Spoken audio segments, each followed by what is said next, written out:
Chapter 1001 Opportunity in Suffering. We had it under control, Ves. The risks were manageable and we easily achieved our objectives. Leland soothed the recovering mech designer lying limp on his bed inside a military hospital.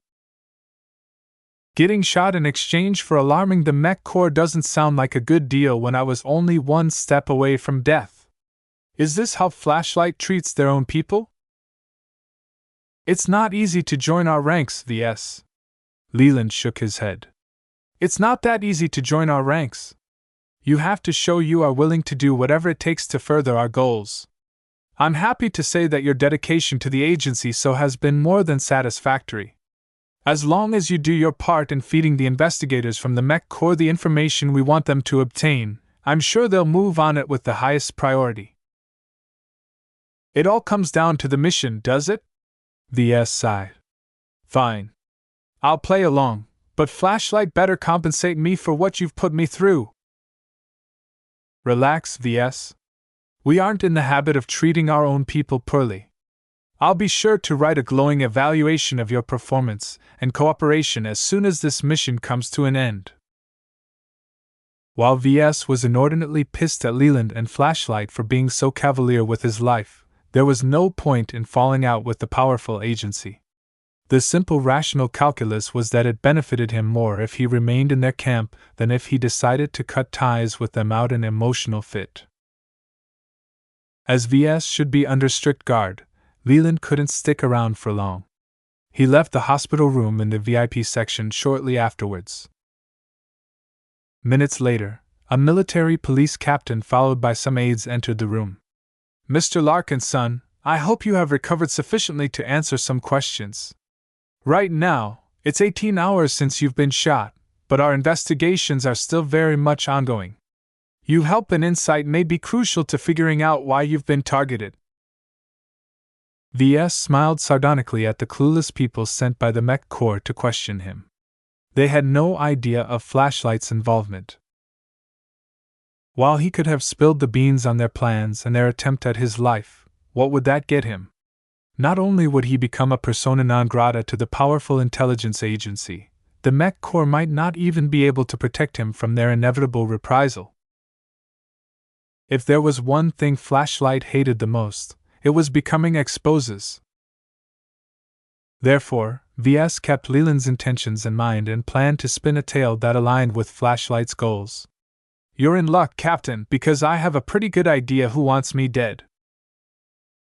Ves proceeded to reveal his mostly truthful observations of an alarming scheme to smuggle out military hardware from the KNG's Moseville complex. In order to push the Mech Corps into taking a harder stand against the Caternavis group, Ves also sprinkled some exaggerations in his tale. He painted the Moseville complex as a rotten place where a lot of improprieties happened beneath the surface. This is very unsettling news, Mr. Larkinson, the military police captain said with a severe frown. It is especially alarming to hear that a veteran chief technician is at the heart of this scheme. It's not just Chief Errol Nyquist who's conspiring against the Mech Corps for the BLM. I'm certain that Carl Stoddard, the mech designer sent by the higher-ups of the company to supervise the Moseville complex, is a part of this scheme as well. I'm just a liaison mech designer, but I immediately managed to uncover this criminal conspiracy after a week of visits. It's impossible that a mech designer who's been stationed at the complex for a year is blind to the misdeeds that happen there. Hearing that immediately made the expression on the captain more severe. Are you certain of your allegations? Unless he's the most incompetent mech designer in the Republic, which is extremely unlikely given that the KNG spent a lot of effort in raising him, he is sure to be involved. No one except other mech designers and those in the technical profession could call him out on his exaggerations. Even if Ves hyped up the threat, he could still be forgiven considering that Stoddard really ought to be on top of the happenings at the complex. Right now, the investigators sent to hear Ves out all took in the damning accusations with utmost seriousness. Although almost a day has passed, we'll act quickly on the information you provided to us. With any hope, The BLM moles working at the Mosville complex haven't cleaned up the evidence as of yet. We'll immediately take Chief Nyquist and Mr. Stoddard into custody. With any hope, the ringleaders haven't gone to ground for long. VS nodded. Be careful of booby traps and sabotage. I can't tell whether the Mosville complex is rigged to blow, but I also found some other irregularities at their Ansel complex. You should take every mech technician into custody and test them out whether they're under the influence of a performance-enhancing substance supplied by the BLM. I've seen many of my classmates back on Rittersburg being ruined by the same stuff, so I know what I'm talking about. Thank you for informing us, Mr. Larkinson. Rest assured, we will inform the highest authorities on top of this case of your testimony. For now, your duties as a liaison mech designer are suspended for the time being. Just focus on recuperating for now. You have done us a great service for surviving this heinous assassination attempt on your life. Further merit will surely be in store for you once we follow up on your allegations. After answering a few more questions, the military police captain quickly left to act on the explosive information. VS waved them off from his bed and wished them good luck in their follow-up investigation. Considering that the BLM wasn't responsible for the hit on him, there was a good chance that Chief Nyquist and his accomplices hadn't wiped out the evidence or gone to ground yet. 18 hours was a long time for them to erase their tracks, so VS hoped that the Mech Corps truly took his words seriously as Flashlight hoped to achieve with their outrageous stunt. Goddamn Leland! He cursed again. VS idly patted his chest and pulled against the collar of his hospital gown to see the damage with his own eyes. It looked better than he expected. From what he heard, the burned, vaporized, and damaged portions of his skin and flesh had been removed and replaced with flash-cloned tissue. Ordinarily, this was a difficult and intensive procedure that also took a lot of time, but evidently the military hospital prioritized his emergency treatment and pulled out all the stops to bring him back into a condition where he could talk. Perhaps Flashlight also pushed the Mech Corps into prioritizing his treatment in the background. After all, the intel he gathered would only be actionable for a short time. The longer it took for him to wake up, the greater the chance the moles at the KNG cleaned up their acts. Even so, flash cloning tissue was purely an emergency stopgap procedure, as they usually came with a very short and accelerated lifespan. VS would likely have to undergo several follow-up operations to replace the flash cloned tissue with properly cultivated cloned tissue. He'd probably be bedridden for a month or longer depending on the difficulty of the cloning process. A day went by as he quickly recovered from his weakened state. As nurses occasionally entered to see to his needs, he asked for access to the galactic net. I'm pretty bored here. Please give me something to do. Let me ask for permission, the nurse replied. Not every guest in the VIP section is allowed to access the galactic net. Fortunately, whoever was in charge of this decision threw VS a bone and allowed him limited read-only access to the galactic net. Unspoken was the fact that the connection would constantly be monitored, but VS didn't mind that detail. As soon as he browsed the news portal, he almost vomited out blood when he read the leading headlines. Failed BLM assassination attempt on a war hero. Will Ves Larkinson survive? Larkinson family has reacted with fury and indignation. Read their full statement here. An outpouring of sympathy. Celebrities, mech athletes, and mech officers react to the latest BLM assassination attempt. VS knew that if the Mech Corps really wanted to, they could have kept everything under wraps. Instead, they decided to publicize the sympathetic tale of a distinguished mech designer and war hero almost getting killed by the BLM to foster support and tarnish the separatists. At the very least, the drastic story caused his public profile to be raised even further. An assassination attempt on a decorated mech designer was incredible sensational news. So much so that VS already encountered ads for the LMC when he skimmed through the articles on the news portals. It's worth getting shot as long as the LMC doubles their sales, he jokingly muttered. Hell, he might even consider staging another assassination attempt on him if he could triple the company's sales. Of course, that was just an idle fancy. There was no way the public wouldn't grow suspicious when the same thing happened again. Besides the explosive news on the assassination attempt on VS, he also read a couple of explosive articles on the KNG. Katernavis Group under scrutiny. Their facilities in Durham, Ansel and Mossville has been raided by military police. Terrorists attacked a KNG manufacturing complex at Ansel. Hundreds of workers and military policemen are dead. Mossville BLM crackdown. Fighting and unrest occurred at KNG plant at Mossville. Several locations in the city raided by the Planetary Guard and military police. It turned out that the Mech Corps moved out pretty much instantly after VS provided his exaggerated testimony. The news portals managed to connect the unsettling events that happened to the KNG with his publicly known assignment as liaison mech designer to the company.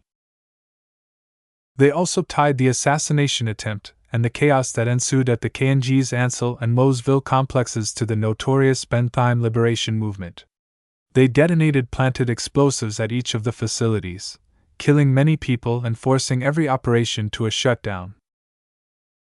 VS knew that such a forced halt would hurt the KNG enormously. The company was so dependent on continued mass production that the months needed to repair the damage and hire new emergency workers to replace the dead and resigning workers would be too late to save the company. The KNG is financially doomed. Even if the detonations hadn't sown as much chaos at the two facilities, the investigations alone posed an incredible burden to the company. The investigators dispatched by the Mech Corps would surely turn every stone around and interrogate every employee of the company. The disruption this caused would slow down the company's recovery even further. As news of BLM involvement at the KNG continued to proliferate on the galactic net, the company's reputation would sustain irreparable damage as well. The company's reputation would quickly turn so toxic that VS predicted that Mrs. Catter and Mr. Navis could no longer count on their numerous connections to lend them a hand. Their political connections from Rittersburg? If there was one thing the capital hated the most, it was the separatists that fought to wrestle Bentheim away from the Bright Republic. Their military connections to the various mech regiments of the Mech Corps? The KNG leaked out their exclusive military mechs and design specifications to the BLM.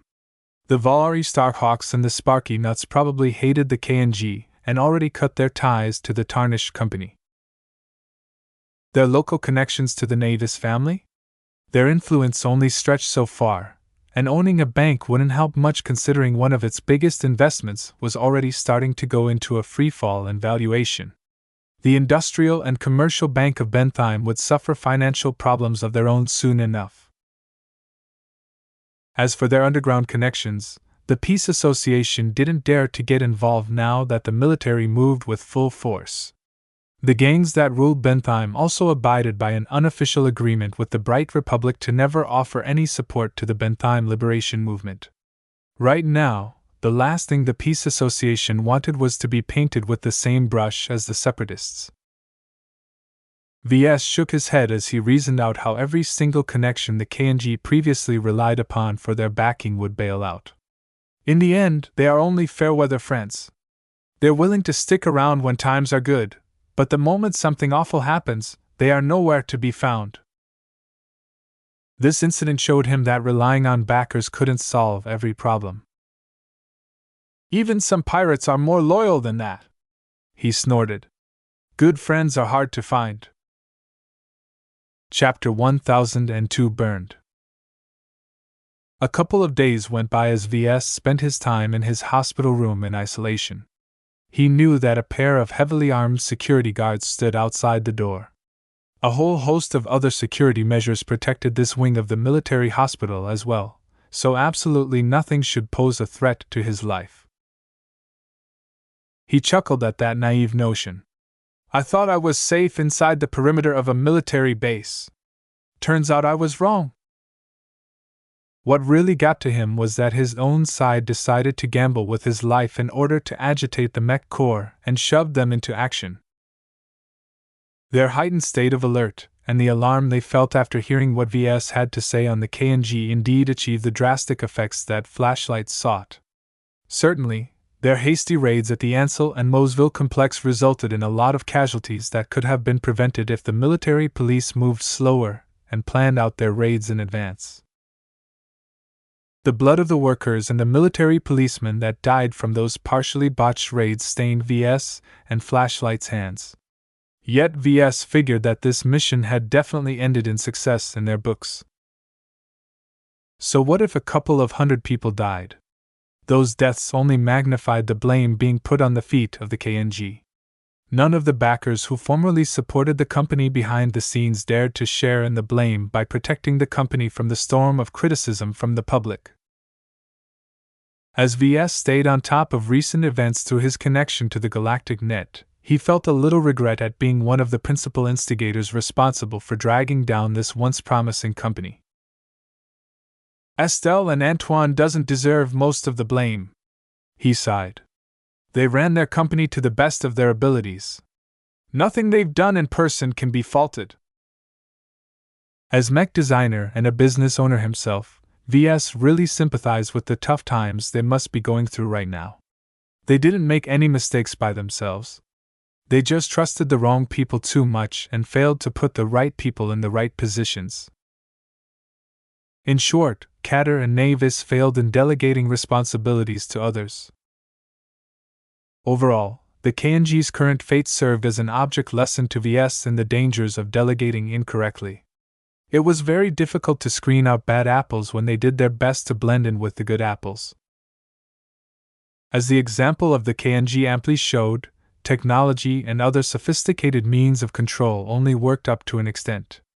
It was more important to keep the workplaces staffed with loyal employees that wouldn't let any shenanigans that damaged the company take place. So in short, I have to indoctrinate my employees, he concluded. By aligning the values and beliefs of the workers to the LMC's corporate culture and identity, they would become so attached that they would mindlessly defend the company whenever possible. It wasn't easy to accomplish such a feat. The workers needed to be treated well and feel valued by the company in order to reciprocate. VS believed that the KNG attempted to do such a thing. It explains why they are paid so well. All the KNG employees I've talked to all profess their devotion to the company. Still, their enthusiasm for the company was primarily backed by benefits. The workers all stood up for the KNG, but only to show their gratitude for all the pay they received. In the end, the KNG's attempt to secure the loyalty of their workers missed the mark. Shared identity could only get you so far. A shared identity based on greed and avarice encouraged workers to look the other way whenever they saw something shady. VS bet that many workers not involved in the scheme at the Moseville complex probably received some bribes to ignore some shady activity if they came too close. If I want to prevent the same thing from happening at the LMC, I will have to redefine its corporate culture and incorporate some aspirational values and beliefs. His employees needed to feel pride for their work and share in the dream that VS wanted to fulfill. They needed to feel as if they were part of a great mission, just like how most of the servicemen of the Mech Corps took pride in their service. It's not going to be easy to emulate such a level of devotion in my workforce. VS had more than enough time to figure out his approach to this huge and complex issue. Lying around in bed only to browse the news or watching some drama broadcasts only distracted him to an extent. I'm a man of action. I'm no longer someone who passively reads the news. I'm influential enough to make the news. As for those silly action dramas, the events I've lived through are 1,000 times more exciting than seeing some actors flail around in a simulated studio. He used to be a big watcher of galactic drama broadcasts when he was young. Yet once the inexperience of his youth faded away, he lost his interest in fake adventures and contrived storylines. In truth, VS wanted nothing more than to design a mech to lift up his miserable mood. Though he didn't have any particular mech design in mind, he just wanted to do his job instead of staying stuck in this tightly guarded hospital room. At some point, VS received a familiar guest. "How is it going, VS?" "Leland, you're my least favorite person from the organization, you know. How dare you return in my presence? I ought to shoot you so you can feel how bad it hurts when you get shot through the heart. If you never want to see me again, you'll get your wish. This is the final time we'll meet." Leland smiled. "It's done, then?" "Your mission is a success. Even though events haven't completely spiraled into our preferred direction, the damage the KNG suffered and the backlash that is dragging down the company is more than ample enough to satisfy our superiors. They're pleased. Very pleased. There is no doubt that if you haven't suffered an attack, the Mech Corps would have never acted so decisively. Again, thanks for that. We highly appreciate your initiative and cooperation." "Can you tell me something? What happened to Chief Nyquist?" Leland frowned. Unfortunately, Chief Nyquist appeared to have detected something amiss. He didn't show up for work the day after the attempt on your life. He's a careful sort. The only consolation we have is that we managed to nab most of his accomplices, at least those that didn't pull out weapons or detonated bombs in order to go out in a blaze of fury. Carl Stoddard, the presiding mech designer at the Mosville complex? Mr. Stoddard has been taken into immediate custody by the military police. From what they've uncovered so far, even if he didn't have a clue of what went on, he'll still be spending at least 40 years behind bars for his monumental mistakes. Right now, the Mech Corps has already confirmed that the BLM obtained valuable military mech parts. The total numbers and the true scope of the scheme is still unclear, but their estimates of missing mechs keep trending upwards. That practically sealed Stoddard's fate. Even if he only got 40 years or so and got free by the end of his lengthy prison term, there was no way he would ever be able to pick up on his life. He would be old and senile once he regained his freedom, and would be in no shape to resume his career, especially if he missed out on 4 decades of advancements in the industry. Did Stoddard deserve the punishment the Mech Corps had in store for him? Probably not. The man was incompetent, not a traitor. Yet the military police probably already set him out to be some traitor due in part to these allegations. Even if Stoddard cleared his name on that, he still held plenty of blame, though strictly speaking the blame also extended to the people who assigned him to the Mosville complex. What will happen to Estella Catter and Antoine Navis? I'm not sure yet. Leland shrugged. They are under an intense amount of scrutiny. Everything sketchy about them is being uncovered right now.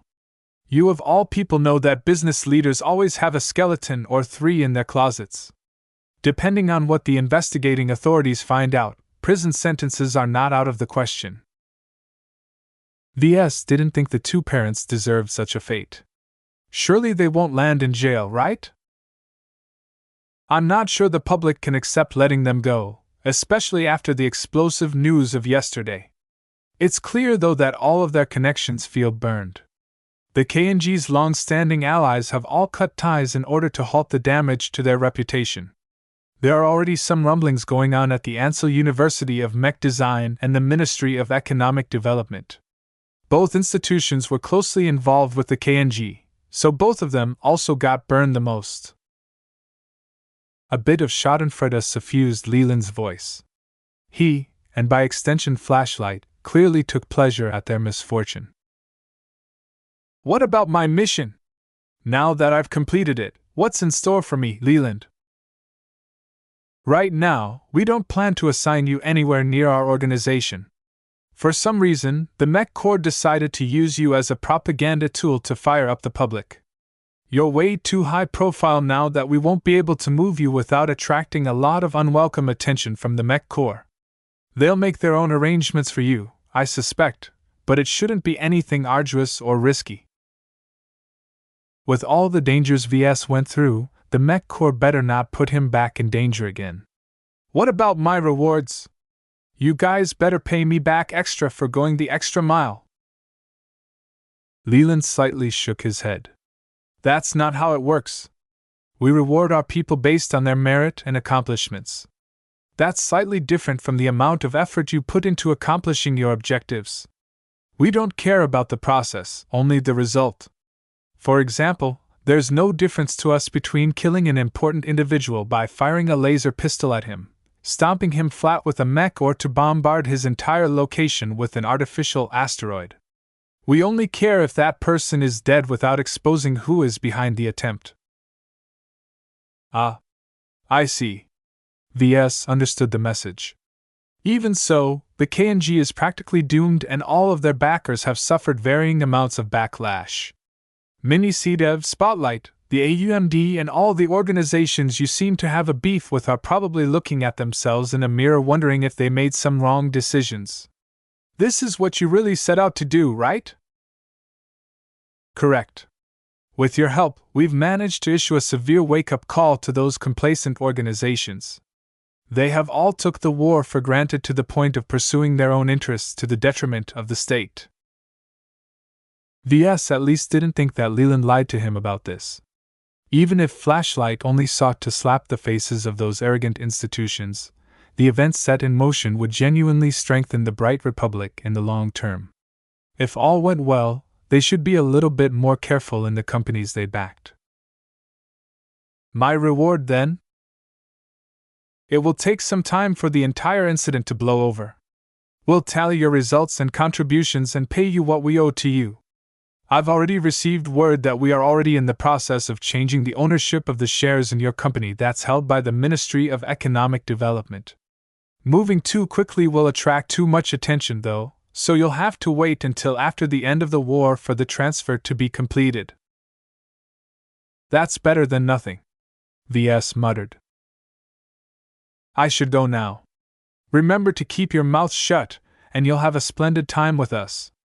By the way, you have other guests waiting outside. I've taken the liberty to arrange their entry into this guarded section of the hospital for you. Remember, even if we can't transfer you as we wish, we're constantly keeping an eye on you. Don't say anything you're not supposed to say. As Leland disappeared from sight, the door quickly opened to allow two women to enter. Ves perked up from their arrival. Kelsey! Keddies! Why are you here? He then noticed a mechanical pet bundled up in Keddy's arms.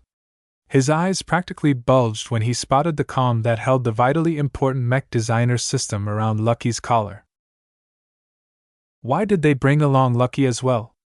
Who knew how many eyeballs stared at them at this moment? Chapter 1003 Brief Reunion. Ves always yearned to take possession of the Mech Designer System again despite its complex origin and hidden dangers. His time with the Mech Corps and Flashlight exposed him to so many dangers that he felt horribly inadequate at the challenges facing him. Improving his attributes, acquiring new skills, and purchasing some life-saving talismans would go a long way in improving his odds for survival.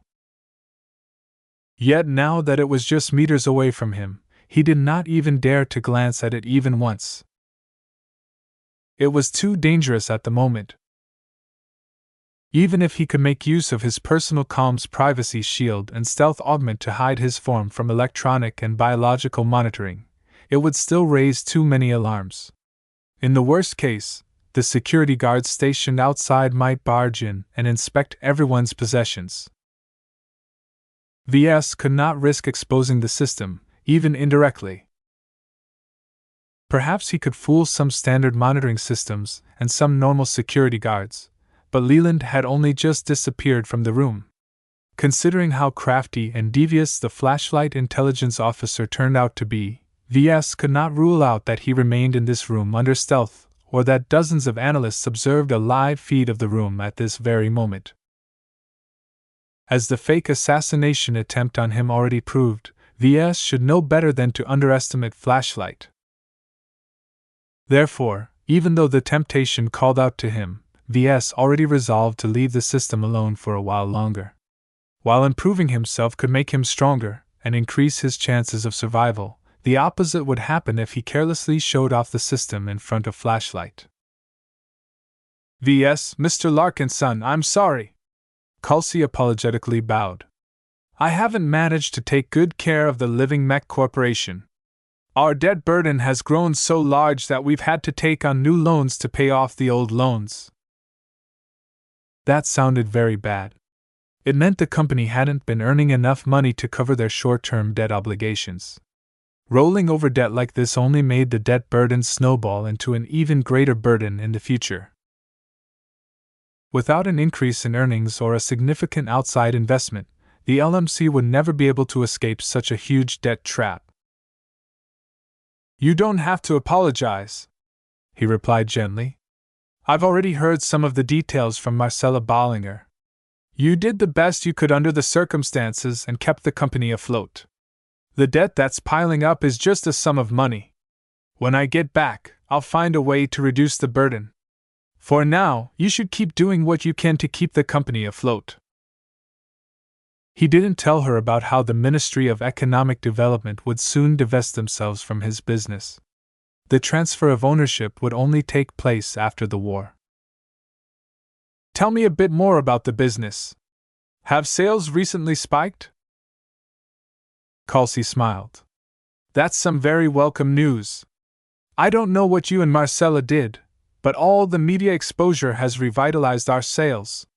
When word about your near death and the scandals at the K&G became hot news recently, I made sure to pull out all the stops to advertise your connection to the LMC. Interest in our products have spiked and our sales volume has doubled.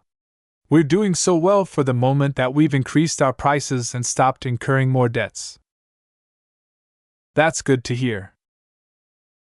It's hard for a mech company to stand out in the market." She smiled bitterly. "We're really lucky that you stood out in the news, especially in such a good light. The veteran demographic has become some of our most important customers now, and I think their loyalty to our brand will endure the most."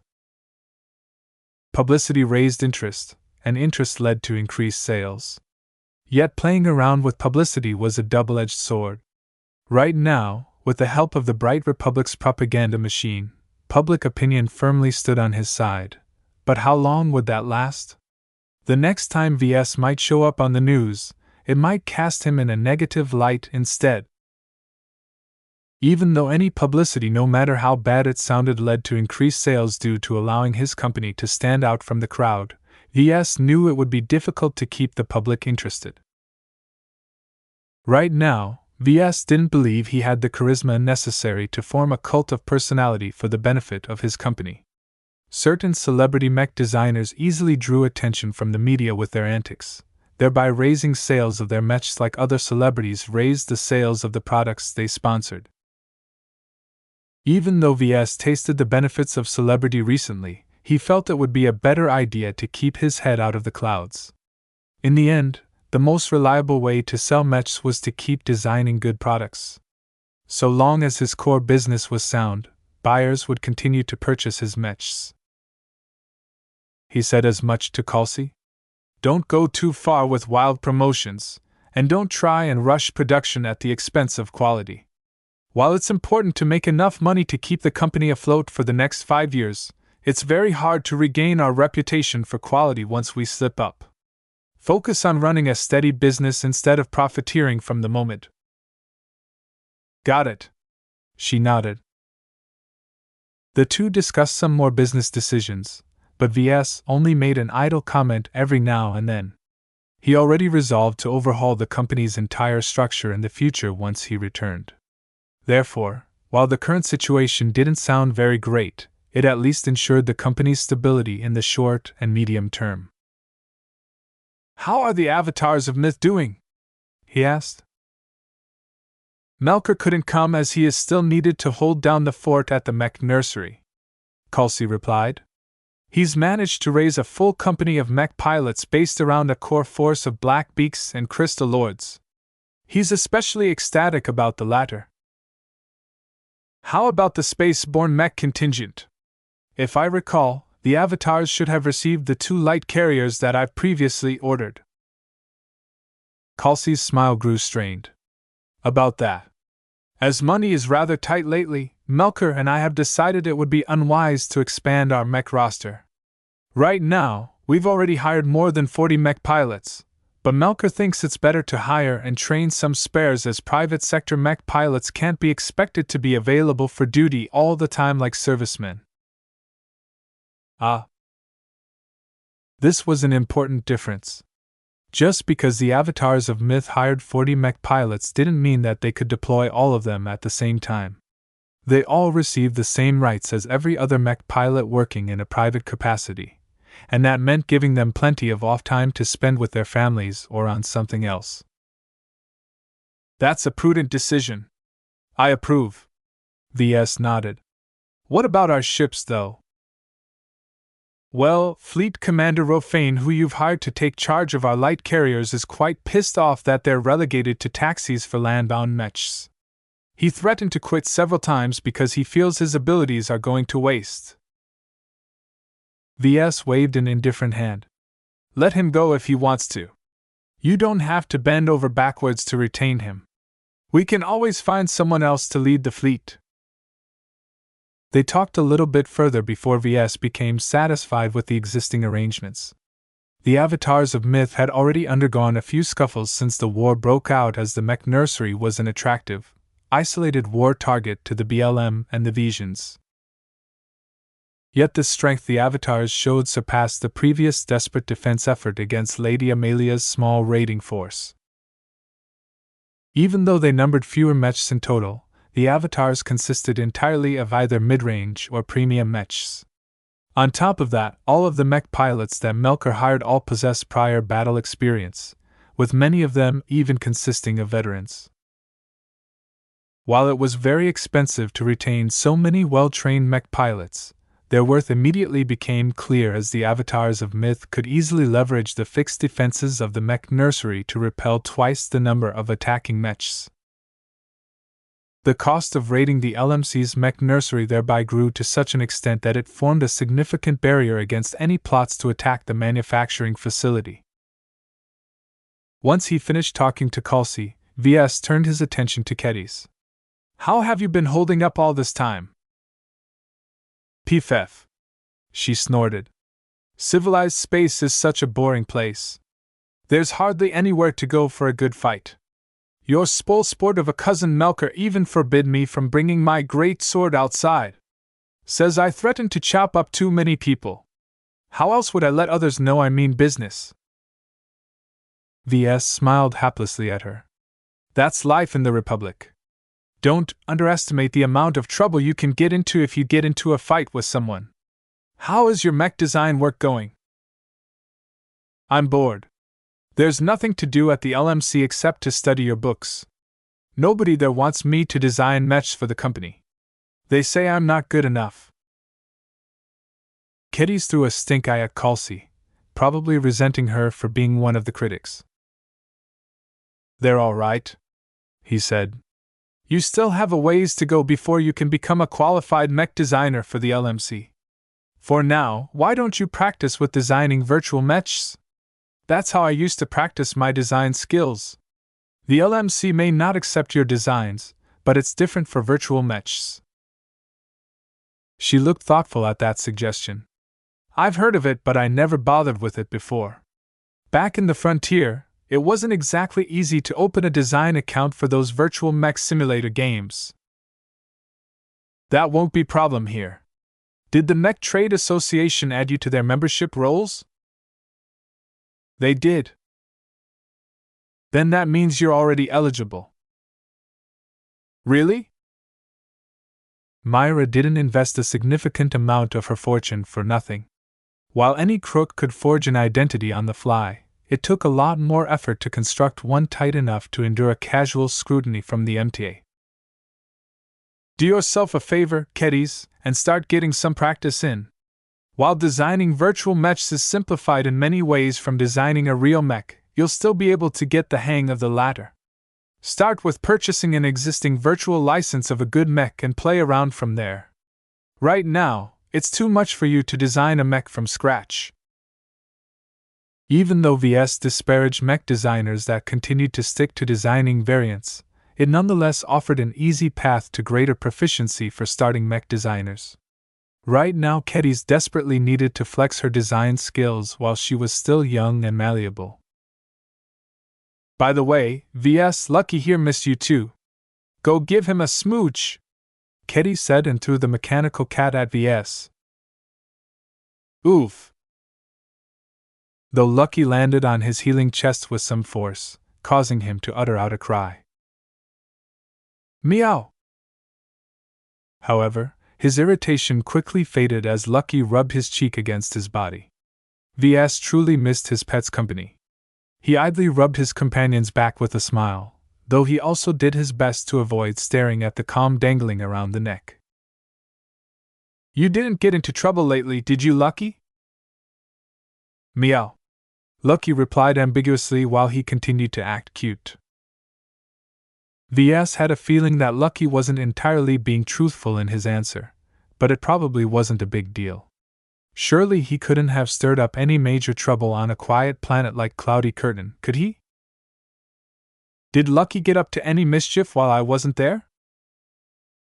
Not as far as I know, boss. Kelsey shook her head. He's been a great companion to me so far. With Lucky's combat and observational abilities, he formed the best bodyguard to Kelsey while she continued to lead the company. Seeing as his cat faithfully followed his instructions on this matter made him feel relieved. Good. Make sure to keep a handle on him, and don't let him wander around. Chapter 1004 Family Business. Due to the threats on his life and concerns about his recovery, Kelsey and Kedis couldn't stay for long. They said goodbye shortly after and brought Lucky away as well. Ves had mixed feelings seeing Lucky being brought away. Several times during the meeting, he continually wrestled with the temptation of accessing the system. It truly pained him to see it go out of reach like a drug addict seeing his next fix taken away from him. In fact, the yearning he felt right now was so strong that he became aware of how unhealthy it was to fixate on the system. I'm not addicted. He shouldn't have lost his composure like that. Even though the system helped him out a lot, he was also painfully aware of its contentious past. Whether the fabled metal scroll truly existed or not, Ves did not want to become a convert to the beliefs of the 5 Scrolls Compact and begin to worship the system as a god. I feel like I need some perspective. Spending years without the system opened up his eyes to the life of normal mech designers. It was hard for them to improve themselves, but their experiences during their struggles shaped their design philosophy and strengthened their mentality. Something obtained from his own efforts was much more rewarding than redeeming something from the system. Ves predicted if he continued to use the system as his personal shopping mall, he would have eventually grown so dependent on its conveniences that he would have completely lost the heart to struggle. Without a will to fight and improve against all odds, how could Ves ever hope to make the jump from senior to master? As omnipotent as the system appeared, the only knowledge it offered was settled science and insights that already existed. If Ves advanced to senior purely by the system's merit, he would have lacked the crucial practice and experience in improving himself and seeking out new innovations. How could such a lame and inauthentic senior mech designer ever hope to develop his design philosophy into completely uncharted territory? Therefore, Ves shouldn't be so hungry to make use of the system again. At best, he should regard it as a supplement to accelerate his mech design career. The entire way he approached the system previously needed to be completely changed. His ultimate goal was to enable him to advance to master on his own strength. His other goal was to become less dependent on the system. Therefore, instead of improving himself directly with the use of the system, he would rather gain the foundation that allowed him to improve through his own effort. Well, all of this is a consideration for the future. For now, there's no point thinking too far ahead, he muttered. Now that the system fell firmly out of his reach, he stopped thinking about it and turned his attention to his immediate future. What would happen after the military hospital finished their treatments? As nurses dropped by to feed him or attend to his needs, he kept asking them, only to receive an empty answer. "I'm just a nurse, Mr. Larkinson. Someone else will decide on your next assignment." These nurses truly knew nothing, so Ves stopped bothering them on this question. He actually felt a little discomfited at the lack of information flowing his direction. He could truly use a little clarity right now, but it appeared that the Mech Corps didn't bother with him during his month-long recovery period. So Ves pretty much treated his stay at the hospital as a safe and uneventful reprieve from the war. 2 weeks after his first admittance, Ves recovered well enough to be able to exit his hospital room. Each day, his guards would lift him onto a hover chair and brought him outside his stuffy hospital room to get some fresh air and interact with the other patients. He met plenty of recovering servicemen during these daily airing sessions. Some of them looked like important people and would always be accompanied by a pair of guards. Others turned out to be regular people who for some reason or another had been lucky enough to obtain their treatment at this premier facility. Talking with these injured soldiers spiced up his days, and Ves always enjoyed chatting with them even if either of them talked too much about their experiences. To many of them, this recovery period offered them a much-needed vacation from the fighting.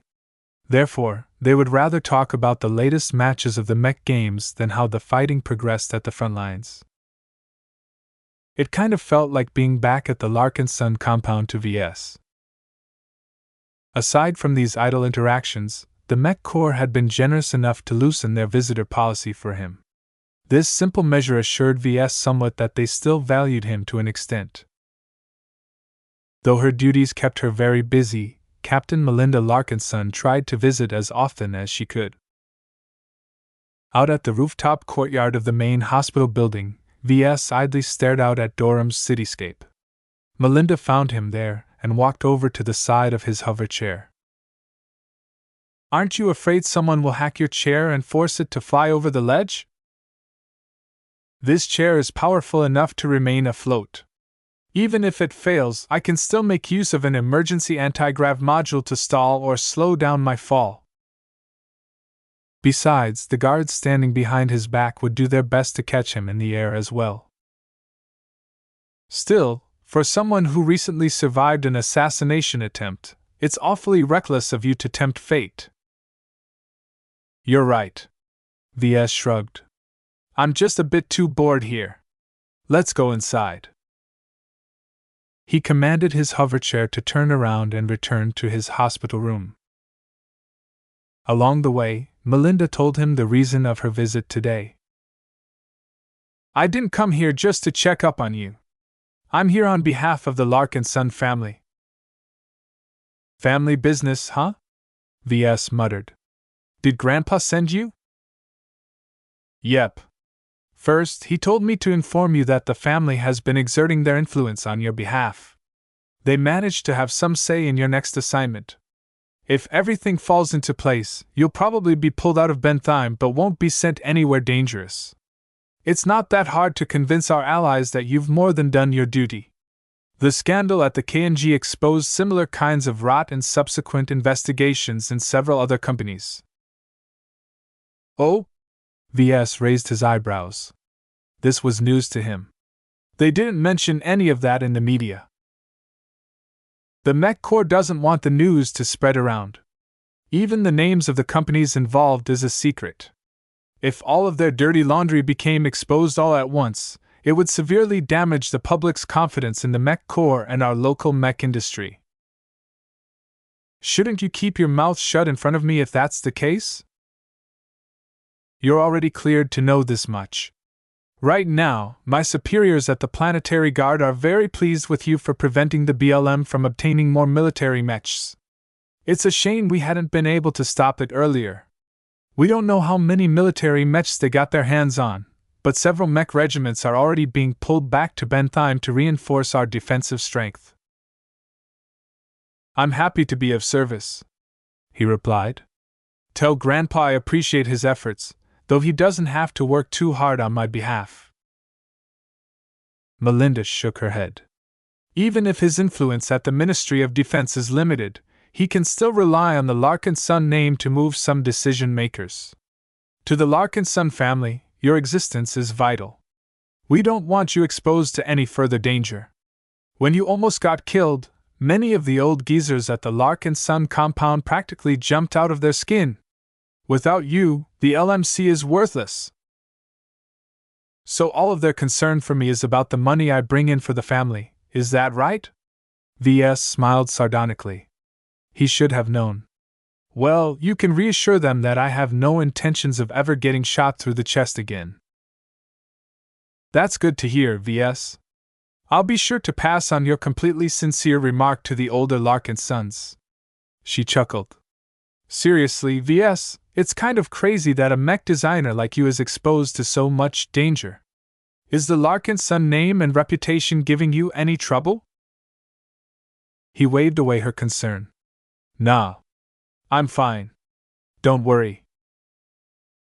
Anyway, aside from looking out for your interests at the Mech Corps, the Larkinsons have also discussed about the role the LMC will play to the family in the future. A lot of people in our family are beginning to see the benefits of owning shares in such a rich and profitable company. They want to increase their involvement and send more Larkinsons and family retainers to come work for your company. VS shook his head. Tell them I've received enough of their help for now. The company can stand on its own for now. He already instructed Kelsey to prevent such insertions as best as she could. While the Larkinsons probably considered the LMC as their family business, to VS they didn't deserve that honor. It would have been a different story if they invested in him from the start, but only his father deserved his gratitude. The Larkinson elders won't like that answer. It's my company, not theirs. I decide how I run my company, VS declared in a domineering manner. You can tell the Larkinsons back home exactly who's in charge. Melinda shrugged. She didn't care so much about the business aspect of the family. She was just a planetary guard officer, after all. Whatever you say, VS. Aside from that, they also offered to send some of our Larkinson mech pilots to bolster the ranks of your personal mech force. VS looked perplexed. What? They actually want to send family members to make up part of the avatars of myth? What kind of Larkinsons are they planning to send me? A mix of young and older mech pilots. For now, they only plan to send their old retired Larkinson mech pilots to bolster the training and elevate the quality of the people you've already hired. Once the war is over, some of the younger Larkinsons will probably want to settle down and leave the Mech Corps once they have the opportunity to resign from military service. As a Larkinson, VS knew quite well how much of a benefit it would be to employ a number of Larkinson mech pilots. Their foundation, steadiness, discipline, and more all reached a very high standard. While plenty of military mech pilots surpassed them in skill and experience, the most important fact was that mech pilots of their caliber were extremely hard to entice into joining a private force like the Avatars of Myth. If VS could employ just a dozen Larkinson mech pilots, then he could form an elite squad that could be relied upon to fight even under the direst circumstances. Yet, such strength never came for free. Even if the Larkinson family only wanted to place more Larkinsons around VS and the LMC to safeguard their stake in the company, VS did not know how he should feel about relying on the Larkinsons to form a part of his security. Let me think about it, he said, eventually deciding to punt on the decision. Tell them that no matter who they send to the Avatars of Myth, it's my personal force. I won't allow any Larkinson to usurp control over the force I raised with my own funds. If any of the older Larkinson mech pilots aren't willing to follow my orders, then they shouldn't bother joining. Alright, VS, I'll pass that on as well. Personally, I don't see what the big deal is. Having more family around will do you some good and reassure the Larkinsons that you have all the help you need whenever you or the company encounters trouble. I understand their concern, but I started my business away from Rittersburg for a reason. As someone who joined the Bentheim Planetary Guard instead of the Mech Corps, Melinda understood his underlying reason. Still, she had her own opinion on the matter. You don't trust a lot of people, do you, Ves? You really ought to consider letting more family into your circle. Aren't you pleased with Melker? Think of what you can do with 10 more Larkinsons who are just as good if not better than him. There's no way you can run your entire enterprise alone. You need people you can trust to take care of issues on your behalf. Who better can you turn to besides your own family? That was a good question. Ves softened up a little.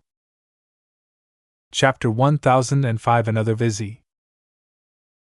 The experiences that Ves went through recently severely eroded his confidence in trusting others. When people like Leland, who smiled in his face but ordered a member of the strike team to ruthlessly shoot him in the heart, how could Ves ever retain his innocence?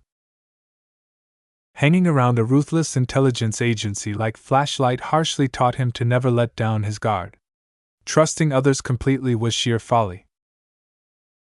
Therefore, Ves already saw that he would have some issues when he returned to his business at the end of the war. How could he be comfortable with delegating responsibilities when there were so few people he could trust? In a way, relying on family members instead of complete strangers served as a convenient solution. Even though most Larkinsons would only work for him and his company due to the desires of the Larkinson family, they could still be helpful to Ves in holding down the fort. Yet Ves did not wish to see his company turn into a family business. When family blood instead of competent and qualifications determined someone's position in the company, the LMC would eventually decline. While family businesses brought some merits, Ves did not feel relieved at the thought of involving the Larkinsons even further. Could he trust the Larkinsons enough to represent his interests? Ves shook his head. If he answered that question right now, he would definitely answer no. As long as his answer remained the same, he would never be willing to hire more Larkinsons and allow them to extend their influence in his company. The LMC was his property. Why should he work so hard to grow his company if he didn't feel a sense of belonging for it? Ves believed he obtained sufficient leverage and achievements to stand on his own. He had never relied on the Larkinson name to help him grow his business. After Melinda left, Ves continued to spend his time in recovery. After multiple rounds of surgery, his body finally regained its stability. Although clone tissue wouldn't immediately work as flawlessly as original tissue right at the start, time healed most of the differences. Ves wouldn't notice any discomfort after a few months, especially with his augmented physique. The doctors who treated him constantly expressed their astonishment at his unique body state. The most troubling issue was that Ves couldn't prevent them from taking blood samples. He could only hope that a high-ranking member of the Five Scrolls Compact didn't break into the military hospital and seek out his blood samples and test them in person. He snorted. The odds of that happening is as large as the bright president coming here to cook dinner for me. There's no way that someone so important will personally do such a thing. As far as he knew, the flagrant vandals in various hospitals already stored some samples of his blood. All of them formed potential risk factors, but Ves had no way to get them to destroy the samples without arousing suspicion. Ves would probably have to advance to senior or master to be able to gain enough clout to get those institutions to destroy his blood. Even then, he couldn't guarantee that they would secretly fudge the request and sneak a couple of drops away for later study. All in all, Ves did not feel very reassured about these loopholes. As Ves continued to hold complex thoughts over various issues, he received another visitor at the tail end of his stay at the hospital. He already received word some days ago that he would soon be discharged and sent back to New Foundation V to report for his next assignment. Surprisingly, of all the visitors he received so far, he never expected Riella to arrive. Why are you here? What's that supposed to mean? Riella replied indignantly while pressing her fists against her waist. The bundle of flowers in her hand swayed in the air. You let Melinda visit you every 3 days, but you're surprised that I'm paying a visit as well? I'm sorry, Riella. I shouldn't have said something like that. Ves sighed. I'm genuinely glad you dropped by. I'm just surprised security let you in considering your association. She smirked at him. Heh. You know nothing, Ves. The Blood Claws may not be friends with the government, but we're quite friendly with the military. Part of the reason why we're tolerated is because we have pledged to defend Bentheim against the BLM and the Visians. We've cooperated many times, you know? The Glowing Planet campaign is just one instance where we fought alongside each other. That made a lot of sense. Ves nodded. Okay. In that light, I guess the military doesn't have anything to fear from you. Besides, we're family. As Riella settled down in his hospital room, they filled each other in on their recent experiences. Ves couldn't say too much except to express some overall feelings. Riella, on the other hand, experienced a bit more excitement since the last time they met. I've received the 3 crystaloids from your company. They've been very helpful for me. I've gifted all of them to 3 senior blood claws. Did you succeed in raising your status? Yup. She nodded with satisfaction. I'm on the up and up.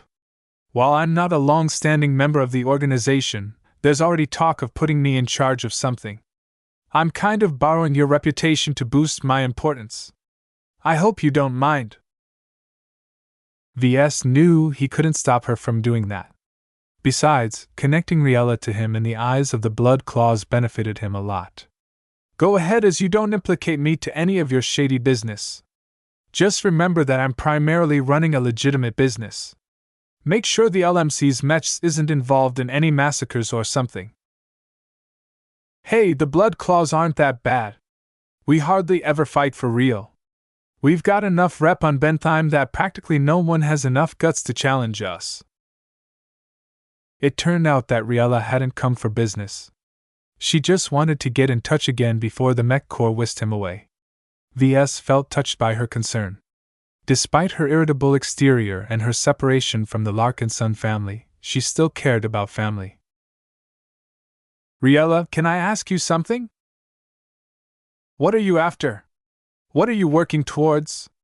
Surely you don't want to fight in the underground arenas forever? She turned serious in response to his concern.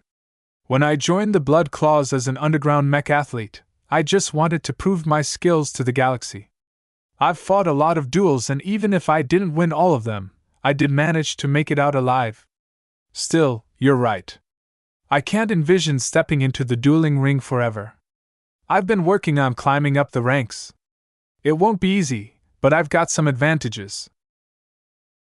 The Larkinson name doesn't give you any trouble? Ves questioned. She shrugged. Not as much as you think. It's mostly an advantage since they know I'm a good mech pilot due to my name. They aren't very apprehensive towards me. They don't fear any spies in their organization. Ves didn't understand how the Blood Claws worked, so he took her word for it. Riella wanted to live her life in her own way, and Ves knew better than to attempt to temper her independent streak. That was how she separated from the Larkinson family in the first place. You're very well informed of what goes on at Bentheim, right? I'm not one of those strategic thinkers, Ves. Do you believe that Bentheim is being targeted? Yup. Everyone who lives here can smell it. With all the recent stuff on the news, anyone who thinks otherwise is an idiot. That caused Ves to frown. Signs of an impending invasion would certainly impact ongoing trade at the port system. Even though the Visians and the BLM hadn't launched their attack as of yet, the mere threat of it already inflicted incalculable economic damage to Bentheim. What are the Blood Claws going to do if an invasion actually happens? We'll fight the good fight. It's what we do. Even if we don't have the best reputation, the Blood Claws considers Bentheim as their home. We'll defend it to our death. Riella sounded very sincere in this declaration. Ves looked at her with concern. Had the Blood Claws already worked their indoctrination on her? Hopefully she had better sense than that. Territory could be gained and lost at any time. After a couple of minutes, she quickly left. They didn't have much in common, and this wasn't the place where they could talk with ease. As Ves watched her leave, he hoped that she would truly be able to survive long enough to be promoted out of the arena battles. I'm a decorated mech designer while Melinda is already planetary guard captain. Scores of other Larkinsons have distinguished themselves in battle and gained promotions. Riella better not be falling behind. His current generation not only grew older, but were being baptized by the current war. Some of them thrived and gained greater status while others never distinguished themselves as much as they expected. However, not every Larkinson would be able to survive. Too many of them returned home in coffins, both filled and empty ones, as a testament to the random vagaries of war. Although neither Riella nor Melinda joined the Mech Corps, their current positions also exposed them to significant threats. The fact that both of them worked on Bentheim potentially put them right at the front lines of the big battle between the Bright Republic and the Vesia Kingdom. A few days after Riella stopped by, the military hospital finally saw fit to discharge him. Once he ended his stay there, an armored shuttle quickly picked him up and brought him straight into the sky and into orbit. "Where are we going?" he asked one of the guards stationed in the shuttle. "We can't say, Mr. Larkinson. We only received orders to accompany you to Foundation V," the guard stoically replied. VS couldn't figure out why he needed to report to Foundation V in person. Couldn't he have received his new transfer orders via his comm or a messenger? Perhaps the Mech Corps intended to assign him somewhere closer to the seat of their power. In any case, it was useless for VS to speculate. The armored shuttle slowly docked at a military space station, whereupon his guards quickly shuffled him out. After a lengthy walk through the space station, they finally marshaled him onto a military convoy vessel. VS didn't pay much attention when the ship separated from the space station and joined a convoy before transitioning into FTL towards the Rittersburg region. With all the stops on the way, it would take around 3 weeks at minimum to complete the trip. Along the way, VS had very little to do aboard the vessel. Fortunately, nothing of note happened during the entire trip. This far in Republic territory, the Vesians never threatened the local shipping lines. While it was a little awkward for him to spend his time with guards watching every move he made, he quickly got used to their presence.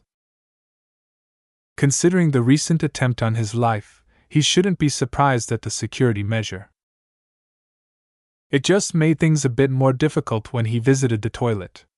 The stupid guards received strict orders to never leave him out of sight even for a single instant.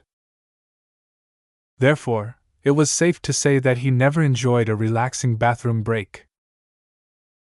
God damn it! Don't you two have any sense of shame? The two men remained silent underneath their enclosed helmets.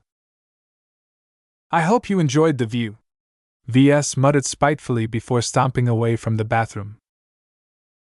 The pervasive guard presence irritated him even as he acknowledged their necessity. After his actions on Bentheim, the BLM would surely put him back in their crosshairs. This was also why the Mech Corps pulled him out. Remaining there posed too much of a risk for him, and the power of the BLM drastically weakened the closer he got to Rittersburg. VS only wondered what the Mech Corps had in store for him next. Chapter 1006 Lieutenant Colonel Zelvin. The new Foundation system bustled with traffic. Just like the last time VS visited this strategic defensive bulwark, large amounts of carriers, transports, cargo haulers and more vessels traveled in and out of the system. As if it is a single part in a giant machine called the Bright Republic's war effort. With an impending attack on the Bentheim system looming over the horizon, the Mech Corps scrambled as much mechs and resources they could spare to reinforce their critical port system, and the ultimate goal the Vesians claimed to fight for. Once the Bright Republic lost the Bentheim system, their fates would be doomed. The Vesians already possessed 2 port systems, so if they received the third and most strategically placed one, they would hold absolute dominance over all the trade that flowed through their region of space. The economic prosperity of both states would see such a marked divergence that the Bright Republic would definitely succumb in the next war. Therefore, even if the Brighters believed the threat might be a ruse to lure the Mech Corps away from defending other strategic star systems, they simply couldn't afford to neglect Benthime's defense. If VS studied the troop disposition in the new Foundation system a bit deeper, he might discover the absence of a few elite mech regiments that ordinarily guarded several important facilities of the Mech Corps. The military supply ship separated from the convoy after arrival. The vessel traveled to the inner system and went through a number of checks before being allowed to dock at a space station orbiting New Foundation V. Once VS disembarked from the ship, his guards guided him through the clean but upscale interior of the spindle station. Instead of sending him to a shuttle heading down the surface, they instead guided him towards an office compartment aboard the station. They deposited him outside the hatch leading into the office of a high-ranking officer. "Please wait here, Mr. Larkinson," one of the guards said. "Lieutenant Colonel Zelvin will see you soon." An unfamiliar name. VS never heard of this figure before, but his high rank made VS rather apprehensive. Why was he taken here? What did the Mech Corps want from him this time? Though he figured the Mech Corps wanted to station him away from Bentheim due to his high profile, why did bring him all the way back to New Foundation V? VS waited quietly outside the office for over half an hour. 20 minutes into his wait, someone else arrived and sat on the row of chairs placed in the corridor to accommodate waiting visitors. The newcomer appeared garbed in a typical outfit for government officials. The man glanced at VS and immediately took in his Mech Designer Service uniform and his ribbons, both of which replaced his older, destroyed ones. "Ves Larkinson! What a pleasure to meet you!" This wasn't the first time VS got that kind of greeting. With his face plastered over the news throughout the entire Republic, VS had somehow joined the ranks of famous Larkinsons that many people recognized by sight. Though he became kind of irritated by these kinds of encounters, VS still returned a polite smile. "In the flesh. And you are?" "Preston Lowe. I serve as a secretary for the Ministry of Foreign Affairs." That caught V's attention. Did Preston Lowe's presence have anything to do with his next assignment? "Oh? What does a secretary do at MINFA?" "I assist ambassadors and head of missions in performing their diplomatic functions," Preston said proudly. "The Bright Republic has exerted much effort over the years to keep the neighboring states placated. The Coman Federation and the independent state of Pilis are especially vexing to communicate with. Reaching a common understanding with people who possess a vastly different viewpoint than us is very challenging, but necessary towards our survival." As Preston bragged on a bit further, VS realized that Preston merely served as an assistant to a real diplomat. Even so, his job often saw him arranging meetings, drafting important documents, and tending to the needs of visiting high officials. In other words, he must have seen a lot during his work. "I must say, Mr. Larkinson, I'm still surprised to see you here. You have made quite a splash at Bentheim. Although considering what is in the works, perhaps your presence here does make sense. You are certainly more eye-catching than other mech designers. Do you know what this is all about?" "I have some clues, but it is not my place to tell." Preston smiled coyly. VS did not have to wait for long because the hatch to Zelvin's office slid open. After another official type walked out, a voice called for VS to enter. "After you," Preston said with a smile. Once he entered the office, VS saw that the desk on the other side was empty. Instead, he encountered 2 people sitting at some comfortable seats next to a coffee table. One man appeared to be Lieutenant Colonel Zelvin. The man sat next to a vaguely familiar official. We meet again, Mr. Larkinson. Please sit over here. He finally recalled where he saw the man. This was Alistair Cordraith, one of Senator Tovar's executive assistants. It's nice to meet you as well, Mr. Cordraith. Ves sat down on the opposite side of the coffee table. A cup of specialty tea had already been prepared for him, and for the sake of politeness, he grabbed the cup and took a sip. Bland. While Ves vaguely tasted a complex blend of tastes, he would have rather added some sweetener to make it taste less like plain water. Are you enjoying your tea? Colonel Zelvin asked. Don't answer that. I can tell you have no idea of the value of what you are drinking.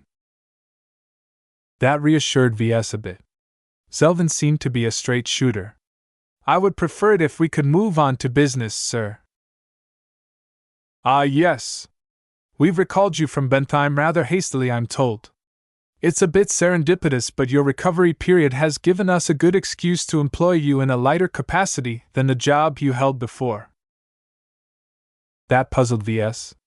A mech designer working as a liaison for the Mech Corps already held one of the least demanding positions imaginable. For some reason, he thought this might have something to do with Senator Tovar. Mr. Cordraith smiled and put down his teacup on the saucer. Colonel Zelvin exaggerates somewhat. Let me start at the beginning. Do you recall the outcome of your last mission?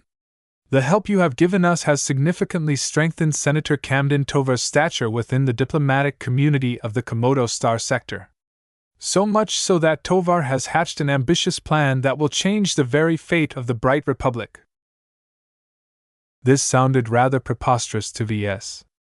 Senator Tovar hadn't even enjoyed his new lease of life for long, and already he was throwing around his weight like he was a 400-year-old relic?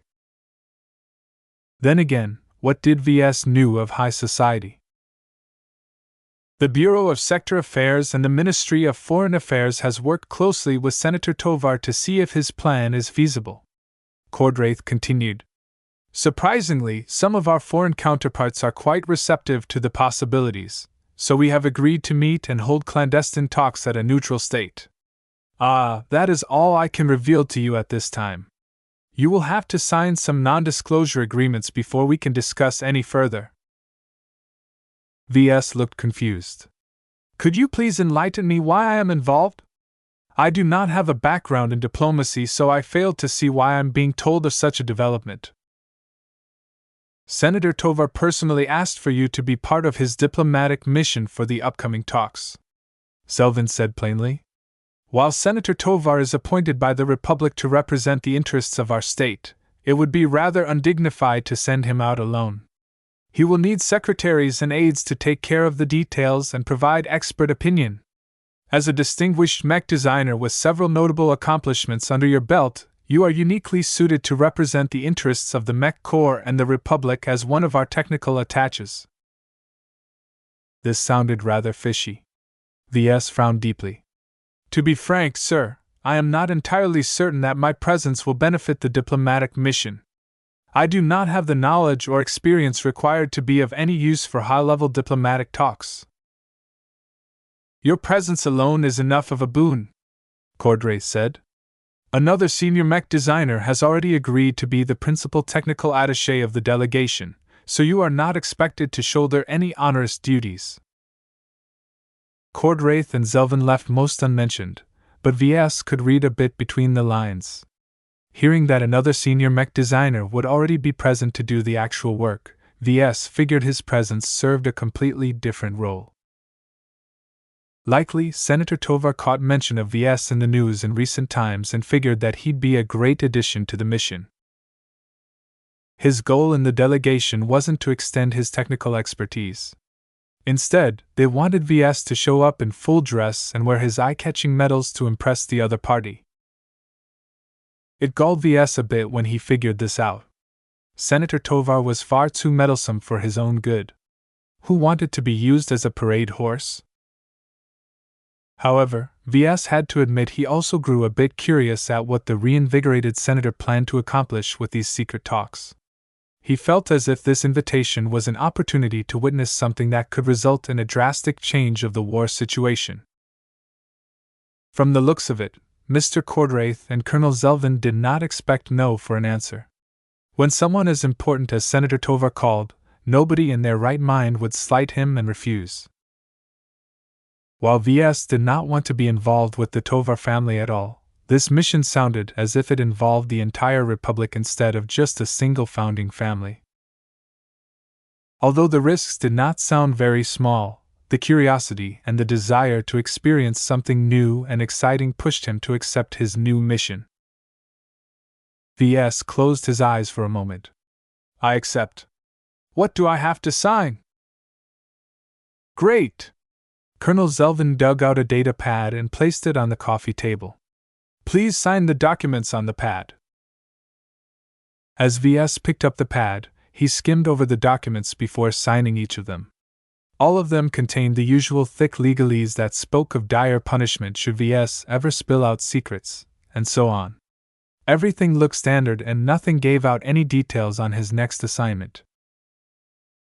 Once Ves finished signing the paperwork, Colonel Zelvin took the data pad back and handed over a small box. This is for you. Ves opened the box to see that it held 2 brand new medals. For your meritorious service on Bentheim, the Mech Corps has seen fit to bestow you with the Mech Corps Distinguished Service Medal. In addition, for the injuries you've suffered while in the line of duty, you are also awarded with the Vermilion Heart. While Colonel Zelvin made it sound as if the Mech Corps already intended to bestow the medals to him, Ves couldn't help but be suspicious at the timing. Did he only receive these rewards after agreeing to get on board the mission because they wanted to pad him up with extra awards? He refrained from shrugging. Whatever. He wouldn't say no to more medals even if it played into Senator Tovar's political interests. Am I finally allowed to know what this diplomatic mission is all about, Colonel? He asked. Colonel Zelvin adopted a severe tone. What I'm about to tell you is highly classified. The documents you've just signed aren't just a courtesy. They are vitally necessary to maintain the confidentiality of Senator Tovar's aim. The controversy alone, if word of his plan leaks out, might be enough to topple the current administration. This sounded incredibly serious. Ves gulped. Who are we negotiating with? We intend to hold peace talks with a royal delegation from the Ves Kingdom. We want to bring the war to an early end. The news utterly stunned Ves. Tovar wanted to negotiate an end to the war 2 years early from the end of the previous wars. This was a huge bombshell that came with huge implications to both sides. Chapter 1007 Charm Offensive. Ves still hadn't recovered from the explosive news. Both Cordraith and Zelvin found his shock to be amusing. This is incredibly ambitious, sir, he uttered. He didn't say this without a reason. Both sides accumulated an incredible amount of grievances, and while both sides started to tire from the fighting, they hadn't bottomed out their reserves yet. As long as either side could still fight on, they would definitely continue to press on. Only until attrition sapped the strength and fighting will of both Mech Corps and the Mech Legion did the war finally end. In every previous war, it usually took at least 4 years to reach that point. While both sides could still fight a while longer with what reserves they still managed to muster, it wouldn't be good for either of them to exhaust all of their fighting forces. That only left them vulnerable to the preying of the neighboring states. While many people yearned for the war to be cut short, nobody actually thought that it could be accomplished. Too many people wanted to fight. Powerful interest groups in both states eagerly wished to gain accomplishments in the war to fuel their domestic ambitions. This was especially egregious among the Vesian nobles. Therefore, Ves could not figure out how the Vesians would ever agree to an early peace. Mr. Cordraith laid out some of the calculus behind the seemingly impossibly early peace talks pioneered by Senator Tovar. The highest authorities of the Bright Republic and the Vesia Kingdom recently came in the possession of alarming information that makes it detrimental for us to continue to fight against each other. To our surprise, the royal family of the kingdom has responded positively to our overtures and are willing to come to the negotiating table to explore the possibility to end the war within the year. The royal family? Wasn't that a joke in the kingdom? Will the royal family be able to represent the entire state? Good question. Cordraith smirked. I understand your skepticism, but we all have to start somewhere. Despite what the common people believe, the Vesian royals aren't toothless. We believe that they are capable enough to sway some of the powerful duchies on their side. This sounded like a contentious matter. If the royals wanted to negotiate an early end to the war, they needed to offer something attractive enough to the nobles to get them to agree with the early peace. If the Vesians didn't receive enough concessions, then an early peace would be too hard to swallow for them. They'd rather continue the fight if that was the case. Vesian nobles were so disunited that the only way to get them on the same page was to offer them rich rewards. On the other hand, if the Bright Republic bled too much to obtain this peace, Senator Tovar and all the other advocates of peace would lose all of their support and credibility. The Bright Republic did not spend countless lives over the centuries to defend against Vesian aggression only to succumb and concede a large amount of territory to the scum. All in all, VS currently saw no hope that these talks would ever be able to succeed, yet what did he know? Mr. Cordraith and Senator Tovar probably knew a lot of secrets, and other information that might have led them to believe this deal had a chance to actually go through. Someone as small as VS wouldn't be privileged to know that sort of information. No, his job was merely to look impressive and pretty at the sides while the real adults held their discussions. Still, this might be an interesting and unique experience for him. Unfortunately, it also came with some risks according to Colonel Zelvin. Make no mistake, Mr. Larkinson. Part of the reason for the confidentiality is because various influences and factions in both states deeply wish to keep fighting. They are not above playing tricks if that is what it takes to end Senator Tovar's initiative. While I'm not able to estimate the danger level, this will not be a problem-free assignment, do you understand? VS nodded. I understand, sir. It seemed like he wouldn't be getting the cushy rear assignment he hoped for. Still, to be part of a bold initiative to end the war sooner than everyone else expected was a noble cause. Even if Senator Tovar of all people tried to accomplish it, that did not set aside his own desire to end the senseless bloodshed. While we do not expect too much from you, we do not intend for you to remain idle while we are holding the talks, Mr. Cordraith said. An important aspect about any negotiation of this nature is to charm our counterparts and attempt to reach a common understanding. Someone with a colorful background as yours will attract quite some attention. This made VS feel a little nervous. I'm supposed to woo the Vesian delegation. Not so strongly, but we do hope you can hit it off with a Vesian or two. By befriending some of the Vesians, we might be able to employ you as a back channel to conduct some secret talks, or we might be able to add some clauses to the peace treaty that contains some cooperative aspects. VS didn't quite understand how that worked. Is that really possible? The best deals are made when both sides hit it off. It's easier to agree to terms with friends rather than enemies. By doing your part in befriending the Vesians, the odds of success grow slightly more optimistic. Even then, the probability that our talks end well enough to agree to the terms of a peace treaty is only 50% at most. In other words, nobody knew if what they attempted would ever bear fruit. Is that all my role extends to? VS frowned. He hardly knew how to approach such a strange demand. For now, we do not expect anything else from you, Mr. Larkinson. Colonel Zelvin shrugged apologetically. The upcoming talks are highly controversial, and if anyone gets wind of it, the chance they might attack is very real. We cannot afford to bring along too many critical individuals to the peace talks, but neither can we bring along a hollow delegation. The Vesians might suspect our sincerity. It is already enough of a risk for us to invite a crucially important senior mech designer. Sending you in place of a second senior will not do our delegation too much of a disservice. Because VS earned a lot of prestigious awards. This was what VS amounted to. A poor replacement for a second senior mech designer.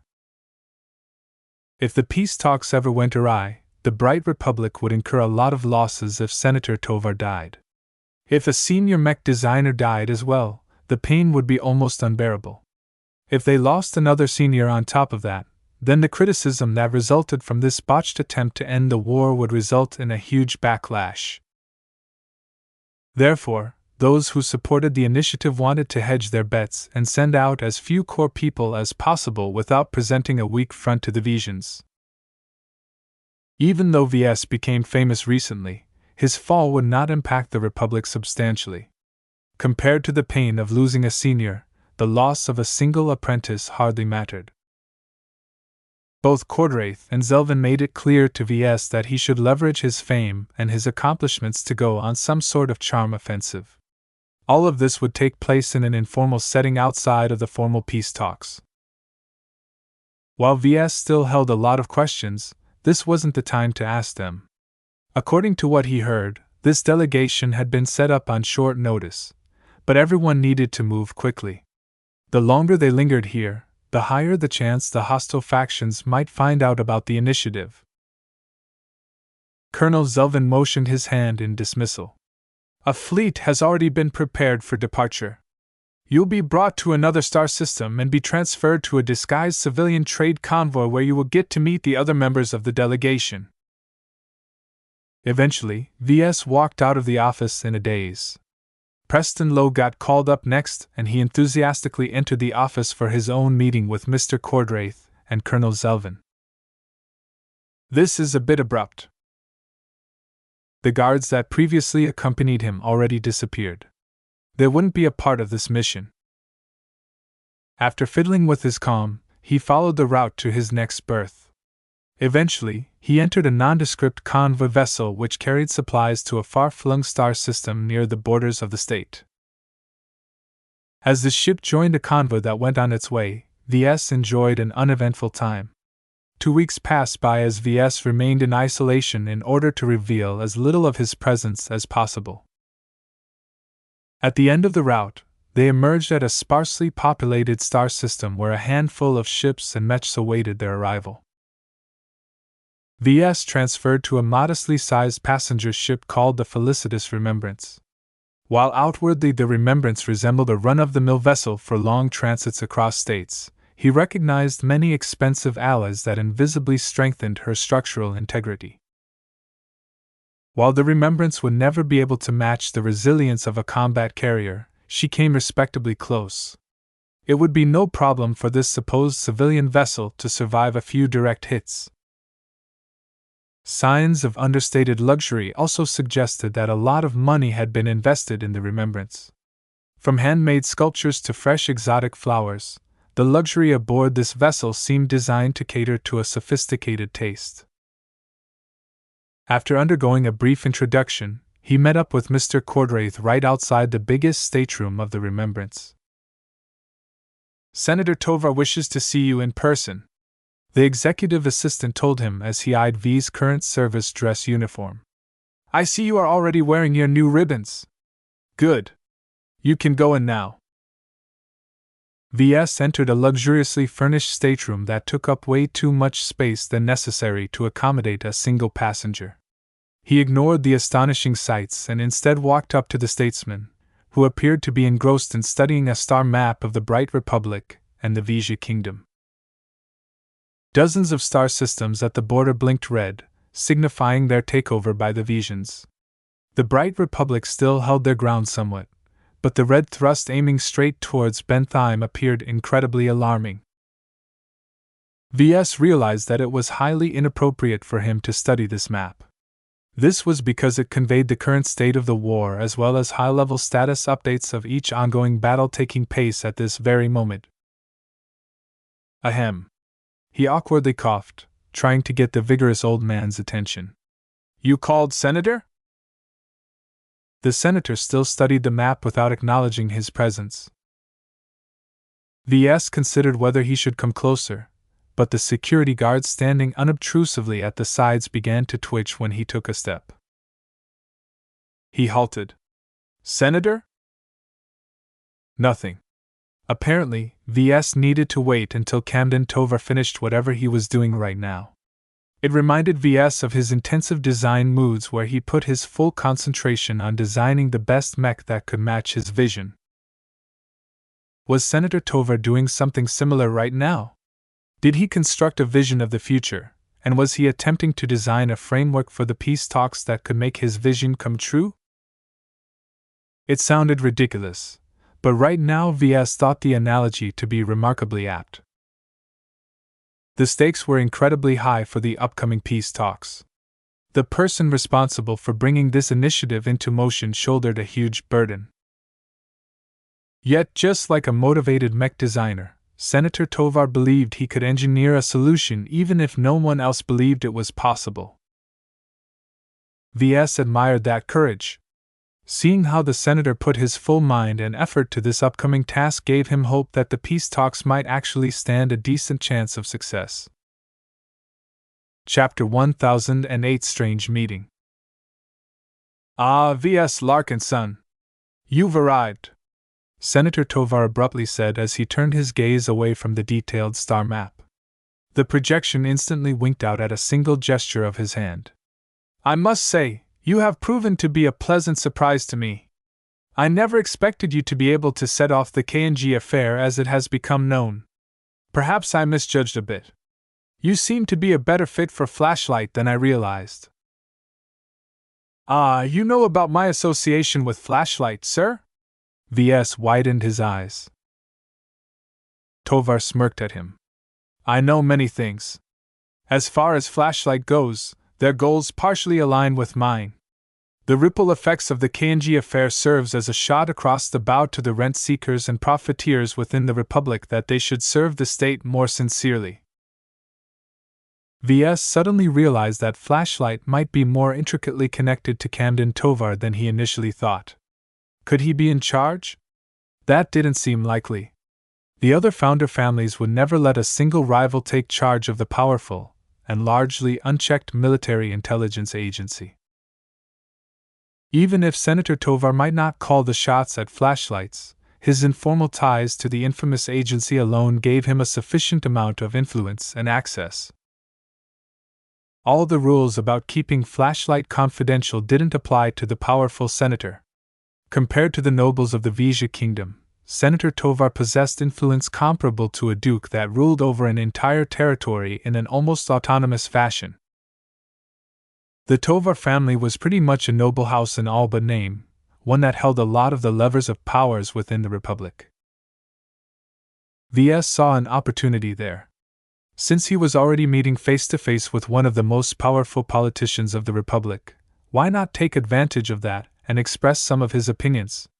Since Senator Tovar looked at him favorably, he didn't see the harm in trying. "The K&G affair is just the tip of the iceberg, sir," Ves stated bolded. "What happened at the K&G is probably happening in many other mech companies as well. I understand the military depends on their production capacity to supply them with mechs, but not every company is as diligent in safeguarding their military production." Senator Tovar raised an eyebrow at him, as if he was amused at V's transparent lobbying attempt. "A panel has already been convened to entertain suggestions on how to improve the current processes to prevent a repeat."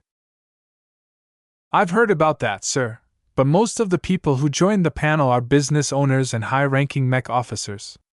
I'm not questioning their competence, but they are similar to Mrs. Catter and Mr. Navis, who let something happen right underneath their noses for several years." "What are you suggesting then, Ves?" "It's strange that the previous liaison mech designers assigned to oversee the K&G's military production hadn't spotted a clue. They've grown far too comfortable with their jobs." Senator Tovar frowned. "I have little say over how the Mech Corps assign and instruct their liaison mech designers. In other words, certain powerful people wanted the position of liaison to continue to be used to place well-connected mech designers far away from the front lines. By allowing them to supervise the military production of a company based in Bentheim, they could spend most of their time visiting coffee shops during the day and partying at various nightclubs during the night. Since Tovar implied that he wouldn't be able to change this corrupt mechanism, Ves took a step back and provided an alternative suggestion. Oh, I'm sure that most liaison mech designers are already busy. Considering the large amount of responsibilities that liaisons need to fulfill, why not provide them with an aide or two? Involving more people ensures that all of the work that needs to be done will be addressed in a timely fashion. I don't think adding more mech designers will solve the problem. Then don't assign mech designers to the liaisons. Instead, why not draw upon professionals with plenty of technical expertise? They don't need to be chief technicians. Any mech technician with an abundant amount of experience working in large mech workshops or manufacturing complexes will do, sir. The senator took his words seriously. That is a remarkably insightful suggestion. I can see the merit in this proposal, even if the Mech Corps will abhor having to make new procedures to implement it. I'll take it up with a member of the panel later. Thank you, sir. I'm just doing my part for the Republic. Ha! Tovar laughed. This is the kind of drive I like to see. You are a credit to your family. You Larkinsons have always remained loyal to the Republic, and although it is a pity that your predecessors have never entered the political arena, perhaps you might be the first to step inside the ring. Ves smiled nervously at that. I appreciate your compliments, sir, but I am firmly committed to running business. Prudent choice. Well, you can't have everything. Tovar shook his head. Let us move on to business. Has my assistant brought you up to speed? Yes. He informed me that you are appointed by the government to head a delegation to meet with the Vesians to negotiate a possible end to the war. You are correct, but not entirely, Tovar said. While I do carry official sanction, only a small portion of the government is aware of my mission. We cannot allow the skeptics, naysayers, and warmongers to find out about this attempt because they will do their best to stop us from succeeding. Pardon me for my skepticism, but can it actually be done, sir? Senator Tovar crossed his arms. You won't be so skeptical once you obtain the full picture. Both the Republic and the Kingdom has better things to do than to let the current war run its course. It's incredibly destructive, and it will take far too long for us to regain our strength. Even if I can convince my Vesian counterpart of the necessity to end the war, too many institutions are opposed to a premature peace. It is the role of our delegation to find common ground with the Vesians. What is my role in this? I've heard from Mr. Cordraith that my presence would be helpful somehow, but I'm not sure if I'll be able to fit in this kind of setting. The diplomats and I will take care of the formal diplomacy. The attaches we are bringing along will sometimes be called to lend their expertise to us, but they are also charged with bonding with the Vesian attaches. Due to your peculiar status, you are very well suited for the latter duty. Ves wanted to sigh. I'll do my best, but could you give me some advice? I don't have a good picture of what I'm supposed to be doing. It would help me a lot to hear what you expect from me, sir. Although Senator Tovar looked a little bit irritated, he nonetheless took the time to answer. You are expected to interact with the members of the Vesian delegation on a regular basis. Most of them will consist of Vesians aligned to the royal family, so they are not as clannish as the Vesians who have pledged their loyalty to the dukes. Try and see if you can't befriend their mech designers. We will also welcome any other friendships. The more, the merrier. Once you build up a rapport with the Vesians, report back to us and we'll make use of your personal ties to suggest some collaborative projects. I see, sir. Ves did not look very hopeful that any sort of collaboration could take place between the two bitterly hostile states. In fact, he heard quite enough. He just wanted to get out of the same compartment as this old fossil and get this entire mission over with as soon as possible. As for making friends with Vesians, he'll see. Unfortunately, the old man did not dismiss him just yet. Let us take a seat. They both moved over to his desk. As the senator took a seat behind the desk, he began to sink his chair and lose himself in the sensation. Ah, I have never felt so comfortable in my long life. I really have to thank you again for helping me rejuvenate my life and regain some of my physical prime. I was merely doing my duty, sir. Tell me, what do you think of the current state of the Bright Republic's mech industry? Oh boy. Ves had a lot of opinions about that, but he wasn't sure it would be wise to voice them all to Senator Tovar. Besides, why did the old man bring this up? I think the Bright Republic has a strong market, Ves said. Our mech designers are sensible, and while many of us fail in our businesses, those who succeed are able to compete against some of the best commercial mech models for sale in the entire star sector. Tovar nodded in agreement. Business is a battlefield. It is no less bloody than the actual fighting at the front lines. We are not in the habit of raising flowers in a greenhouse.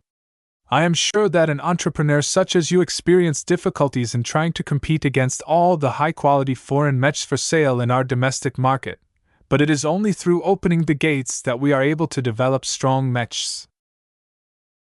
The proportion of mech sales that originate from domestic producers is a bit low, in my opinion, Ves said carefully. Even the companies headed by our senior mech designers do not always enjoy great success in competing against the mainstream mech models peddled by the enormous transgalactic enterprises. That is a valid criticism, but a little hardship does them a lot of good. We can't make our seniors feel too comfortable. They already enjoy a lot of renown in the Republic. Do you know that many of them have graduated from Ansel? The Ansel University of Mech Design is the best institution to study mech design in the Republic, Ves stated. Yet a talented mech designer like you emerged from the Rittersberg University of Technology. Tovar suddenly poked, striding into dangerous territory for Ves.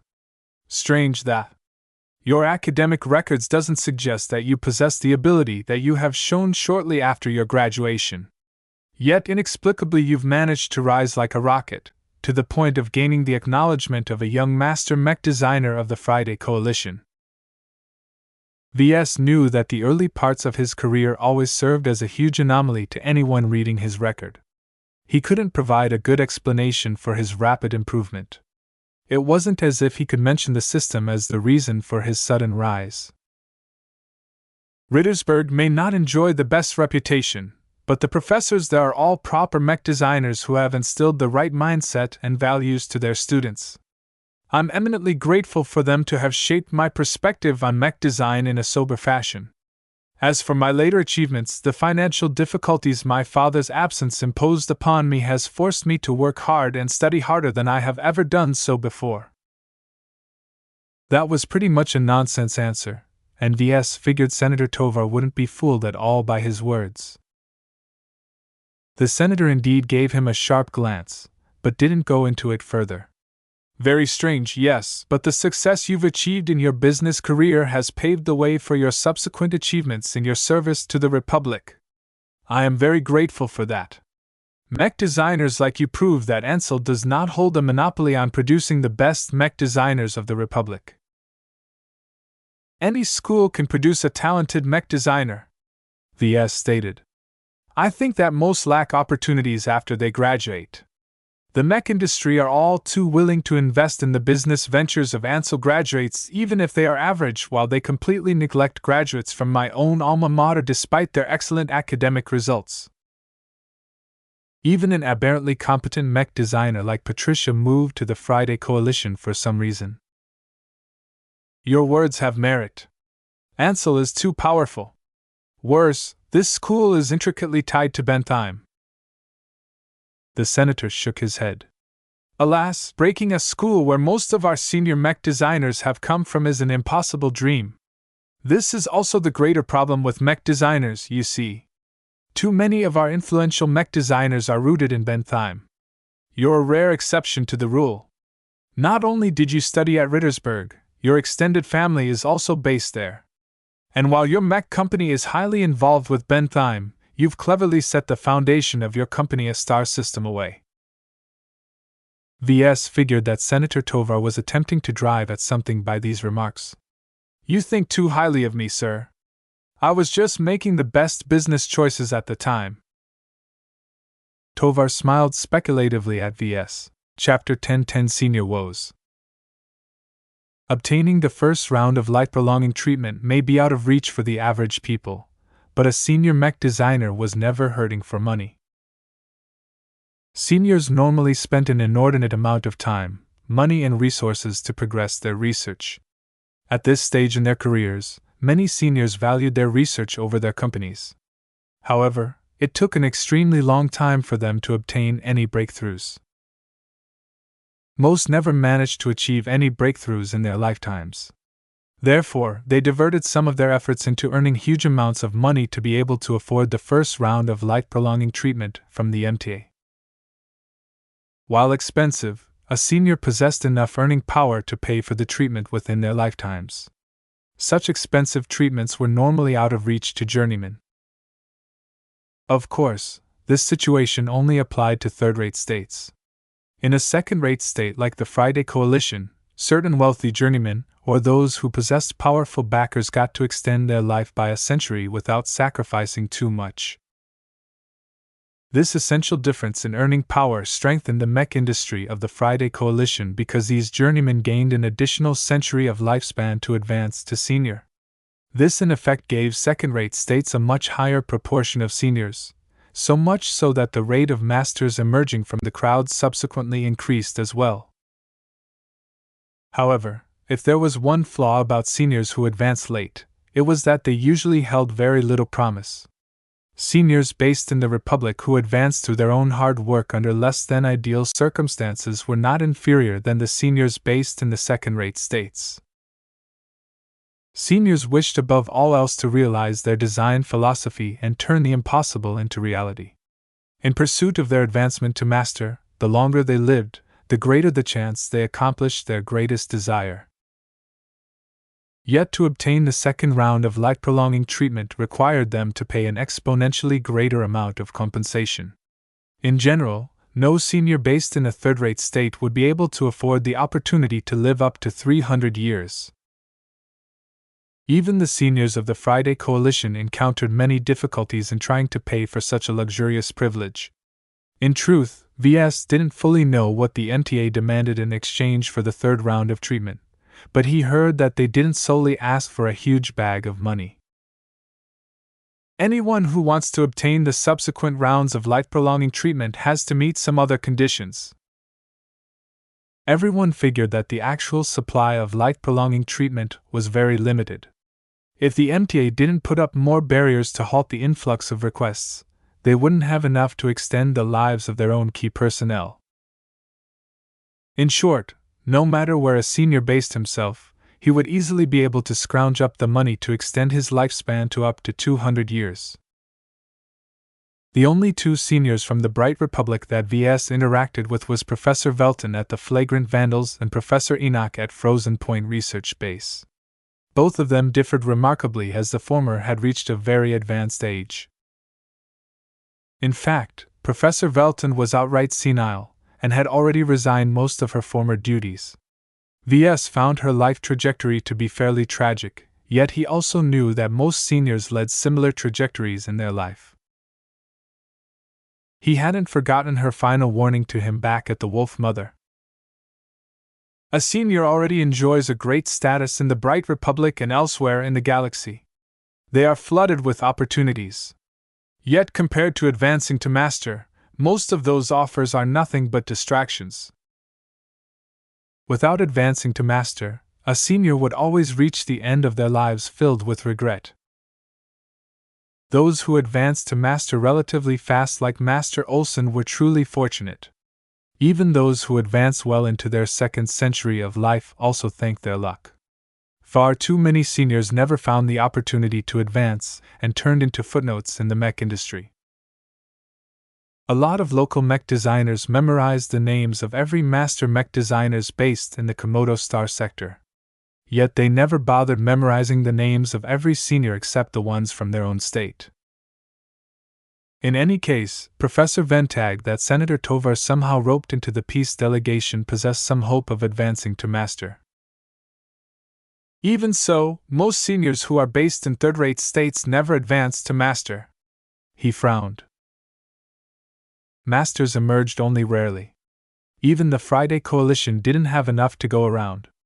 It simply came down to lacking enough money to fund their expensive research endeavors. This was why at some point, some seniors who still possessed a decent hope of advancing to master within their lifetimes moved to the Friday Coalition. VS didn't know the exact figures, but the Bright Republic and many other third-rate states actually lost over half of their seniors this way. The only problem was that the seniors who all decided to make the move never received a warm welcome in such a tough and unfamiliar environment. Their status as outsiders always distinguished themselves from the native seniors. In practice, the seniors that decided to move to a more prosperous state hadn't led to a greater increase in the chance of advancing to master at all. People came up with various reasons to explain why. The general consensus was that all the distractions and difficulties surrounding the relocation burdened the foreign seniors so much that they failed to enter their best state when performing their research. That's probably not the full story, but it's definitely one of the main factors, VS silently judged. Therefore, plenty of seniors still remained with their current states even if they seemed limited. It wasn't as if they sold their mechs to a single state at this stage. Many companies such as the Caternavis Group and Nora Consolidated sold mechs across states, and even star sectors. As long as the reach of their products extended to more and more markets, the amount of money flowing in grew respectfully large. This gave Professor Ventag enough money to fuel his ongoing research. The seniors who relocated to the Friday Coalition often faced very steep competition from the large amount of seniors who already carved out their places in the state's prosperous mech market. Native seniors possessed a much stronger foundation into some of the more advanced tech that catered specifically to a second-rate state's development level. This gave native mech designers an edge and foreign mech designers an inherent disadvantage. In short, any senior entering the market of the Friday Coalition for the first time needed to build their company back from the ground up. This usually took a very long time as the competition was too intense. By the time their companies reached a certain scale, they might already be nearing 200 years old, and with very little time left to work towards their advancement. In the end, the fate of a mech designer strongly correlated to their origins. Those born and raised in third-rate states inevitably hit a ceiling that was nearly impossible for them to break. Those born in second-rate states inherently received more privileges and opportunities, so it was no surprise that they possessed the ability to pump out masters every now and then. It's unfair, but nothing in the galaxy is truly fair, VS concluded. The disadvantaged just have to work a little harder to achieve their dreams. None of this dynamic concerned VS too much because the system formed a very powerful tool in overcoming the various hurdles in his career if they stymied him. Just because he didn't want to become dependent on the system didn't mean he purposefully turned away from it whenever it offered him a way to save years of his life spent on fruitless work. However, understanding the situation facing seniors helped him understand Professor Ventag's position. While the felicitous remembrance blocked all outside access to the galactic net, VS still received permission to access her internal database, which stored huge tranches of data. VS managed to read up on the senior. Nora Consolidated truly cooperated a lot of the government and military. Professor Ventag received a reputation for being particularly cozy with some government institutions. While the market didn't care about that, the mech industry and in particular the other senior mech designers faintly opposed him for that reason. After all, unlike most of the other seniors who originated from the AUMD, Professor Ventag came from the Durham Center of Technology and Innovation. Widely considered as the second-best mech university of the Bright Republic, the DCTI always stood in Ansell's shadow. If not for the fact that some of its graduates occasionally managed to advance to senior, it would have been completely obscured by many of the other run-of-the-mill institutions of the Bright Republic. Even so, a lot of mech designers who didn't think they'd be able to get accepted by the AUMD all applied to study at the DCTI in droves. He laughed a bit. I was one of them, in fact. Back when he didn't obtain the system, he had never excelled in his studies. He certainly hadn't become good enough for the likes of Ansell or the DCTI. He had no choice but to attend the Rittersberg University of Technology. Even then, I think the Larkinsons gave me a hand in getting accepted there. It's not that easy to get into the RUT either. While the universities on Rittersberg never managed to produce any particularly talented mech designers, many of them went on to work in the military or the public sector. A lot of officials and policymakers that regulated the mech market had actually graduated from the RUT or other schools located in the capital.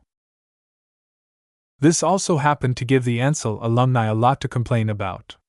They detested the bureaucrats from Rittersberg and disparaged them as failed mech designers who went on to pursue a middling career in the government. Ves shrugged. He could have been one of those petty bureaucrats, as well if his mech business failed and he wasn't able to accumulate new knowledge quickly enough. As he continued to perform research on Professor Ventag, Secretary Lowe rang the bell outside his cabin. Mr. Larkinson? What is, Secretary? Professor Corus Ventag has extended an invitation to visit him at his stateroom aboard the ship. Ves looked up from his terminal. He did? If you wish to accept his invitation, please go on your way as soon as convenient. I'll be right outside. He half expected Professor Ventag to ignore Ves. Outside of his wartime accomplishments, Ves shouldn't have attracted the senior's attention. As a lowly apprentice, Ves wasn't worth befriending. Ventag would be completely justified if he decided to ignore the only other mech designer in the peace delegation. Even so, Ves smiled at the summons. Every senior mech designer he met enriched his understanding of their class even further.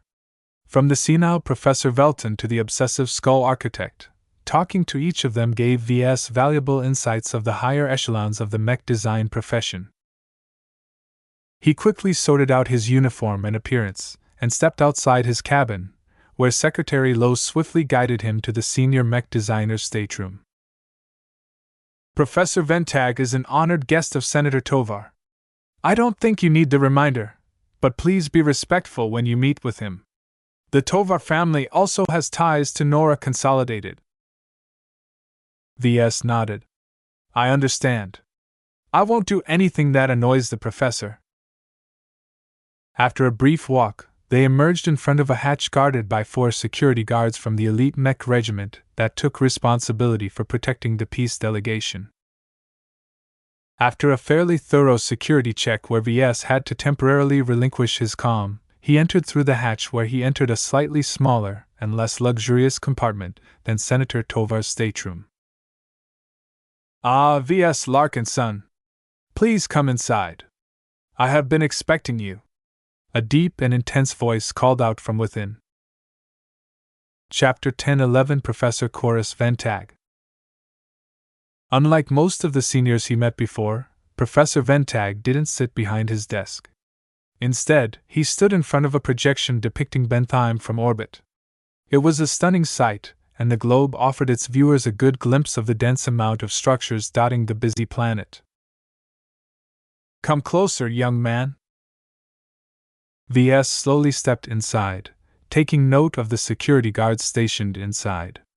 It seemed that every important person aboard this ship except Ves received guard protection.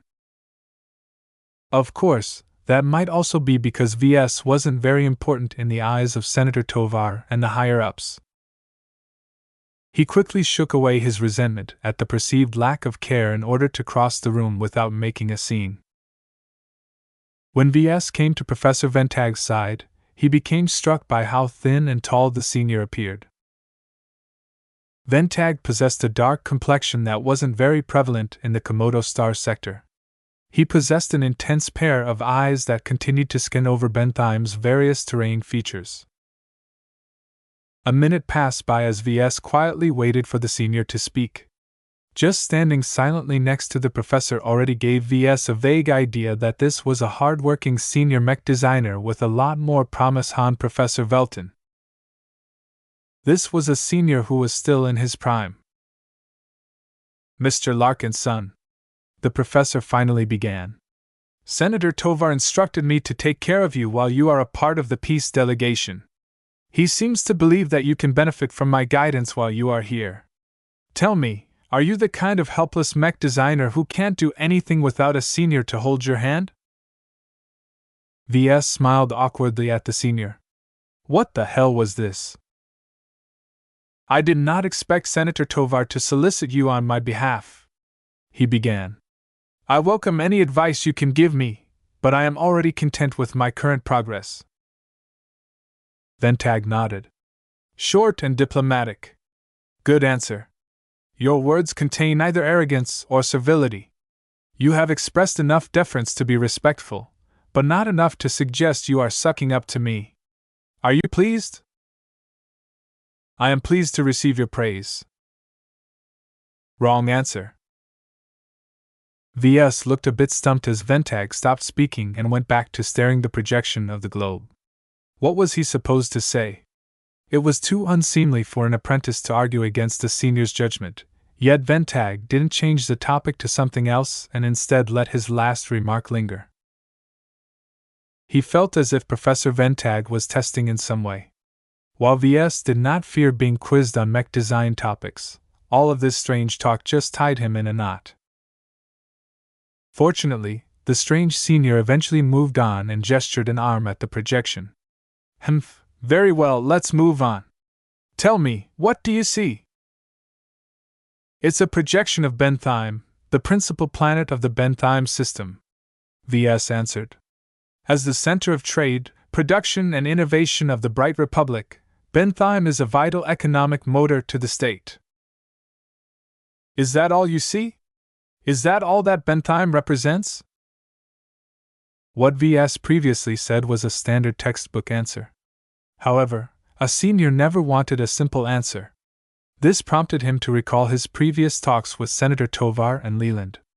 To people in their camp, Bentheim wouldn't have given them so many headaches if it was just a prosperous planet. Bentheim. Bentheim is a planet in contention. It possesses an abundant amount of economic power, but it is far away from Rittersburg, which is the Republic political center of power. These differences have led to much friction, culminating in the rise of the Bentheim liberation movement. Their goal to liberate Bentheim from the Republic is unrealistic and downright stupid, but their grievances against the central government aren't unfounded. Professor Ventag threw him an intense glance that made VS feel as if his eyes were being poked. That is a very nuanced opinion. Senator Tovar won't be pleased with your answer, you know. To the politicians at Rittersburg, Bentheim has been treated more than fairly. Certainly, the planet gives up a lot of its revenue, but in turn it is able to shelter under the umbrella of the mighty Bright Republic. Do you see it that way as well, Mr. Larkinson? One could argue how much benefits the rest of the Bright Republic actually offered to Bentheim. That way usually led to people getting into heated arguments. VS vaguely figured that this issue seemed to be very important, Professor Ventag. Otherwise, why raise this topic in the first place? No matter what he said, he would be sure to upset at least someone. In the presence of Professor Ventag, VS suspected that he couldn't get away with a lie or a non-answer. So he decided to bite the bullet and speak his personal opinion on the matter. While I've spent a portion of my youth as well as my student years on Rittersburg, my true home is Cloudy Curtain, which is very close to Bentheim. Having grown up on a quiet, rural planet right next door to the busy Bentheim, I learned that my planet is heavily dependent on the commerce and consumers that Bentheim offers. While Cloudy Curtain is extremely dependent on Bentheim to sell cloud rice and other agricultural products, Bentheim is also dependent on other planets and star systems to provide them with goods and services that keeps it aloft. Ventag's lips curled a little. He appeared to be pleased. Go on. Every planet and star system is interconnected these days. As far as Bentheim concerned, it uses up an incredible amount of food to feed its dense population and demands an enormous tide of raw materials to feed its mech companies and other industries. Trade doesn't necessarily happen within the borders of a state. In fact, Bentheim imports and exports most of the goods that pass through the star system. Even so, the domestic suppliers and buyers offer Bentheim stable and favorable partners to do business with. You can't say the same about the foreign states, who can turn against us at any time to further their own goals.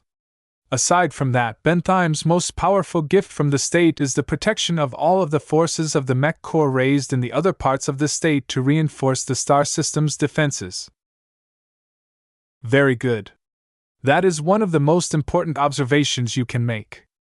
Professor Ventag nodded. No state can stand on their own without military power. The Bright Republic is no different.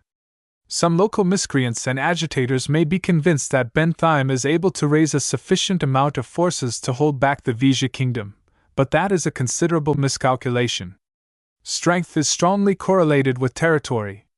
This has been tested over and over again throughout the wars in the past, both against other human states and against the aliens. What do you think of Ansel? Ventag probably didn't ask Ves on his opinion about the city. The AUMD is one of the most prestigious schools for mech designers, Ves answered, stating the obvious before he gave his opinion. Regardless of its faults, it is nonetheless able to provide the Bright Republic with most of its senior mech designers. As long as we have so many seniors, we are able to stay on par against the Vesians who possess slightly more seniors due to their larger population. Professor Ventag sighed. The AUMD is a necessary evil. I agree with Senator Tovar that Ansel possesses an outsized amount of influence in the mech industry. However, the way the Bright Republic has ham-fistedly tried to restrict the school has either ended in failure or antagonized the Ansel alumni network into pushing back. It is not so easy to wean the Republic from their dependence to a single institution. All of this didn't really seem relevant to Ves in his life. However, he knew that the more he grew, the more he would become involved with this particular dynamic. What he witnessed at the KNG already showed him a glimpse of the power and reach of Ansel mech designers. Probably the only way to keep the AUMD in check is to offer worthy competition, Ves remarked. That is exactly what we are trying to do. The Durham Center of Technology and Innovation is one of several ongoing solutions by the central government to chip away at the AUMD's monopoly on high-ranked mech designers. However, we estimate that barring any major incidents, it will take centuries for the DCTI to be able to come close to matching the AUMD's prestige.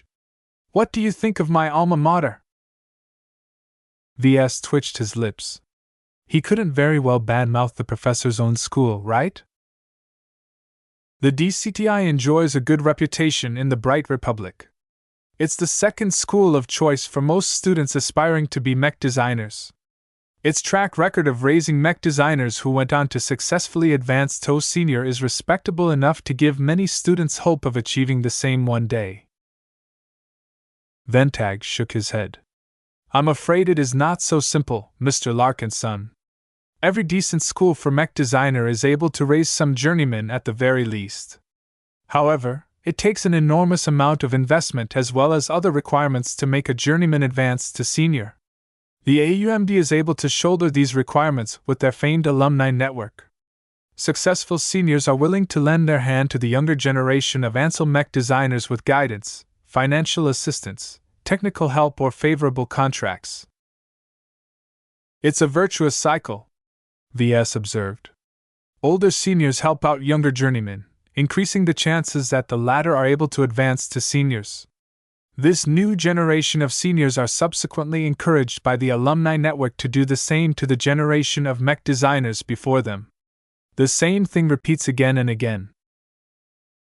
At some point, the alumni network became so wealthy, powerful, and influential that Ansel graduates take up the majority of the Bright Republic's top-end mech design talent. I am glad you recognize how formidable the Ansel machine has become, Ventag said. Breaking this machine is impossible. Therefore, Rittersberg has instead decided to erode it over time.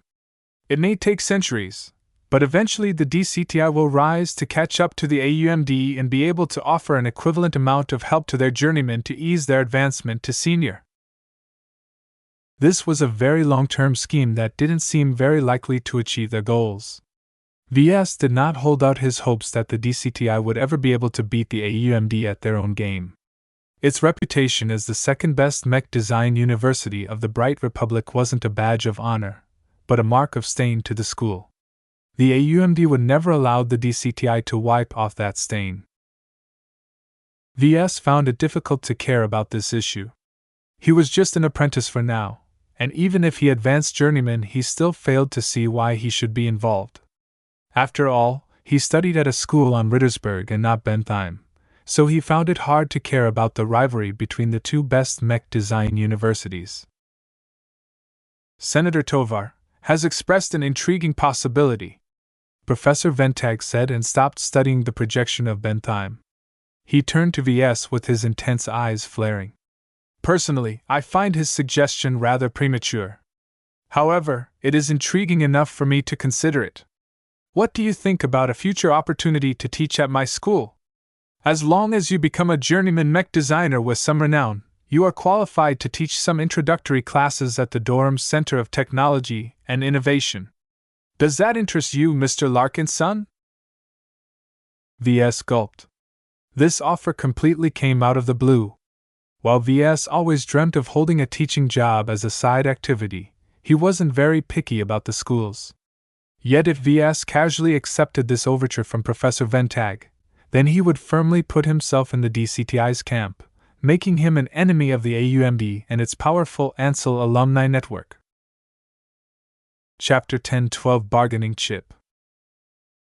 As Ves exited Professor Ventag's stateroom, he nervously wiped his brow. He managed to weasel his way out of the potential offer with a non-committal answer.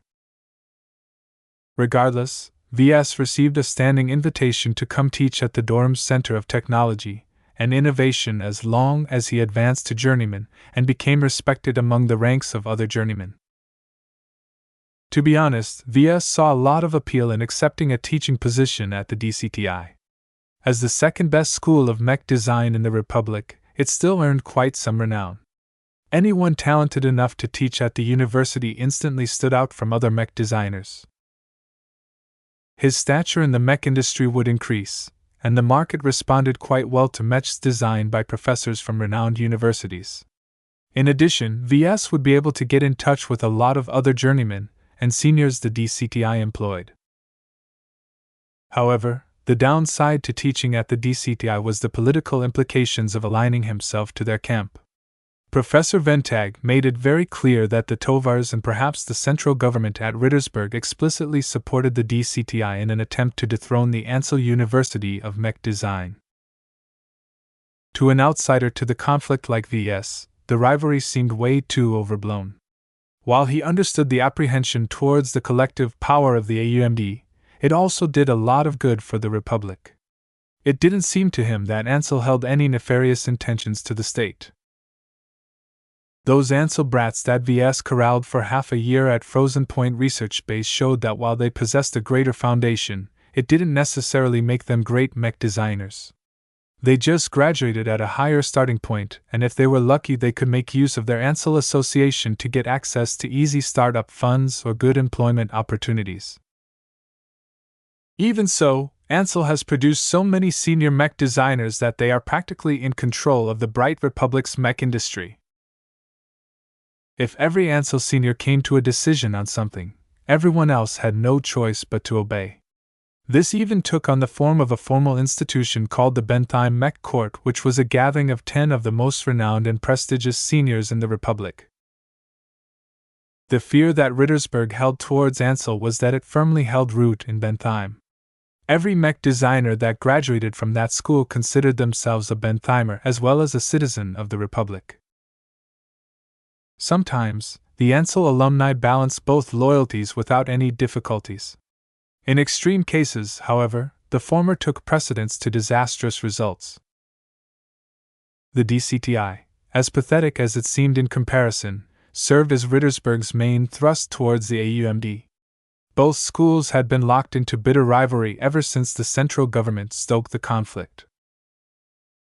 Right now, Ves mainly stood apart from this conflict due to his low stature within the mech industry. He was able to get away from Professor Ventag without a commitment because of that. Still, to Ves it seemed that he was merely postponing a necessary decision. Eventually, he would advance to journeyman and become someone successful enough to attract scrutiny from both camps. The problem was that Ves stood opposite to Ansel from the very start. Not only did he study at Rittersberg, he also became apprenticed, if only tenuously, to a foreign master mech designer. Both of these traits instantly disqualified him from entering their exclusive circle. Therefore, I can either stay neutral or throw my lot with the DCTI. Staying neutral allowed him to stay above these petty conflicts. It also afforded him no extra privileges in the bright Republic's mech industry. From his time at the KNG, Ves knew that as mech companies became bigger and more influential, politics played a greater in keeping them aloft. Having strong allies shielded his company to an extent. Yet was this protection enough to side with the DCTI? Ves did not follow the normal career trajectory of a mech designer from the Republic.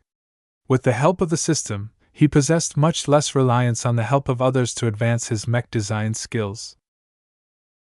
As long as he improved, why should he knock on someone else's door and beg for help? The strongest advantage the system gave him was that it enabled him to be self-sufficient. Therefore, the most prudent and rational course of action for him was to stay aloof of the rivalry between the two institutions. Certainly, Ves wouldn't be the first mech designer to do so.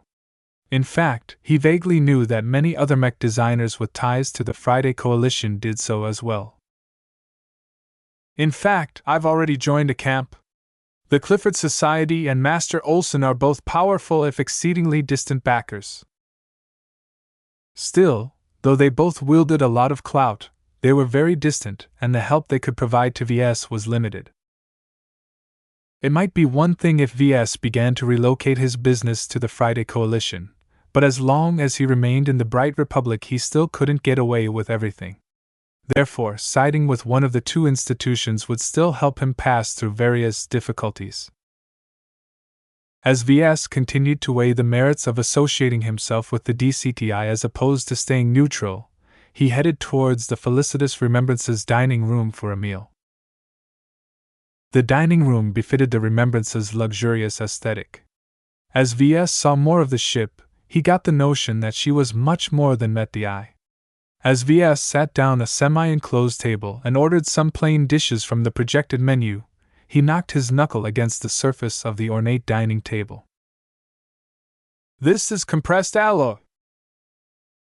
Who would waste so much money constructing nearly indestructible tables? While the bulkheads and most of the structure of the Remembrance didn't make use of compressed alloys, they did make use of large amounts of very strong alloys that Ves found a bit too extravagant to justify. Of course, it wasn't any of his business where Senator Tovar chose to spend his money. As a couple of bots hovered by to drop the dishes, Ves began to dig in. "This is good." While Ves didn't mind a nutrient pack to get by for the day, it felt good to indulge once in a while. Still, Ves kept Professor Velton's warning in mind about overindulging in pleasures. For some reason, Ves thought that Professor Ventag took an excessive amount of interest in his political concerns. His participation in the Tovar Peace delegation and his intricate involvement with the central government, and the Tovar family put him knee-deep into politics. Will he even have enough time left to spend on furthering his own career? Ves idly wondered. Ventag didn't even discuss actual mech design topics with me. It's as if he is more of an official than a mech designer. Certainly, Ves recognized that almost every mech designer needed to be a bit of a politician in order to navigate the higher echelons of power. Government and businesses inevitably began to intermingle considering the huge sums involved. Yet for a mech designer to strive so much on behalf of someone else weirded Ves a little out. None of the other seniors he met appeared to hold much regard for politics. Halfway into his meal, someone abruptly arrived and sat at the other end of the table. Yo! Do you mind if I sit here? A slightly accented voice asked. It sounded vaguely familiar to Ves. Everyone else aboard this damn ship is too old or stuck up to keep me company. I'm surprised they let someone as young as you in their club. Startled, Ves looked up and saw a handsome man around his age or a little older staring back at him. His handsome countenance, his noble bearing, his masculine clothing and his wild blonde hair all seemed very familiar to Ves. Lord Javier! What are you doing here? Ves asked with a startled tone. Javier frowned for a moment. You know me? How could I not? We hunted you down with great effort and great sacrifice. Your loquacious Raphael made a big impression against the Vandals. This prompted Javier to study Ves in greater detail. He took in the various awards and began to suspect something. You were with the Vandals? Ves saw no harm in admitting it. I was. This caused the Vesian noble to color a bit. Obviously, he hadn't entirely gotten over the way the Vandals defeated him in battle and hunted him down, while he tried to escape under stealth. For the both of them to meet each other aboard the felicitous Remembrance seemed to be quite the coincidence. When the flagrant Vandals finally took Lord Javier into custody, they ostensibly handed him over to the Vesian Revolutionary Front. This allowed the VRF to execute the abusive noble for the many crimes he committed against the citizens of the Deepman system. Yet secretly, the Vandals kept him alive and in captivity all this time in a hidden compartment deep inside the shield of Hispania. Ves never heard what the Vandals did with Lord Javier. He wasn't part of Major Vrl's inner circle back then, so did not get any opportunity to meet the noble scion in person. For Lord Javier to avoid being executed and for him to be present here drew V's curiosity. Are you a prisoner here? Ves asked simply. Nah. I'm a guest. Lord Javier shrugged and slumped in his chair. Since you know who I really am, I guess it can't hurt to tell you that I'm a bargaining chip in the upcoming negotiation. Ves nodded in understanding. Your father, the head of House Anekin, would love to have you back. Yet would the rest of your house even want you back for all you've done? Not only did you fail to defend the Deepman system against the Vandal raids, you've been missing for what, 2 years? Lord Javier grinned and waved aside those arguments. My father is powerful enough to dismiss those faults. All the other useless dolts of House Anekin aren't a match for me when I'm back inside the cockpit. That alone makes it worth it for father to get me back. Anything else that's inconvenient to me can be scrubbed from the records just like any other stains. No one except the locals will remember the Deepman raid in 5 years' time. How wonderfully convenient of you nobles, Ves dryly remarked. Just as the high officials of the Bright Republic sought to bend the rules in their favor, so did the nobles of the Vesia kingdom. The only difference was that the Vesian way was a lot more direct due to their greater authority. Say, I've seen you in the news. Lord Javier looked at Ves in a speculative way. You're that combat-tested mech designer, right? From the famous Larkinson line as well. Your family has a bad reputation in my state, you know. If any of our mech pilots can prove they killed one of you bastards, they would earn a lot of merit. It's even better if we kill your expert candidates. Any commoner can instantly become a knight if they killed someone like Ves Larkinson. Ves felt really weird talking face to face with an unabashed Vesian noble. I'm glad to hear that the Larkinsons have been thorns in the side of you Vesians. Well, it's all fun and games in the war, am I right? Lord Javier flippantly said. To be honest, I quite enjoy my vacation among you guys. Spending some time away from my duties and sitting out on the war while other poor sods are fighting and dying for no reason is quite the lucky chance. The people who are fighting at the front lines are doing so for a cause. I don't think you should belittle their sacrifices. Pfff. They're merely sheep. People live and die all the time. If not in this war, then some other stupid conflict. The Renault Republic's pirate problem has already proved that people can't sit still. For some reason, Ves vaguely thought that Lord Javier shared a lot in common with Senator Tovar. They both treated the lives of others like currency. At least the senator had the decency to claim he worked on behalf of the state. In comparison, Lord Javier didn't hide the fact that he was a callous bastard outside a public setting. Chapter 1013A Rebarthan Theory. Back when the flagrant vandals raided the Deepman system and hunted Lord Javier down, the noble facetiously spouted words that painted him as a hero that stood up for the beleaguered citizens. Now, though, Lord Javier seemed to have aged a bit, and lose some of his brashness during his time in captivity. While Ves thought that he was still very much a jerk, Javier at least seemed to be aware of his lack of power among the Briters. In fact, Ves somehow found it rather compelling to hear the opinions of a genuine Vesian noble.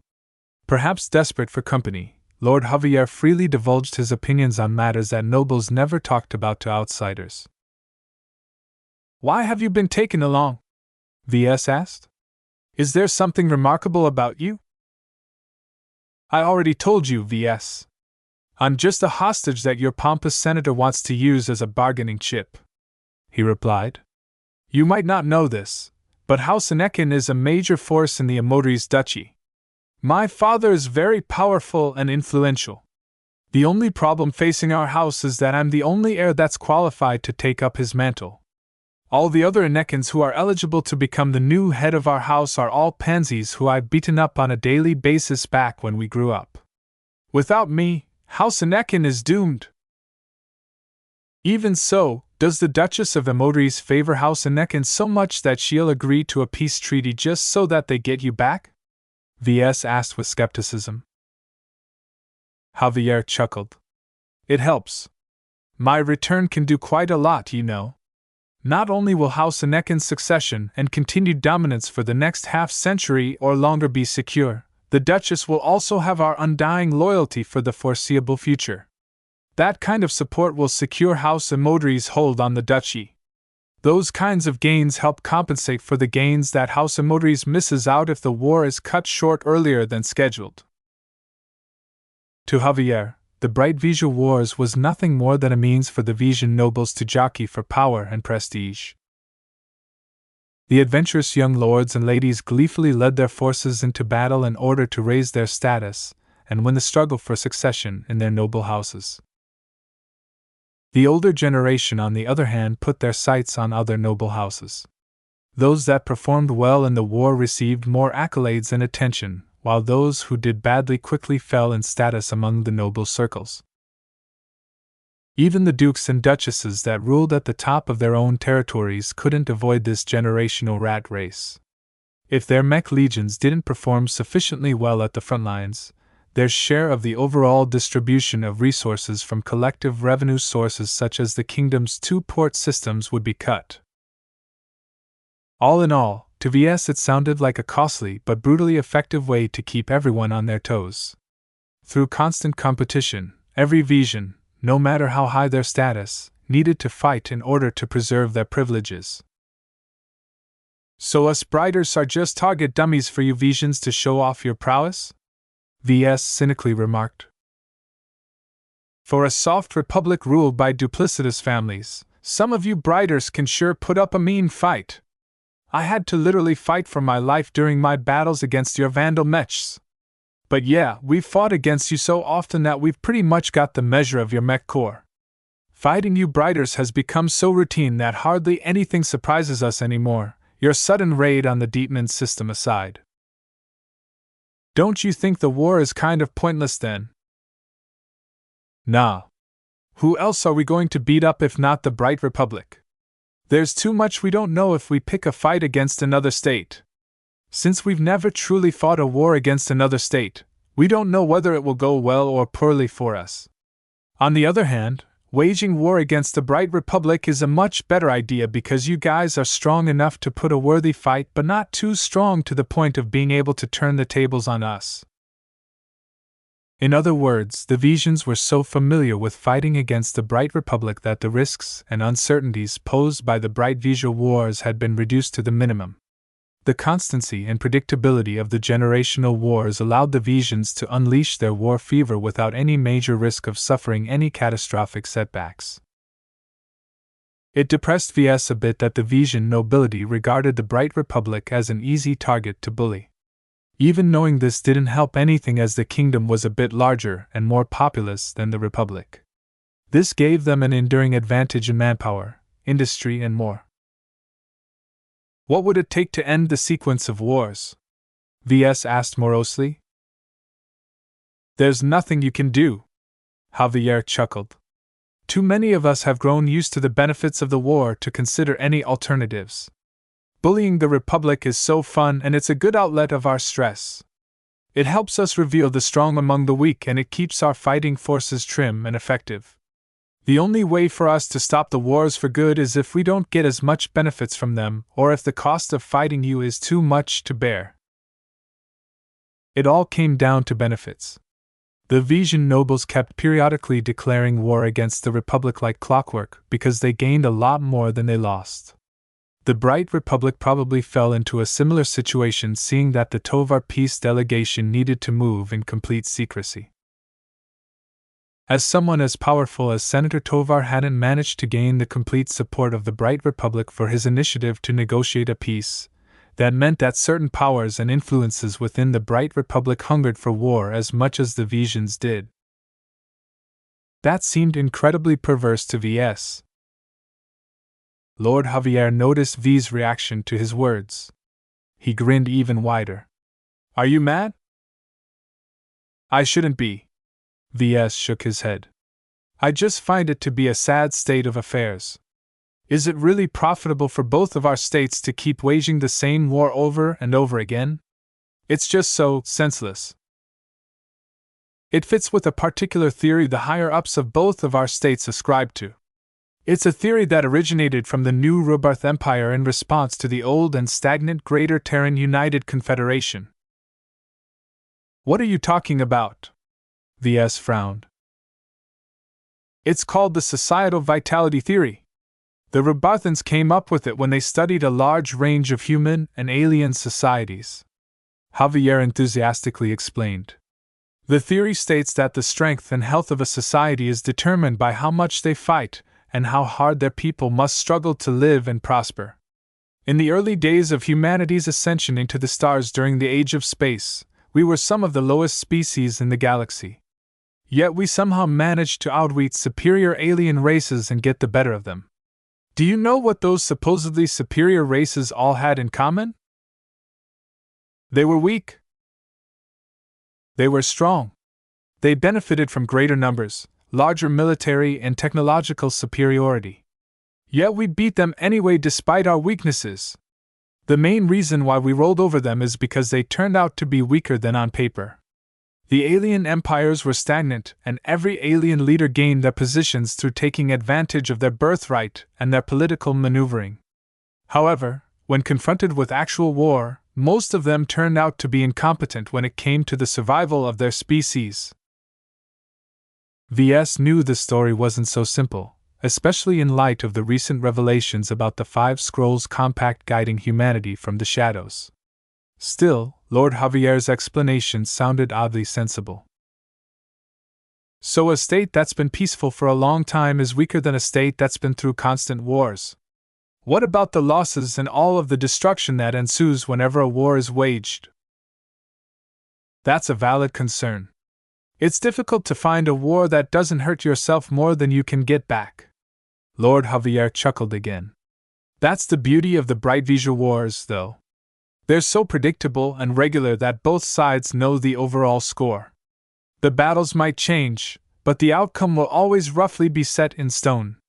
To the adherents of the societal vitality theory, the wars are the perfect vehicle to keep our states from stagnating into a bunch of paper tigers like the Renault Republic. The more intense the fighting, the more invigorated our states become. Ves suddenly gained a realization. All his wondering about whether there was a conspiracy behind the bright visual wars turned out to be true. It was just that the conspiracy took on a different form than he expected.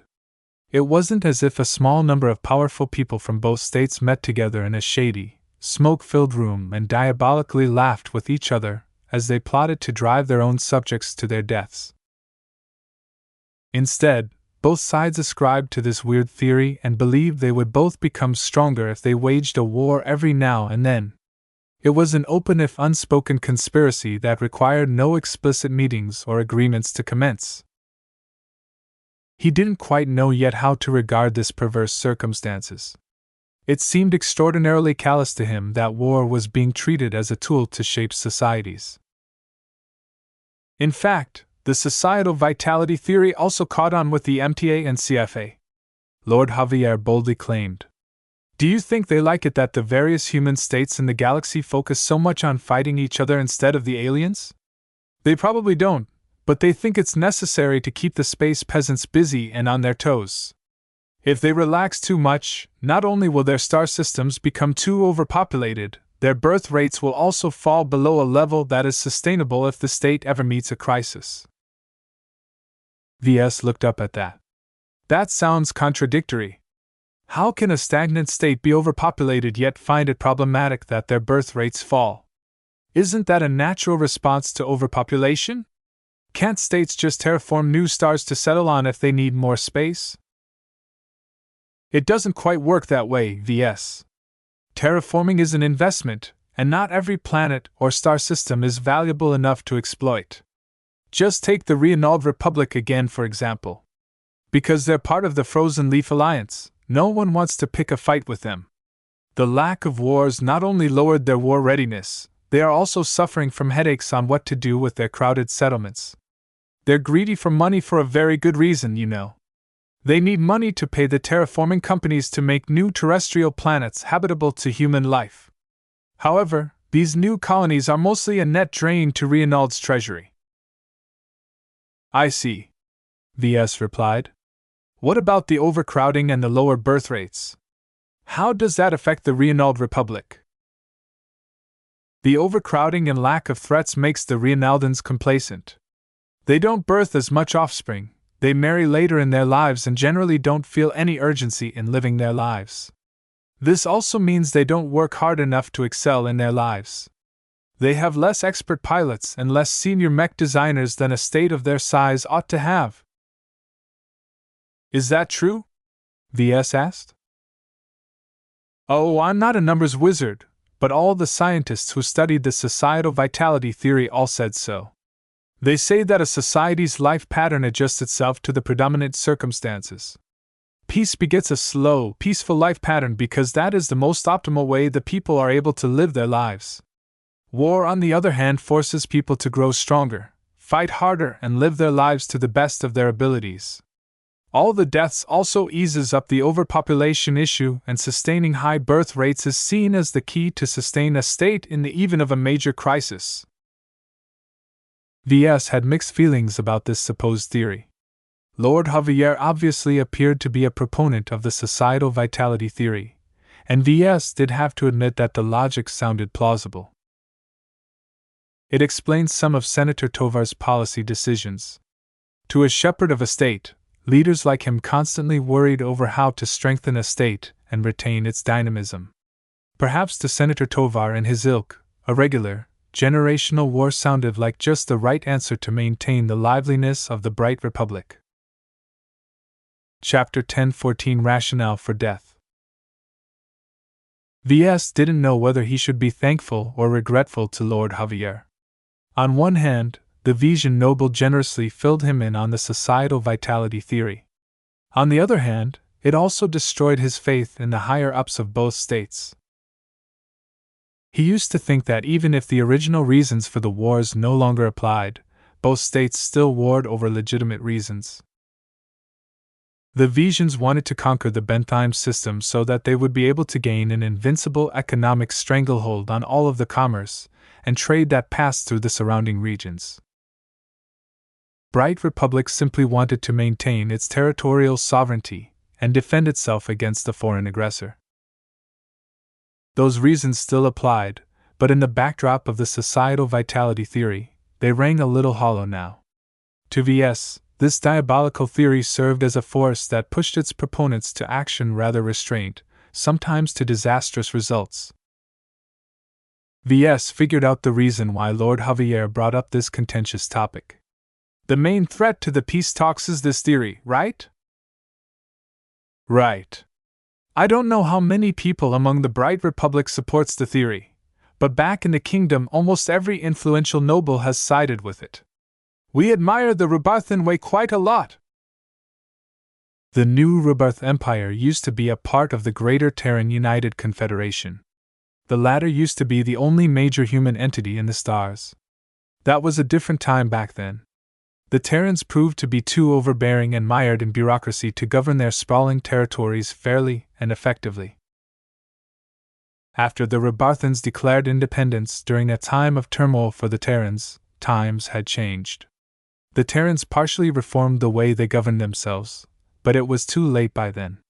The new Rubarth Empire grew into such a substantial power in a short time that they pretty much rivaled the Terrans in might. Perhaps the rapid but enduring success of the Rubarthans in their galactic rivalry against the Terrans gave the theory a lot of weight. Ves did hear that internal competition and political maneuvering there was rather brutal. The founder families that eventually founded the Bright Republic used to be aberrant pacifists who tired from all of the infighting and warmongering at the powerful first-rate superstate. The constant wars between our states has pretty much enshrined the societal vitality theory among our leaders, Ves speculated. Proponents of the theory are able to take advantage of the wars to enhance their prestige and further their goals. Those who oppose it on moral or practical grounds won't benefit from the wars unless they give in, which pretty much turns them into hypocrites. I don't see any way we can forge an early peace if that's the case. Lord Javier threw a patronizing smile at Ves. You have to think a bit bigger than that, Ves. What is the ultimate goal of adhering to the societal vitality theory? It's to strengthen the social vitality of our states. Why? To strengthen the efficiency, dynamism, and military might of our states against other threats. We pursue strength because it is the only thing that keeps us safe against the threats of the galaxy. As Ves recalled his recent talk with Senator Tovar, he started to gain an understanding of the need for peace. Is there a greater threat on the horizon? The senator didn't tell me, but I'm not stupid, you know. I'm a good observer, and from what I see, the Brighters aboard this ship aren't worried about us Vesians. Instead, they're on guard against a different threat. A greater threat, as you said. A grave silence fell between the two. The Remembrance's elegant and luxurious dining room didn't host many diners at this time, so hardly any noise interrupted V's contemplation. The implications of this theory probably led to a lot of unnecessary wars. At least, unnecessary to the average people. To the proponents of the theory, war was a great tool to invigorate a state. Is there any proof that it actually works? Sure, Javier shrugged. First of all, the strength and prestige the Rubarthans gained in their early years against the stagnant and corrupt Terrans is a powerful historical case. The Rubarthans trounced the Terrans in almost every aspect because the latter have become so stale that they reacted like fossils to something they adequately planned against beforehand. Over the years, the rise and success of many other states over their more peaceful rival has given the theory strong support. I don't think it's that simple. Sure, a war might be able to invigorate a state as you say it, but it might also just cause them to suffer far more damage than they get in return. I bet the researchers aren't so eager to study the failures. Perhaps the survivor bias plays a huge role in making those determinations. Hey, what do you take them for? They're smart enough to take that into account. At least I think so. Lord Javier scratched his head. Whatever. The point is that we've not only seen this kind of effect among human states, but also among the various alien empires. Before humanity came along, most of the galaxy got carved up by the same old alien races. The balance of power largely remained the same, and nobody powerful felt eager enough to fight because the super low birth rates of the 7 apex races makes any serious war too costly. Humans don't suffer from that problem, Ves remarked as he followed the logic of the societal vitality theory. Compared to those powerful alien races that depend on exotics to propagate their species, our growth rate as a species is enormous. All the setbacks we've suffered against the aliens during the Age of Stars and Age of Conquest never put us down for long. Instead, we bounce right back with our explosive birth rate. A comparison between different human states did not yield any drastic differences. However, when Ves compared human civilization to the previously dominant alien civilizations, their traits diverged enormously. The birth and growth rates central to the logic behind the societal vitality theory formed one of the most powerful advantages of the human race. No major alien race at the time could keep up with the constant growth and expanding population of the upstart humans. Of course, with the 5 Scrolls Compact acting behind the scenes, humanity's rise could not solely be attributed to these reasons alone. Ves did not think any further in this direction because he hardly knew anything about this line of questioning. It's a different time now, you know? Lord Javier said as a couple of bots started to deliver his dishes. He came to the dining room to eat, after all. During the Age of Stars and the first half of the Age of Conquest, we humans largely pointed our guns outwards against the aliens. We took their stars, their technology, their resources and repeated it over and over again as we gobbled up the galaxy. What a great time to be alive back then! For various reasons, the exponentially accelerating conquest and expansion began to stall halfway into the Age of Conquest. The surviving alien races no longer remained complacent against the humans that threatened to gain complete control over the galaxy. They set aside their long-standing rivalry and animosity against each other, and presented a somewhat united front against the galactic threat that was humanity. At some point, the various human states that made up human civilization found it increasingly difficult to fight against the aliens. Eager to fight but with no alien opponent in reach, they instead began to turn their weapons against each other. Is the societal vitality theory an attempt to go back to the glory days of humanity's rise? Ves asked. Kind of. Lord Javier nodded. Well, it's more of an attempt to prevent our society from backsliding. If we all grow too fat and happy of our current accomplishments, the aliens staring hatefully at us will give us a nasty surprise. Life must constantly be a struggle if we are to stay strong. This applies to both humans and aliens. Now that we've dethroned the 7 apex races and chased them out of their ancestral territories, they're holding a lot of grievances against us. You can bet they aren't relaxing while they're plotting our race's demise. Ves had difficulty seeing the relevance of looking at humanity from so far above. All of this sounds very high-minded. We're not the masters of the human race. Is there any point for us to think that way? Why not? The noble shrugged. At least it's essential for me to be familiar with the arguments if I want to fit in with the rest of my class.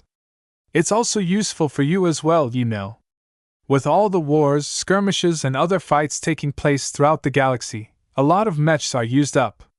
What fuels the mech industry? Battle! The more battles taking place, the more mechs you can sell. Doesn't that sound like a good deal? This observation caused Ves to feel a bit troubled. He couldn't refute this logic. The mech industry would have been a lot less dynamic and a lot harder to participate in if battles rarely broke out. Mechs lasted about 5 years with intensive use and 10 years with moderate use. However, if the amount of fights in the Komodo star sector decreased by 90%, then most mechs would be able to reach their full nominal lifespan of 20 years.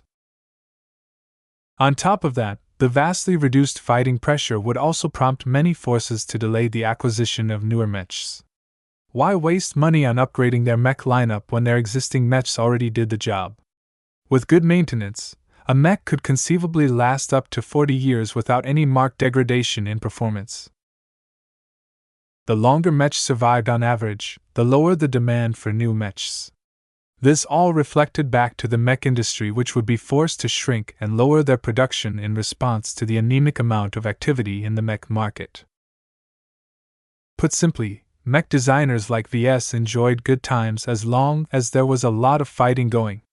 While Ves was already aware of this simple truth to an extent, when looking through the lens of the societal vitality theory, he became aware that it was advantageous for him to be one of its proponents. However, his shock at these revelations hadn't faded yet for him to make up his mind about the theory. While a strong part of Ves pushed him to agree with the theory, he instinctively felt he'd become an abhorrent person if he did so. What made him any better than the likes of Lord Javier and Senator Tovar if he started to believe in their common ideology? Surely not everyone agrees with this radical theory, right? Ves pushed back.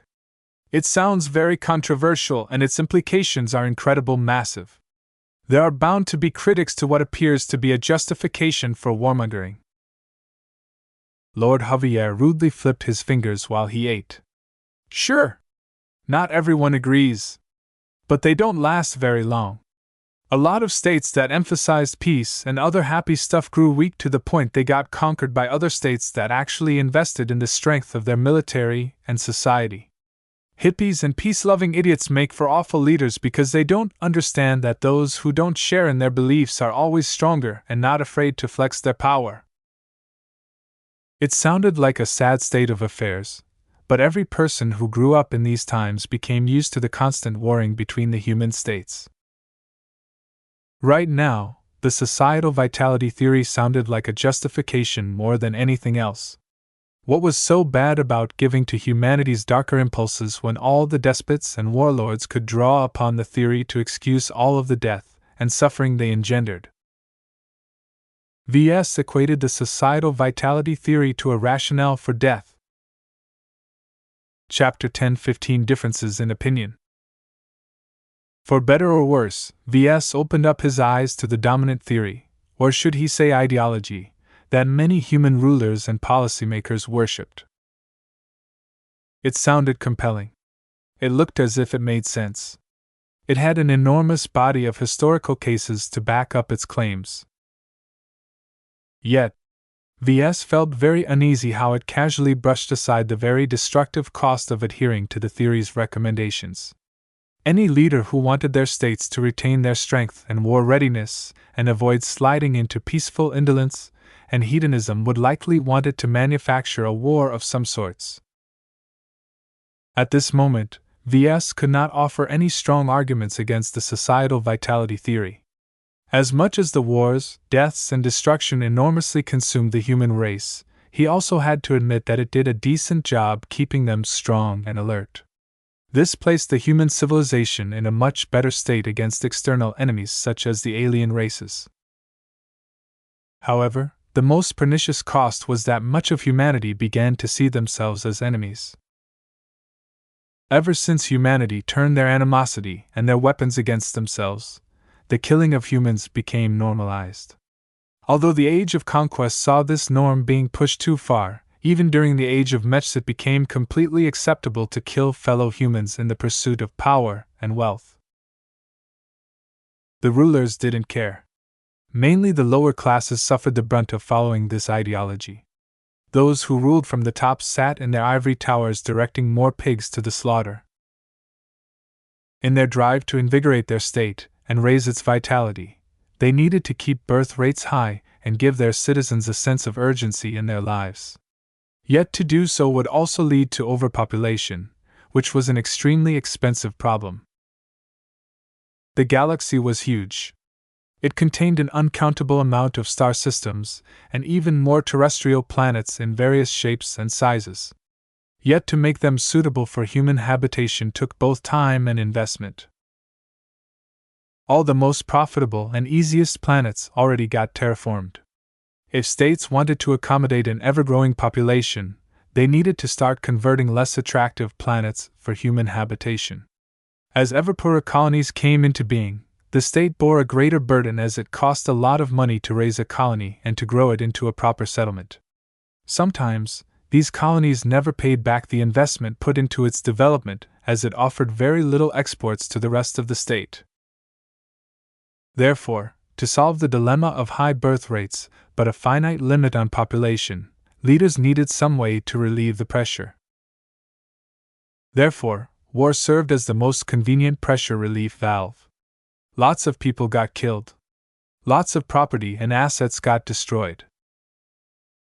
Yet those who survived felt a greater need to recover what they lost and rebuild what was broken.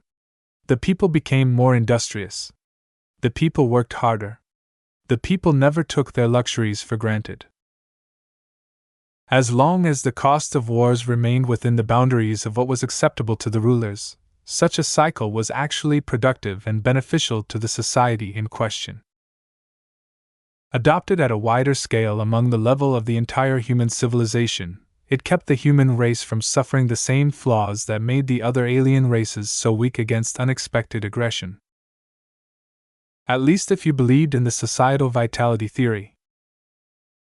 While Ves did not have the qualifications to question sociologists and other stuffy academics about the validity of this theory, he nonetheless felt it possessed an innate flaw. He just couldn't quite pin it down at the moment. Aside from that, the societal vitality theory also suffered from the plutocratic consequence of high-minded policy ignoring the very human cost of their actions. The Bright Visual Wars, for example, killed billions of people over a span of 4 centuries. Even more of them lost their homes, their relatives, their livelihoods, and more. The Bright Republic could have allocated all of that prosperity into bettering the lives of their citizens rather than fuel a perpetually hungry war machine. Yet that was also what the societal vitality theory aimed to fight against. It encouraged leaders to guide their state towards investing their resources into the military. Civil infrastructure and the welfare of the people played second fiddle to maintaining strength. Ves thought of all of this as he sat silent in the dining room, his half-eaten meal forgotten. Lord Javier meanwhile took the silence as an opportunity to gobble up his own sumptuous steak. This is good, Javier praised. Much better than the nutrient packs you vandals stuffed in my mouth. You should really try some. To someone like Lord Javier, he inherited his stance on the societal vitality theory from Count Locher, his father. In turn, Count Locher inherited his beliefs from his own father, and so on. Even if a parent didn't pass on those beliefs, their peers would make sure their fellow leaders were on the same page. Ves narrowed his eyes at Lord Javier. Why did you take the time to explain the societal vitality theory to me? You're awfully charitable for a Vesian noble. I'm a hostage. There's no 2 ways about it. The noble shrugged. Even I know that I have to set aside my old behavior and suck up to my captors. The worst Vesian nobles are those who are good at one thing but bad at adapting to changing circumstances. If there is anything my father has taught me, it is to be as adaptable as a chameleon and as slippery as an eel when you fall into trouble. That still doesn't answer my question. Lord Javier smirked. Oh, all right. You look so confused and out of place on this ship. It's like seeing a fish flopping about on the ground next to a lake. As a generous noble, I felt it was my duty to pick up the fish and throw it back into the lake. Even if I don't obtain any gratitude from my captors, I'll at least be able to make a good impression on the poor fish. What a peculiar analogy to compare me to a fish flopping about for water, Ves replied dryly. He didn't know whether he should be thankful or indignant at being treated as a charity case. That said, although I somewhat regret learning about it, thank you for filling me in on this supposed theory. If you haven't been pulling my leg, then you've given me a lot to think about for the rest of my life. Certainly, Ves did not believe that Lord Javier invented this theory out of the blue. It fit too much with what he saw and how humans work these days. The theory offered a logical underpinning to the continued phenomenon of the incredibly costly bright visual wars and the persistent infighting among other human states that many believed held human civilization back from advancing.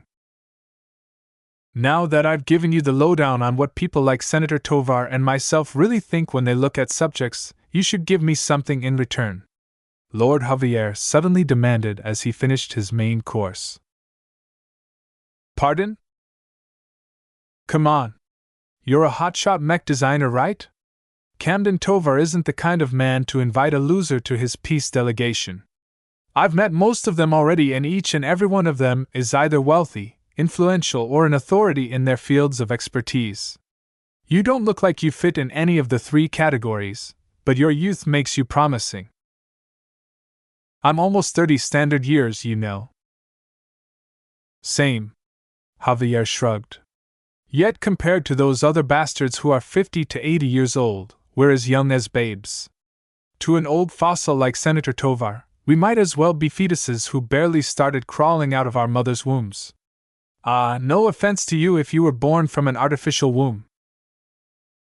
It's okay. I'm natural born. Good. Anyway, regardless of what Senator Tovar sees in you, he must at least see something in your mech design ability. You're good at designing mechs, right? I founded the Living Mech Corporation, which grew into a multi-billion bright credit company in just a couple of years. Ves bragged, feeling the need to puff himself up for some reason. I've only dabbled with variants for a year or so before immediately transitioning to selling original mech models that I've designed all by myself. Even with just 2 premium product lines, my company is selling hundreds of mechs per month, a large proportion of which are exported to the entire star sector. Lord Javier subtly shifted his attitude towards Ves in a more respectful manner. That does sound impressive. On top of that, I've also become apprenticed to Master Carmen Olsen of the Vermeer Group. I'm also a member of the Limar Institute of Technology's Clifford Society. The awe in Lord Javier's eyes increased even further, though the noble also smirked again. I know that apprenticeships to masters is a big deal in the mech industry. However, you don't look like a direct disciple. You wouldn't be tagging along with Senator Tovar, and you would have already heard about the societal vitality theory if that's the case. You're one of those nominal disciples, right? Ha! A master can accumulate hundreds of those without a care. Apprentices like that are just cheap labor that are loyal to them because their master threw them a bone when they needed something to gnaw upon.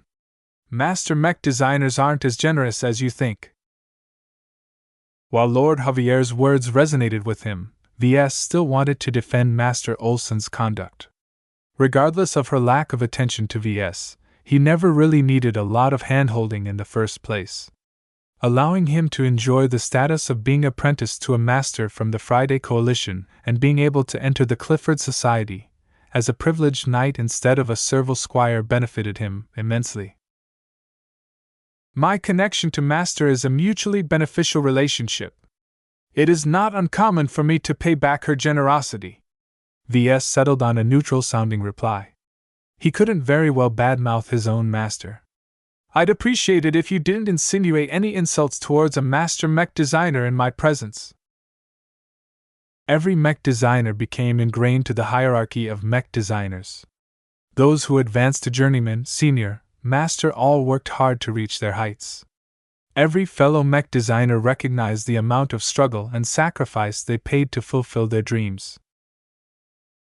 All right, for a mech designer you sure are sensitive. That was an odd remark to Ves. You're poking around into matters I don't want poking. Whatever. My point still stands. You should open your big brains of yours and spill something good. What do you think of my old mech, the loquacious Raphael? It's a good work, right? Ves recalled that insanely capable custom mech. It's expensive. Very capable in the right hands, as it did when you piloted it. I'm very impressed by its ability to facilitate fake resonance.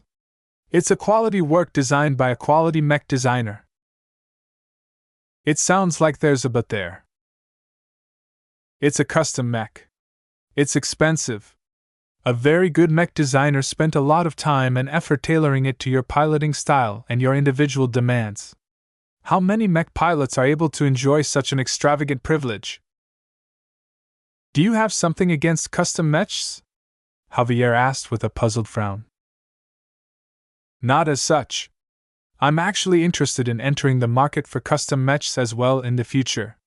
However, the majority of my customers won't be noble scions such as you who possess a budget the size of a star system's entire yearly earnings.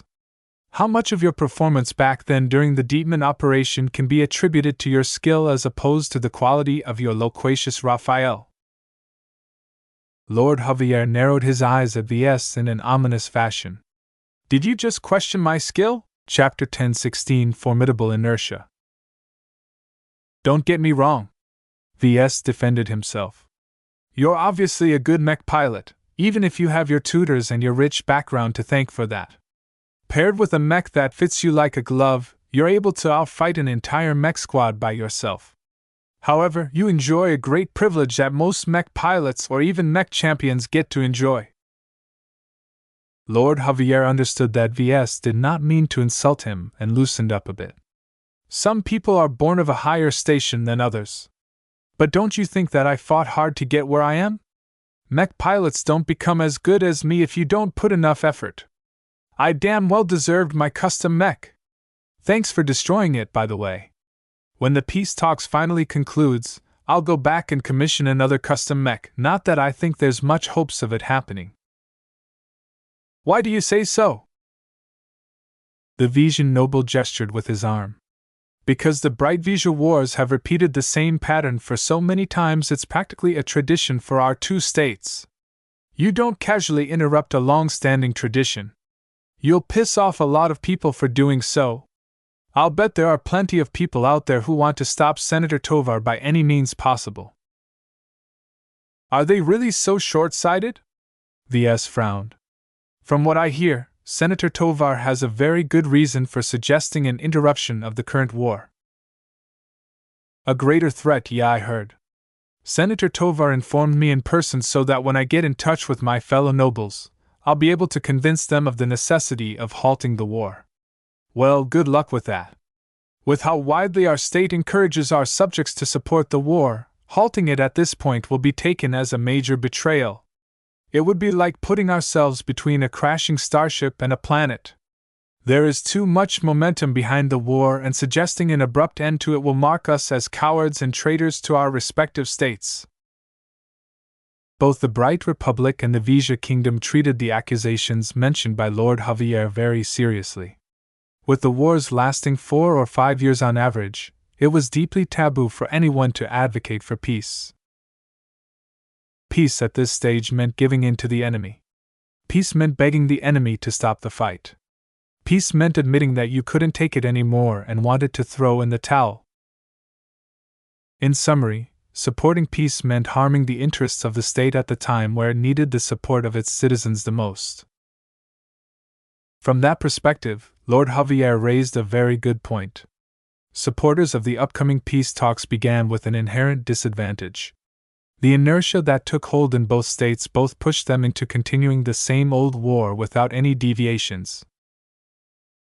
There will be people who question Senator Tovar's claims? You underestimate how obstinate we can be when it comes to supporting the war. Lord Javier chuckled. Even if the senator whipped out direct footage of an impending threat headed in the direction of our states, the warmongers will still blindly stick to their beliefs that we need to fight the good fight to the fullest. Proof can be fabricated and claims can be spun from modest facts. There's no way that those predisposed to war are ever going to seriously contemplate the possibility of peace. Not even if all of the 7 apex races invade the Komodo star sector in unison?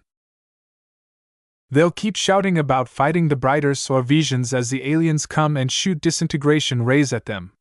If you know these people as well as I do, you'll realize that the diehards among us won't ever give in. The war is their life and their greatest obsession. Is this what the Bright Republic and the Vesia Kingdom has morphed into over the centuries? Ves lamented. Two conflict-driven states that are too afraid of their withdrawal symptoms as soon as their regularly scheduled war is cut short. All of this sounded quite depressing to Ves. He would have thought the people in power would be wise and rational enough to set aside their interest in the war if they heard word a greater that was coming in their way. Yet according to Lord Javier, the inertia for war was so strong that it was nearly unstoppable. Anyway, let's not talk about the war, Ves. That's a headache for Senator Tovar. Anyway, you never did tell me something useful about mechs. Come now. Spill something. Ves racked his mind for something to say. Well, there's rumors in the mech industry that the next generation will see an advancement in offense over defense. Laser weapons will particularly enjoy a significant bump in effectiveness. If you want to go with the times, you should pilot a laser rifleman mech. No thanks. Javier lazily grinned and leaned back on his dining seat. I like to have my cake and eat it too. I know hero mechs get a bad rap sometimes, but it's really convenient for me to pilot a mech that's deadly both at range and up close. I don't like the way that mechs from third-rate states in the Galactic Rim are so over-specialized. That's easy for you to say, scion of House Anekin. Most mech pilots only enjoy so much training. They also have to make do with mechs purchased from a limited budget. Still, it's ridiculous that we've accepted that mechs are supposed to be good at one narrow role but god-awful at everything else. Don't you think it's stupid that a big and powerful rifleman mech is deadly at range but collapses as soon as a light skirmisher runs up and stabs it with the mech equivalent of a toothpick? Isn't it ridiculous that a heavy knight can withstand an entire mech squad's worth of firepower but isn't even expected to whip out a pistol to hit them back? Why can't a mech have it both ways? Ves shook his head at such talk. It's not that simple. Do you think we mech designers intentionally specialize mechs? Why not? If you sell someone a swordsman mech, they still need to cover their ranged options. That gives you the opportunity to sell them a rifleman mech. Despite what you think, Lord Javier, we are not perpetrating a scam. When we design a mech, we have to make many compromises. A mech can either be good at one aspect or passable in many aspects. The only way to step out of this dichotomy is to spend an awful lot of money to design a singular mech that can do it all, but is just one machine. Would you rather have one fantastic hero mech like the loquacious Raphael, or two full mech companies with a balanced mix of ranged and melee mechs? Most mech buyers favor the latter. A single mech, no matter how good, could never beat 80 average mechs unless it was an expert mech. While Lord Javier may be a talented and highly trained mech pilot on par with the best of the Larkinson mech pilots, he was no expert pilot. Every mortal mech pilot possessed limits. From an economic and efficiency standpoint, mech buyers got a lot more bang for their credits if they avoided the drawbacks of diminishing returns by procuring a large number of cheaper but more efficient mechs. However, Lord Javier seemed to have some difficulty understanding the concept of limited budgets and resources. To a noble raised in the lap of luxury, how could he accept these arguments? Okay, let's put this into the perspective of a mech pilot instead of a mech buyer. Not every mech pilot is good at everything, right? Ves pressed. Wouldn't it be a total waste to allocate a swordsman mech to an excellent marksman? A much more expensive and less effective hybrid mech or hero mech would just be an enormous waste of money because the mech pilot would only make use of its range capabilities. This seemed to hit home with Lord Javier.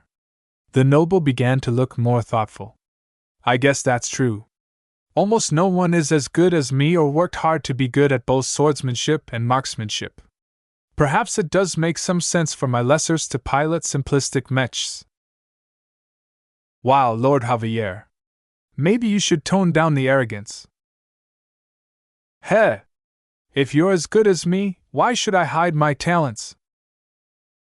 As far as I know, you're not an expert pilot or even an expert candidate.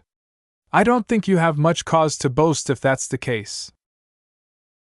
Ves brutally poked Lord Javier's bubble, causing him to drop his grin. The worst part was that it was Ves who said it. While he wasn't an expert pilot, he was related to the famed Larkinson family, who somehow managed to spawn expert pilots in each generation. It's really crappy that the Larkinsons aren't as powerful as the Tovars in the Bright Republic. Lord Javier jabbed back in revenge. What did the Tovars contribute to your state? Sure, they invested money in the original colonization fleet that led to the founding of your state, but what have they done since? They took advantage of their starting point and held their grip on power ever since. The Tovars and most of the other founder families are famous for their influence in the government and in the economy. As for the military, you don't hear about heroic Tovars fighting right in the front lines of the wars. Not like you Larkinsons. I respect that, you know. Thanks. However, I don't think it's a good idea to disparage the Tovars aboard one of their own ships. Lord Javier huffed. I'm a Vesian. I'm entitled to roast the Bright Republic. And I sure do have a lot to say about your hypocritical and duplicitous state. You Brighters always oppose the way we run the kingdom, but as far as we're concerned, your rulers are a lot more despotic than ours. Don't you see that your 5 main founder families are resting on their laurels for centuries, leeching off the hard work and sacrifice of their citizens to live their lives in luxury? For all of their professed adhere to the societal vitality theory, they always impose struggle on their subjects and never on themselves. You're inverting white into black, Ves accused. Just because the Bright Republic isn't entire egalitarian doesn't mean the Vesia Kingdom is a ray of sunshine in our corner of the galaxy. You nobles feast like kings while you exploit your commoners. They are just one step above slaves as far as the Bright Republic is concerned. Heh. That's their lot. But don't pretend our underclass is any better than ours. In your society, it's almost impossible to better their station because the founder families and most of your upper class has a stranglehold on the upper echelons of power. At least in my state, we have to fight for our benefits. Our struggle never ends. To soft Brighters like you, it probably seems as if we're obsessed with infighting. We're not fighting each other for the heck of it, but because we have to stay sharp. The Vesia Kingdom is in fact a meritocracy in the true sense of the word. Those who are talented and fight hard get to climb up the ranks of nobility, while those who are useless despite their high births are quickly taken out of power. Ves couldn't believe the nonsense Lord Javier spewed from his mouth. What the hell? How could he make the Vesia Kingdom sound like a benevolent meritocracy while painting the Bright Republic as a state in the grip of uncrowned kings? Shouldn't it be the other way around? No Brighter will ever believe your nonsense. Your narrative only makes sense to your own people. Javier grinned even wider. Just because a noble like me is saying it doesn't make it any less true.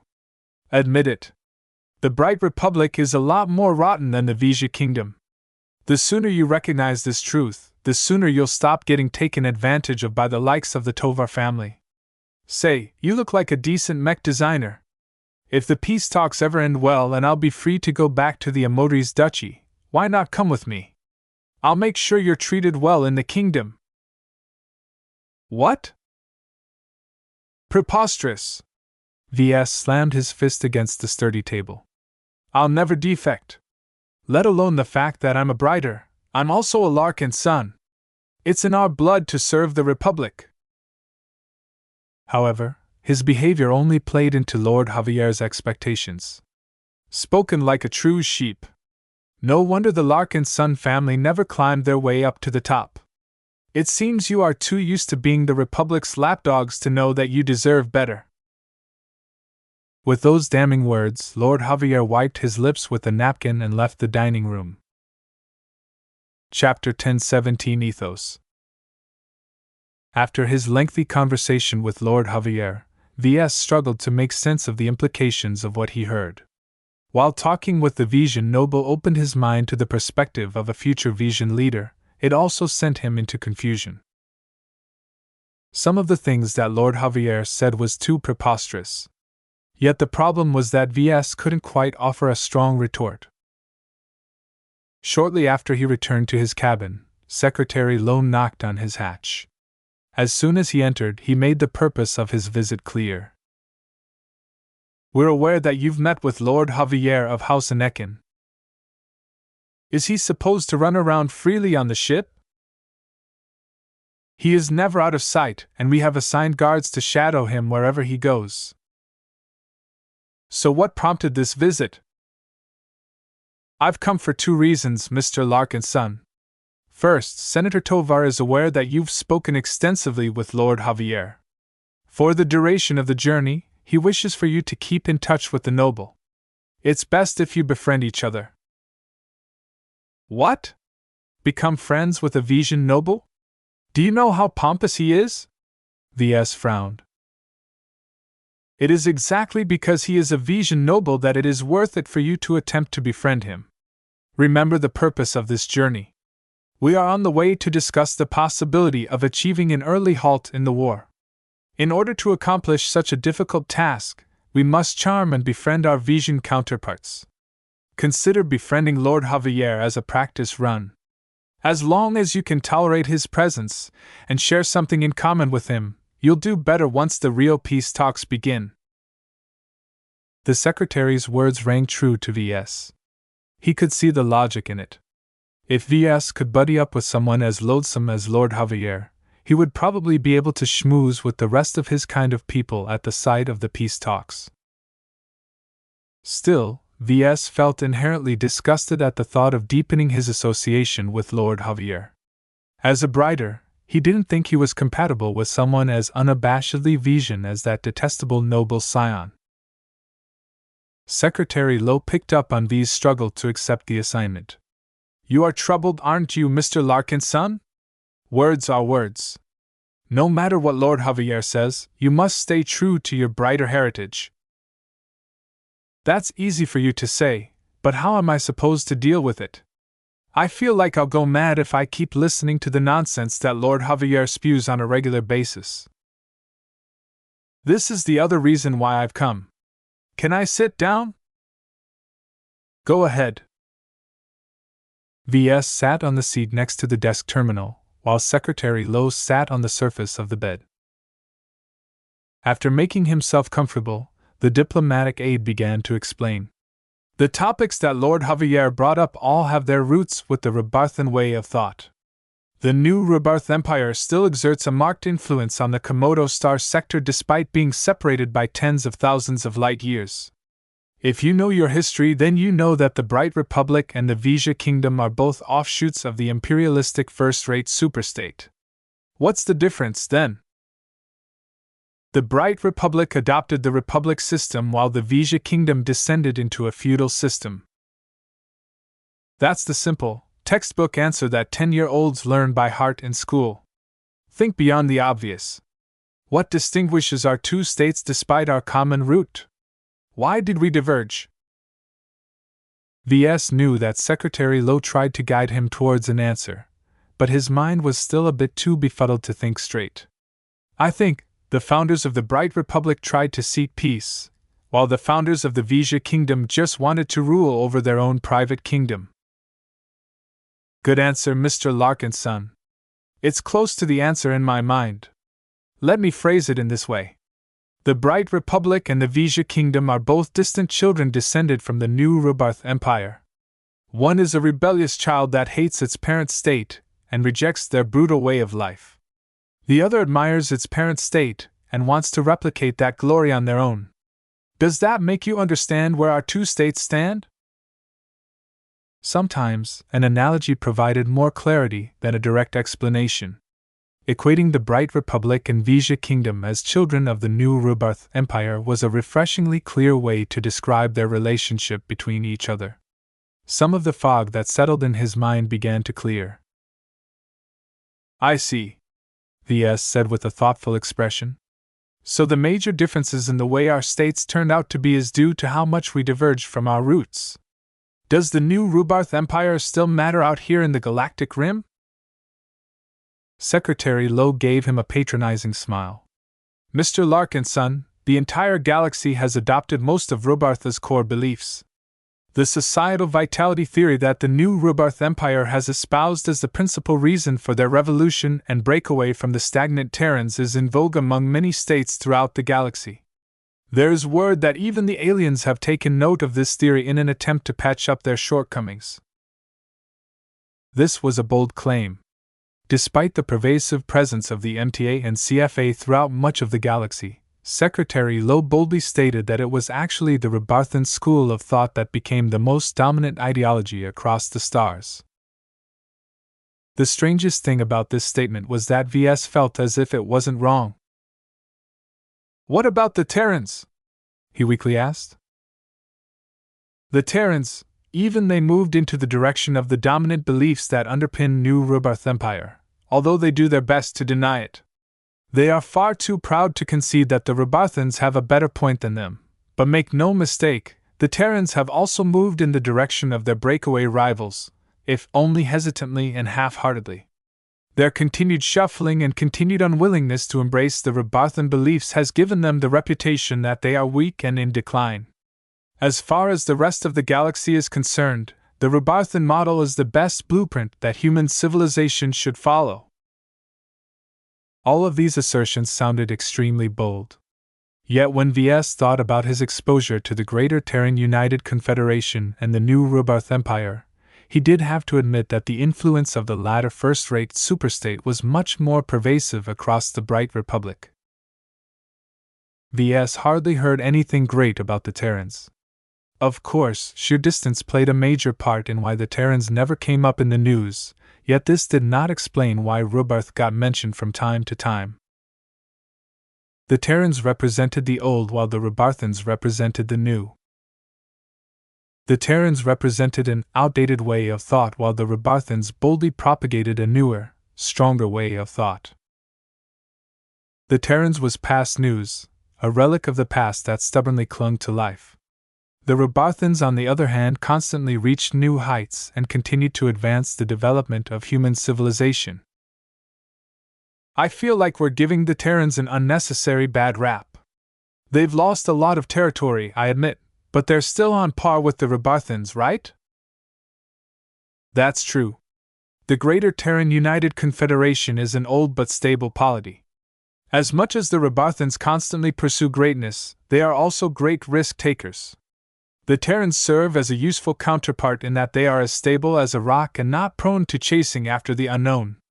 Even so, the Robarthans managed to convince themselves and much of human space that struggling, pushing forward and taking risks is the best way to keep humanity strong and spirited. How does this tie back into the Bright Republic and the Ves Kingdom? Come now, Mr. Larkinson. After hearing all of this, you should be able to form your own opinion. As a native of the Bright Republic, how would you describe the ethos of your home state? VS furrowed his brows as he summed up his beliefs about his home state. I would say that the Bright Republic is a state that attempts to be more enlightened to the realities of living in this dangerous galaxy. It tried its hand at peace and failed, but even so we reject the barbarity and backwardness of more despotic states. At least, that was the ideal the Bright Republic should have pursued and what VS always believed in.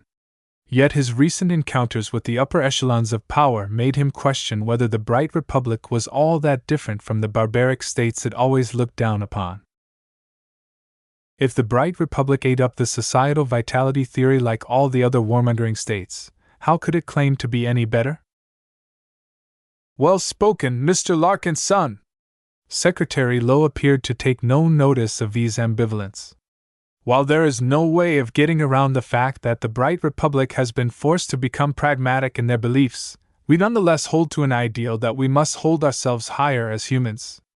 While Senator Tovar does believe that the societal vitality theory is a necessary guide to keep the Republic strong, it does not mean we have to adopt all the other traits and excesses of Robarth. We do not adopt theories without proof that they are accurate, and we do not adopt the customs that are in fashion before evaluating whether they fit with our ideals. as opposed to the Ves kingdom, which has followed much closer in the footsteps of the new Rubarth Empire? Ves asked back. Exactly. While the Ves kingdom is nowhere near as sophisticated as the new Rubarth Empire, you can see the resemblance between the two in how they both foster internal competition.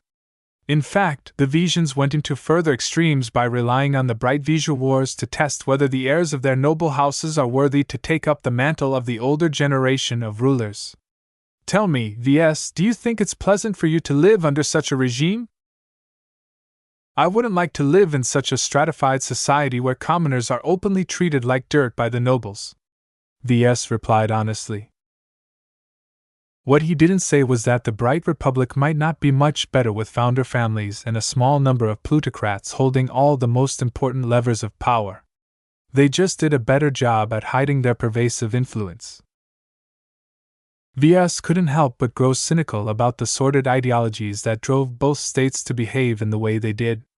Even so, he also felt as if he gained a greater understanding on how the galaxy and human space really worked. He should be thankful for that, at least. The point I'm trying to make is that it is not wrong to be proud of the Bright Republic. You are a son of the Republic, and on top of that you are part of a family with a long and storied history of service to the state. While the Bright Republic may not be the utopia that everyone was hoping for, it is still a stable society where people get rewarded for their work, where mothers can feed, clothe, and raise their children in peace, where servicemen get taken care of by the military, where the rule of law is taken seriously and nobody can harm anyone else with impunity, and more.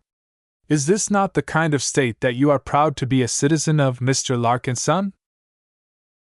Ves smiled.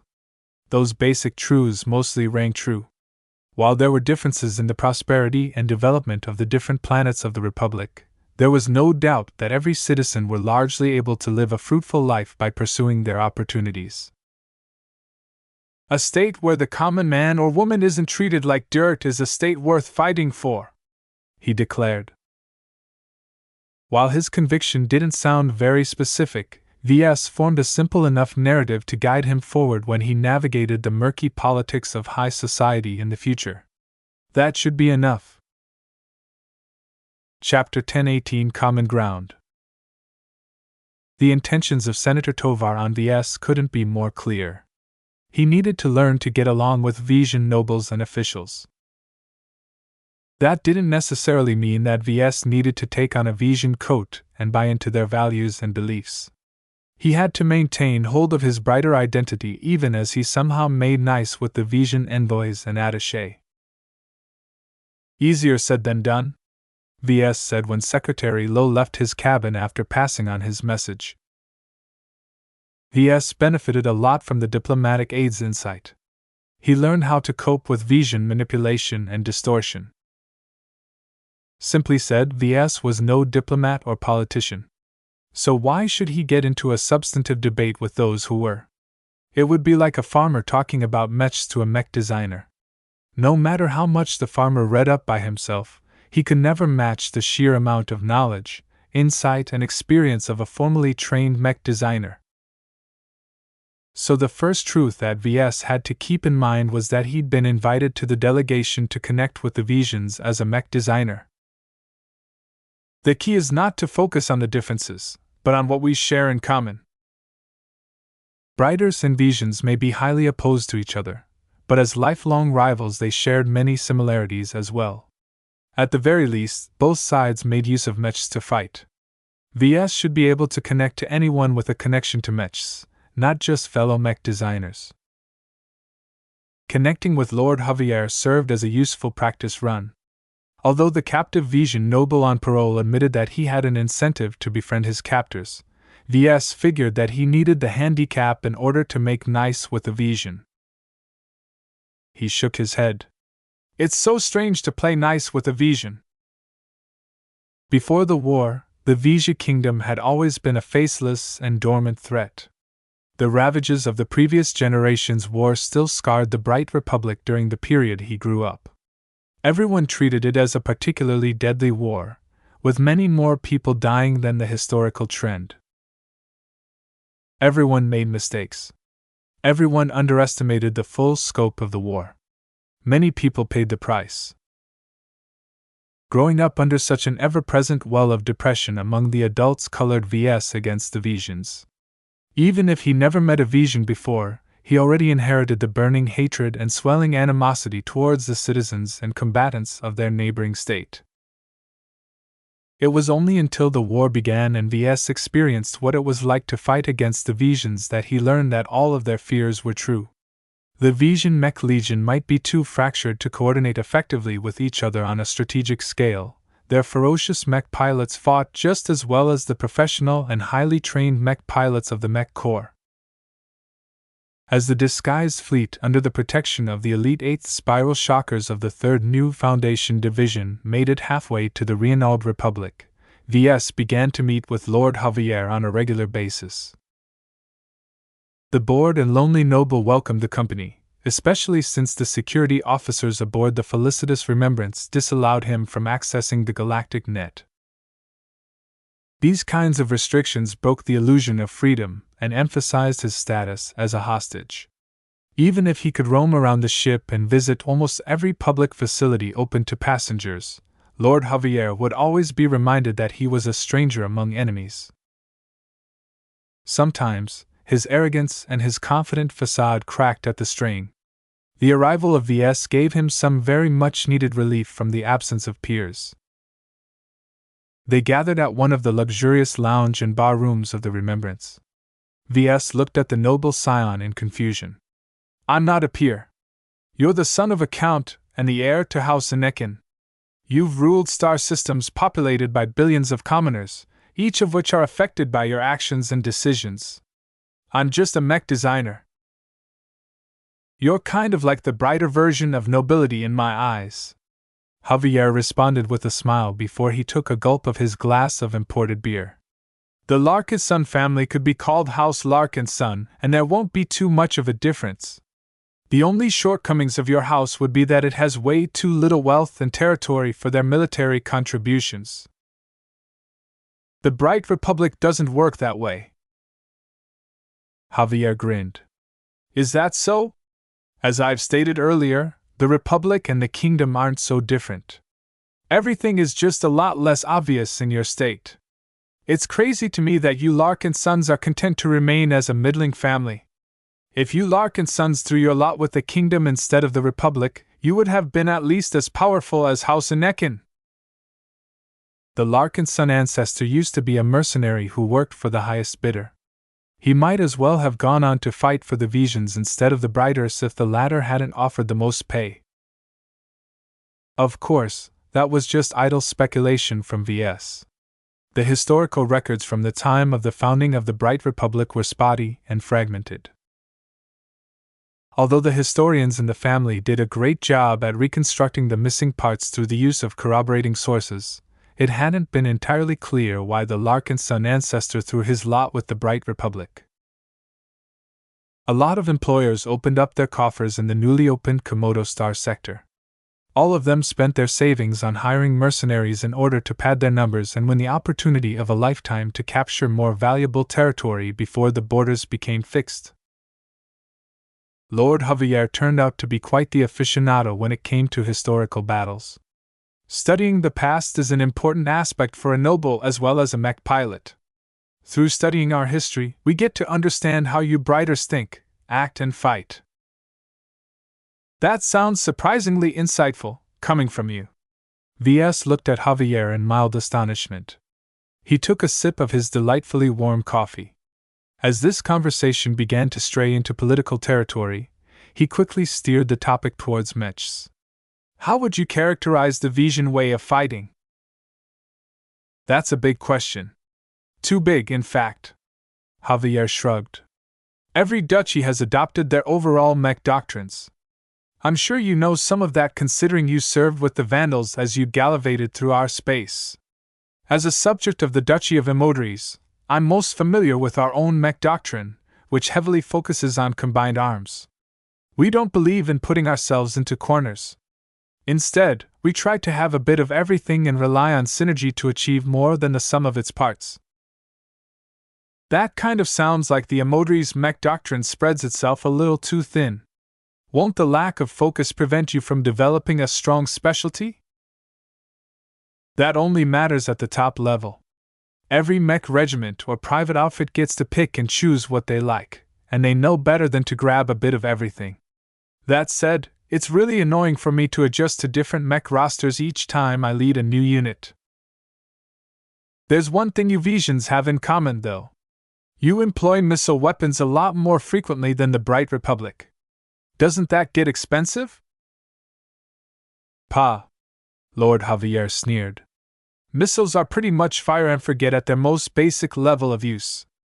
The main reason why we employ them so frequently is because it's not as demanding to train a missiler mech pilot as opposed to a rifleman mech pilot. The latter demands actual skill and marksmanship, while the former only forces you to tweak the targeting systems before you unleash the missiles. You guys don't train your mech pilots that well? Lord Javier shrugged. It depends on which house and which noble is in charge of the mech regiment and mech legion. I know some of my peers aren't as diligent in running their units as others. I don't know. I've never been assigned to a military unit yet. I should have been in contention to lead a mech regiment, but you vandals came and ruined my demon system before I could go through with my commissioning. Thanks for that, by the way. You're welcome. Sheesh. You could have at least pretended to be contrite. Ves laughed. Why bother when you could see through my act? It's the thought that counts. Let me teach you a lesson, Ves. When you go talk to people like me, the way you act and behave in public is more important than your underlying intentions. Just now, I gave you an opportunity to make amends to me so that we would appear closer to each other, at least from a bystander's point of view. That you didn't do so means you slighted me. The public would think that we aren't on the same page. All of this sounded fairly different from the normal way that Brighters treated each other. The social differences between the classes weren't as wide, so they didn't have to think so much about their public conduct. It was more than sufficient enough to act as yourself, though you would also have to make sure to be polite. As Ves interacted more and more with Lord Javier, he became more exposed to the cultural differences between their states and social classes. Ves particularly took note of the bearing he needed to adopt as a member of a higher social class. He still clung too much to his former identity as an average citizen of the Republic. Even back when he studied mech design at Rittersberg, he didn't pay too much attention to the elitist clubs and social circles at the capital planet. He never considered himself to be capable of reaching a high station in his life. He thought it would be a pipe dream to become the head of a multi-billion mech manufacturing company within a couple of years. Propelled with the help of his unique advantages, his rapid ascension came so suddenly that Ves still hadn't fully adjusted his attitude in a way that befitted his new station in life. You already possess the confidence and the arrogance of a successful mech designer and magnate. Lord Javier eyes Ves in a critical manner. I think the problem is that you're still too stuck in your past as an average Joe to shed your modesty. What's so wrong about being modest? There's a difference in being modest and being understated. Just look at Senator Tovar, for example. That man doesn't dress extravagantly or demand your obedience outright. However, the way he naturally acts already commands obedience without saying so. Sure, his status helps out a lot, but that man is a born leader no matter where he goes or who he talks to. That's classy. As for you. As for me? Ves wondered. You're kind of a mix between a dork and a boss. Sometimes I get the sense that you are capable of being in charge, but you're restraining yourself for some reason.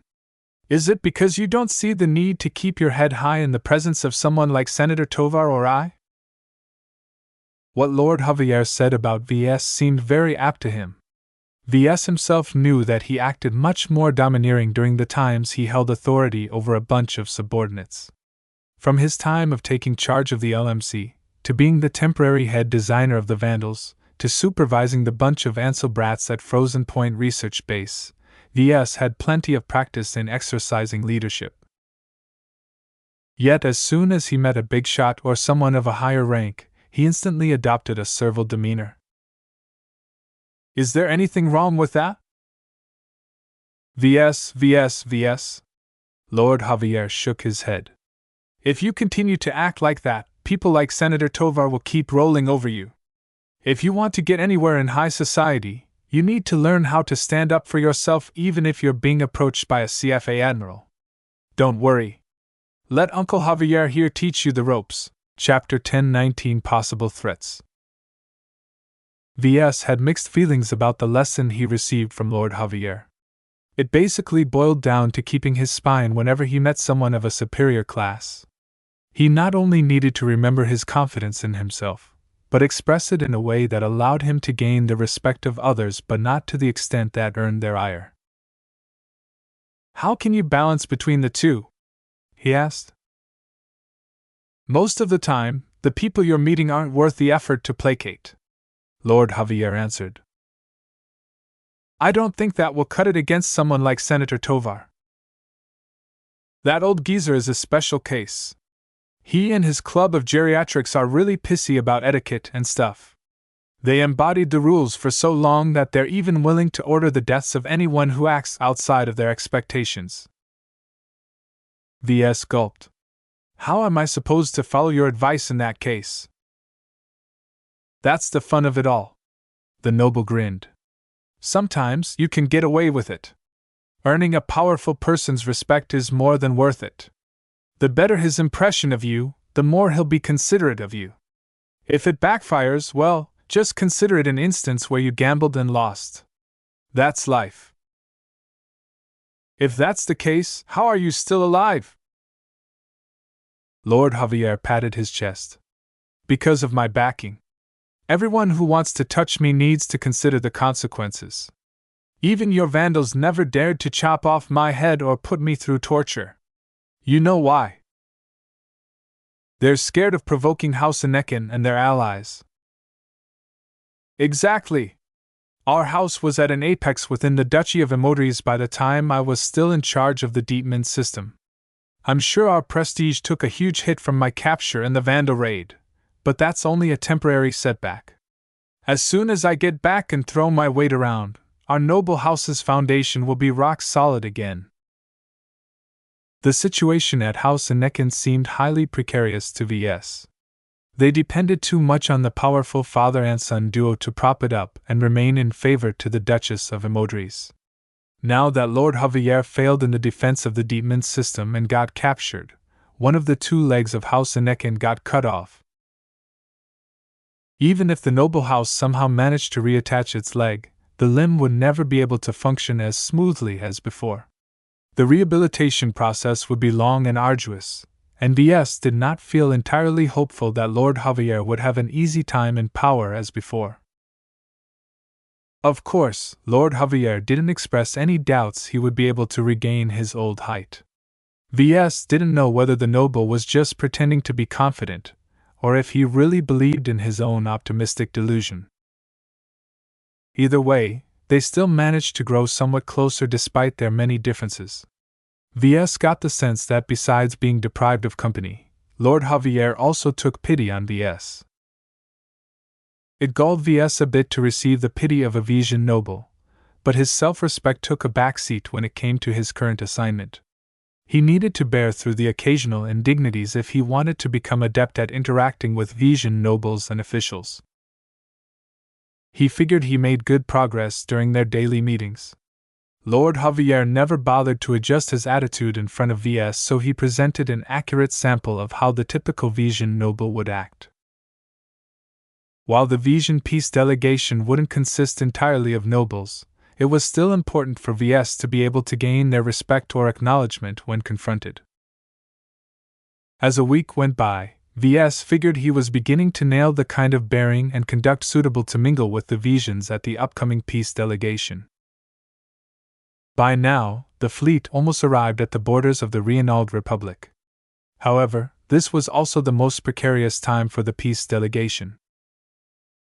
The Renault Republic's propensity of attracting pirates, and all sorts of other shady outfits led to a certain amount of instability in the vicinity of the state.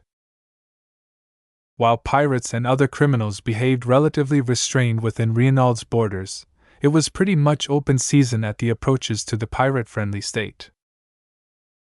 A lot of illicit traffic flowed through the Renault Republic's Harkinson system.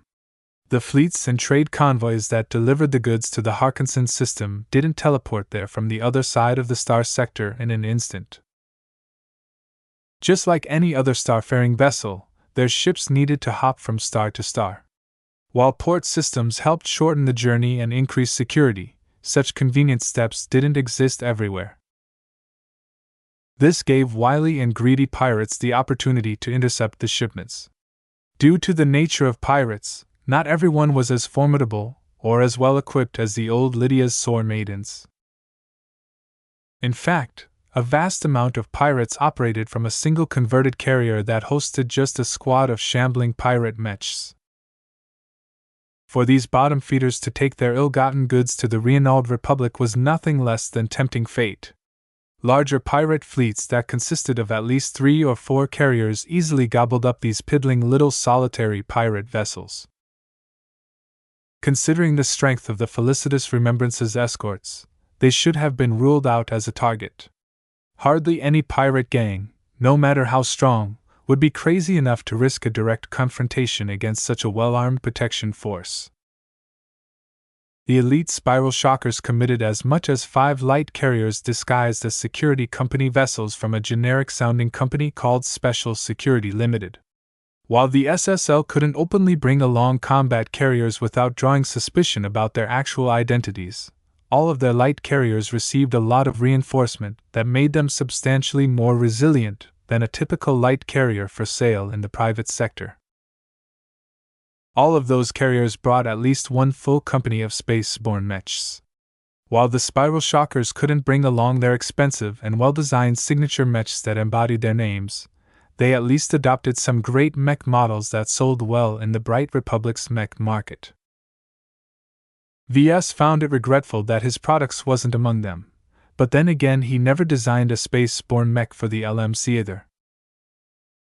I should really plug that hole in the company's mech catalog. Landbound mechs aren't poor sellers, but space-borne mechs are a major slice of the mech market that I can't afford to neglect. The fleet didn't completely neglect landbound mechs either. On top of the spiral shockers, VS also heard that another elite new Foundation mech regiment detached one of their landbound mech companies to the peace delegation as well. Unfortunately, VS didn't get to hear the details.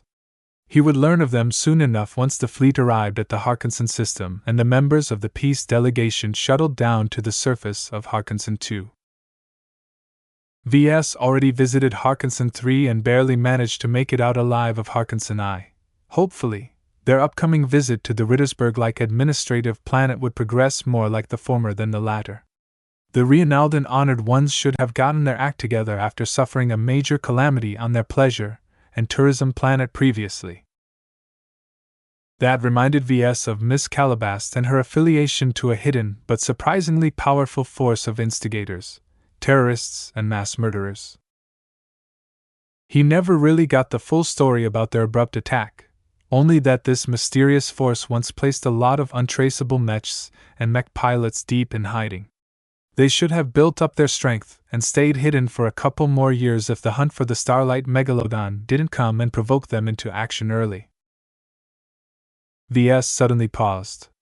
Could this mysterious force that originally aimed to destabilize or outright destroy Harkinson I be the greater threat that Senator Tovar cautioned about? It might also be something else entirely. While none of the officials aboard the Remembrance ever defined the supposed threat, VS basically narrowed it down to 3 possibilities. The first possibility is that it's another state within the Komodo star sector. This was the simplest and most probable possibility. There were too many choices to consider, so VS did not wish to narrow his vision by fixating on a couple of them. He just knew that it could be any one of them. It could even be an entire coalition of neighboring third-rate states. The second possibility is a threat from outside the borders. This could be either pirates or aliens. VS pretty much ruled out pirates because he knew that either the Dragon Alliance or the Ravian Alliance would have the gumption to cross the CFA's bottom line by boldly crossing over into civilized space.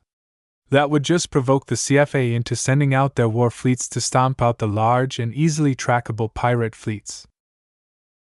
So that left the aliens, and the only alien race of note in the vicinity of the Komodo star sector was the Sandmen. Could it be Cygran stirring up the pot? VS found it rather unlikely, but he couldn't judge Cygran according to normal logic. The hybrid alien AI was too unfathomable for a human like VS to predict. Perhaps he took control of the Sandmen race and sent them all on a suicide charge against the Komodo star sector in order to further some other nefarious purpose. The third possibility is a threat from other star sectors. While warfare across sector borders didn't happen all that often, it was not entirely unheard of. Star sectors mainly kept to themselves because it was very troublesome for regular starships to cross over to another star sector. Star sectors weren't determined by drawing artificial lines through empty space. They were based on the natural gravitic fluctuations and turbulence. In common parlance, gravitic walls separated star sectors from each other, making most conventional FTL travel that relied on transitioning into higher dimensions extremely dangerous. However, fixed channels called gravitic streams ran through the walls at various points that provided a possibility for starships to cross into other star sectors. Not just any ship could travel through the violent and turbulent gravitic streams. Without a robust and powerful FTL drive designed for this specific purpose, a ship could forget about surviving the journey without getting splattered all over the higher dimensions. This didn't even include other complicating factors that made travel between star sectors so perilous and unpredictable. Phenomena such as gravitic tides and gravitic tsunamis all hindered cross-star sector travel and drove up the cost of transporting passengers and goods throughout the galaxy. This was also the biggest reason why there was such a high threshold to importing and exporting mechs over multiple star sectors. The high prices charged by transportation, insurance, and security companies involved with escorting products through a gravitic stream only made the effort worth it if the mechs involved possessed high profit margins. If it was already this difficult to ship commercial products to other star sectors, then it was just as difficult for military forces to cross over their fleets into hostile star sectors. It's too troublesome. Therefore, while invasions from one star sector to another did happen every now and then, VS didn't figure it wasn't worth the trouble in this case. The majestic teal and vicious mountain star sectors that bordered the Komodo star sector both needed to unite before they would ever contemplate such a risky venture. As VS continued to juggle between the three possibilities within his mind, an alarm suddenly sounded out. It was a very familiar alarm to VS. A hostile force has arrived! Right now, the peace delegation's fleet had just stopped over in a well-frequented star system and just waited to cycle their FTL drives before making the next hop. However, a major pirate fleet suddenly transitioned out of FTL close enough to pose an acute threat to the fleet. Chapter 1020A Nobody. As a civilian passenger ship, the Felicitous Remembrance had not been built to participate in battle. While the Tovars made sure to spruce up her defenses and add some other hidden surprises, VS knew that she possessed no offensive power against the hostile force of space-borne mechs. The elite spiral shockers would be in charge of defending the Remembrance and the other ships of the disguised convoy. They would also be leading the battle on one of their special security limited branded light carriers. Even so, VS did not feel content at being left out of the fighting. How could he feel reassured when his calm connection and all of the terminals on the ship completely locked down due to the emergency? It wasn't as if he could look through a porthole and track the progress of the battle, as the distances involved was too huge to be seen with the naked eye. I have to get into the bridge somehow, he decided to himself. While Lord Javier would definitely be kept locked in his cabin, Ves enjoyed no such restrictions. Perhaps the security officers expected that he would have the sense to return to his cabin on his own accord. That didn't cut it to Ves. Thus, when the alarms continued to ring throughout the interior of the Remembrance, he ignored the warning from his comm to return to his cabin and raced towards the bridge at the upper decks. He passed by a flurry of alert but composed ship ratings securing the ship or moving towards their assigned stations in the event of a battle. It concerned Ves a bit that the Remembrance immediately entered a state of red alert as opposed to yellow alert. Normally, the detection of a hostile force present within the star system always merited a yellow alert condition. This signified to the crew that battle could break out at any time, but it was highly likely that it would take a few hours or even days before the enemy came within range to fight. A red alert, on the other hand, warned that the enemy force was very close or outright within range to force a fight. This isn't a coincidence, Ves concluded. This implied that the Tovar Peace delegation's mission, route, timing, or whatever else had been leaked. Someone directed a substantial pirate force to arrive just after Senator Tovar's fleet arrived in this quaint star system and began to cycle their FDL drives. Ves didn't bother speculating on who might have leaked such precise navigation details that could cause a pirate to catch the fleet flat-footed. That's something for Senator Tovar and the Spiral Shockers to figure out with their smart heads.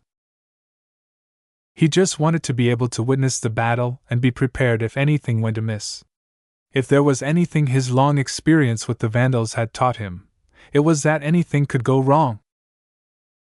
Even the famed combat prowess of the Spiral Shockers didn't reassure him that he'd be safe in this instance, especially since none of their 5 mech companies piloted their military mechs.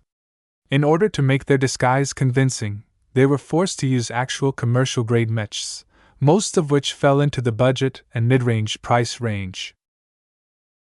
Damn it! Mechs like those can't keep up with the demands of elite military mech pilots. It depended partially to what extent the mech regiment's mech designers modified the commercial mechs. Even so, commercial mechs of a certain price range could only tolerate so much adjustments. As Ves finally arrived in front of the blast doors leading to the bridge, a security checkpoint staffed by a squad of formidable exoskeleton soldiers rudely stopped him in place. A security lieutenant stomped up to Ves in his exoskeleton armor. "You're not supposed to be here, Mr. Larkinson. Even if you are an attaché from the Mech Corps, you are a passenger aboard this ship. Return to your cabin now, or I'll order my men to take you there. Please ask Senator Tovar or Lieutenant Colonel Zelvin if they have need of my services," Ves requested. "I have relevant combat experience. I've witnessed countless battles against the most vicious pirate gangs of the frontier. I can provide insights that no one else can offer." The lieutenant sneered at Ves. "Professor Chorus Ventag has already volunteered to offer his services to the defense of our fleet. We have all the mech designer expertise we require, and the Spiral Shockers are more than capable of thrashing a bunch of pirates." The security officers stationed assigned to the Remembrance all originated from the Spiral Shockers and hence put their complete faith on the strength of their mech pilots. Even if Ves acknowledged that they deserved their reputation, it was still rather reckless of them to dismiss a pirate threat. Some of them were much trickier in battle than their unsophisticated appearances suggested. No ordinary pirate force would be stupid enough to attack a fleet protected by 5 space-borne mech companies. Usually, Ves would adopt a weaseling tone and try to beg the lieutenant to throw him a bone. However, he figured that such an approach wouldn't soften the obstinate Shocker officer's conviction. What Ves needed right now was not to placate the lieutenant, but to earn his acknowledgement that he was serious business. He straightened his back and adopted a more imperious demeanor. "While Professor Ventag is a respected senior mech designer, as far as I'm aware, he has not been involved in any combat actions for decades. No mech designer is omniscient. I'm not demanding entry into the bridge. I'm just stating that Senator Tovar and the officers manning the bridge might find it useful to hear some insights from a different perspective.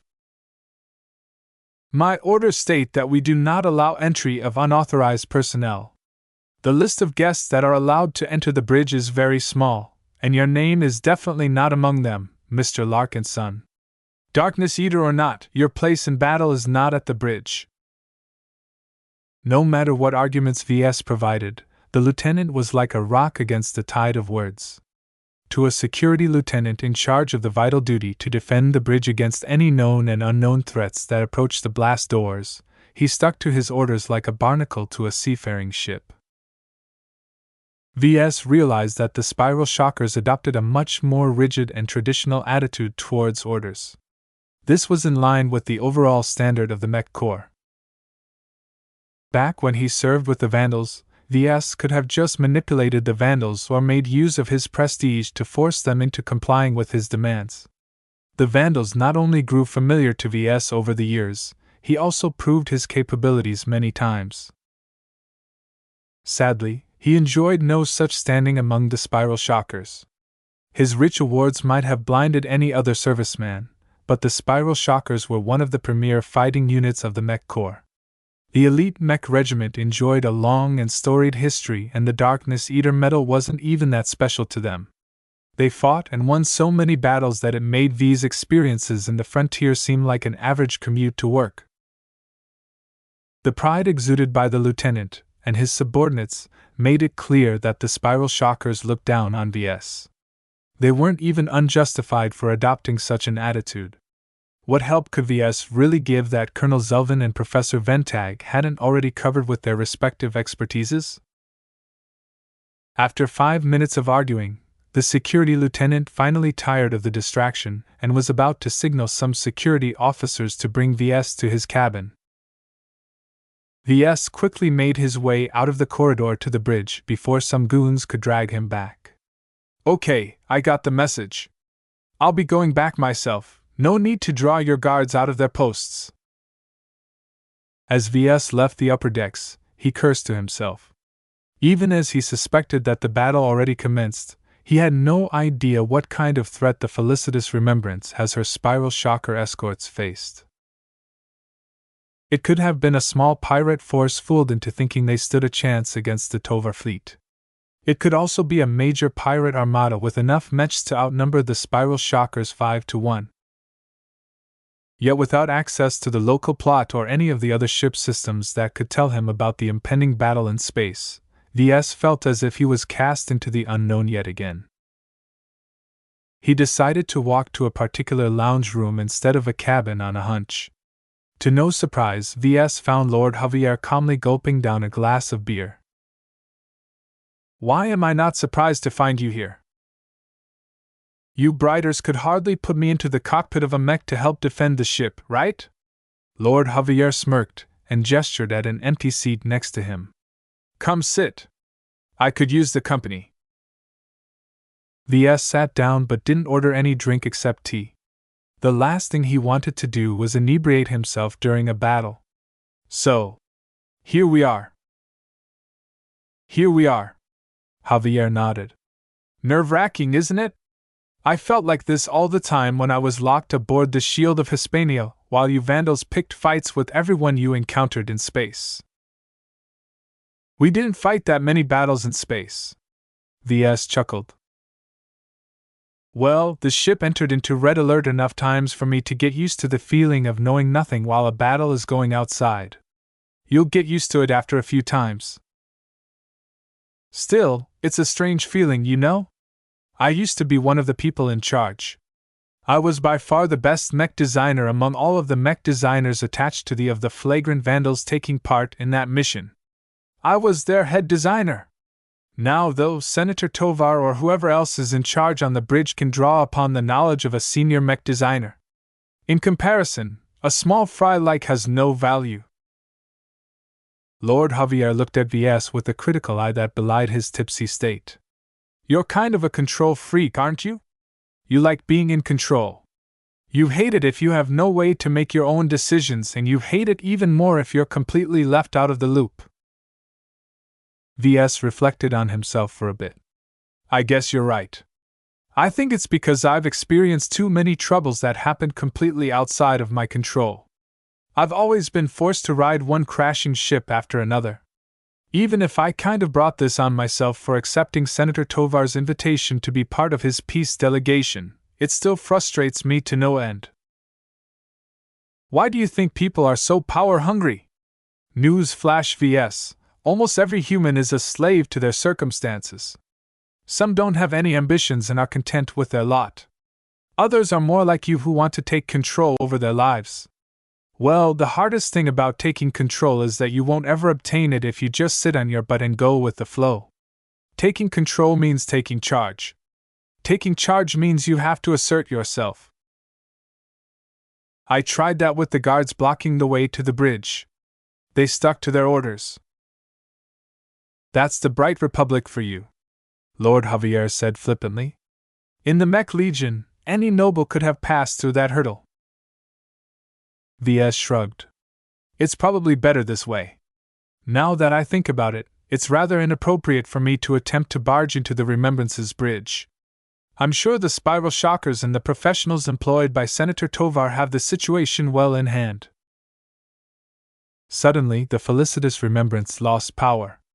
The entire ship became engulfed in darkness and silence as the lights, the air filtration system, the temperature regulators, and everything else abruptly shut down. Even the artificial gravity stopped working, causing Lord Javier's empty mug of beer to float from his grasp in the dark. You were saying? Chapter 10:21 Missed Potential. Quickly after the darkness fell, their underlayer vaxits automatically enveloped their bodies in a thin fabric substance that protected them against the event of explosive decompression. It even came with a small emergency supply of oxygen, but it wouldn't last that long. VS felt he entered a very precarious situation right now. The guards escorting Lord Javier stopped standing at the sides and approached their charge. Their heavy combat armor lit up the surroundings that had turned completely dark and silent. You're coming with us, Javier. The noble shrugged apologetically to VS. I guess my babysitters won't allow us to remain together. Stay safe, VS. You're okay for a brighter. 4 guards surrounded the Vision noble and marched him off to Else, leaving VS alone in the dining room. The mag boots built into their combat armor kept them stuck to the deck despite the lack of gravity. However, they barely reached the exit hatch before a barrage of ballistic projectiles impacted against the heads of the 2 guards at the front. The loud impacts and torrent of firepower bounced off their helmets for a second before penetrating and killing the 2 guards. Hostiles! The remaining 2 guards hauled Javier away and aside from the open hatch so they wouldn't remain in the line of fire of whoever was in the corridor. As soon as the shooting started, VS cursed and held on to the table. Without any functioning artificial gravity, he would have to be careful with his movements, as he risked throwing himself in an uncontrolled tumble in the air if he pushed himself off the deck. In a condition of 0G, Newton's laws of motion reigned supreme. As a mech designer well versed in mechanics, VS knew that the last thing he should do was to move as if gravity still exerted a downwards force on him. Even walking was impossible under these circumstances. Goddamn cheap vac-suit! Why doesn't it come with anti-grav modules or mag boots? VS found it ironic that the Tovars splurged on so many luxuries and premium materials when they commissioned the felicitous Remembrance, but they completely neglected the need to invest in better vaxits. Even if vaxits aren't as glamorous as fancy chandeliers and sturdy tables, they could have at least spared some attention to their quality. He had the impression that some Tovar family member or even Senator Tovar himself picked and chose the features of the Remembrance from an interactive catalog. Such a method of determining the attributes of a new ship was a popular service at many commercial shipyards, but among the millions of decisions a customer could make, they would only specify a couple of hundred choices before they called it a day. For some reason, the standard underlayer vac-suits provided to every passenger and crew on the ship were basic quality junk that Ves could find on any cheap cargo hauler. Senator Tovar and his ilk probably make use of their own vacuum-sealed outfits, Ves surmised. It would explain the discrepancy. I have to get a better suit before all the air gets sucked out. In the meantime, the two remaining guards huddled behind a counter, which bounced off the powerful ballistic rounds as if they consisted of mech armor. At least the cover on this ship is good. He quickly noticed a very big problem for the guards as they tried to resist the unknown assailants. The dining room had been built into an expansive space designed to impress the guests. While Ves admitted that it did indeed fulfill that role, it came at the expense of defenses. The alternate explanation was that the dining room did in fact offer some formidable defensive installations, but the lack of power prevented them from deploying. What a stupidly vain design! He cursed. In fact, the felicitous remembrance shouldn't have lost power so suddenly and so completely. Even if pirates jumped right on top of them, it would have taken them a lot of effort to shut down all the different backups and reserves spread across the ship. At the very least, the backup power sources should have kicked in by now, providing much-needed air circulation and gravity to the impotent ship. The sudden attack and swiftness and thoroughness of the Remembrance's power affliction caused Ves to develop an awful suspicion. The only way the felicitous Remembrance lost power so suddenly and so completely was if their enemy sabotaged her from the start.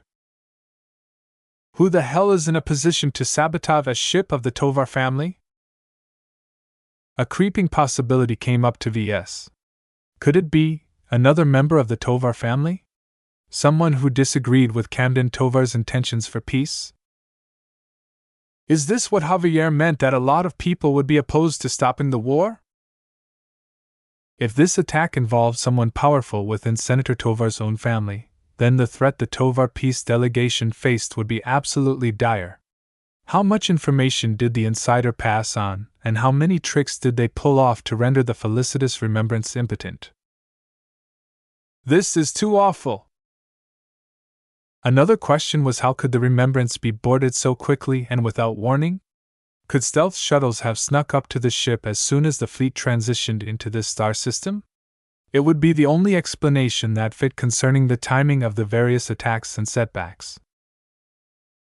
Ves came to the conclusion that whoever they faced, they planned their assault meticulously. What he just witnessed might just be the tip of the iceberg. Right now, the firefight happening close to the hatch of the dining room progressed rapidly.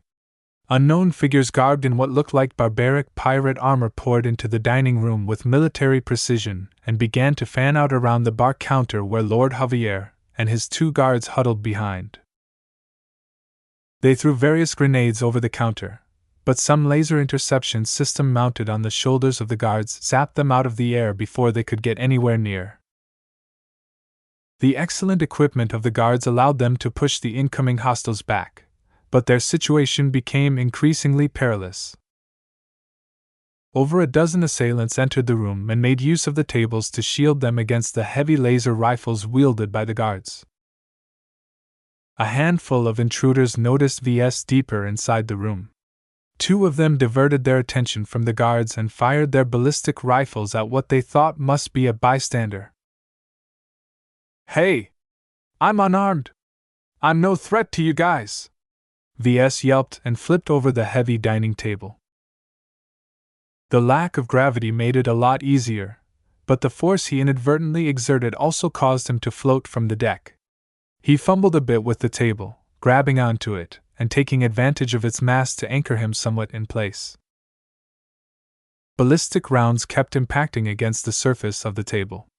Ves could practically feel and hear the table heroically withstanding the incoming fire without suffering any substantial damage.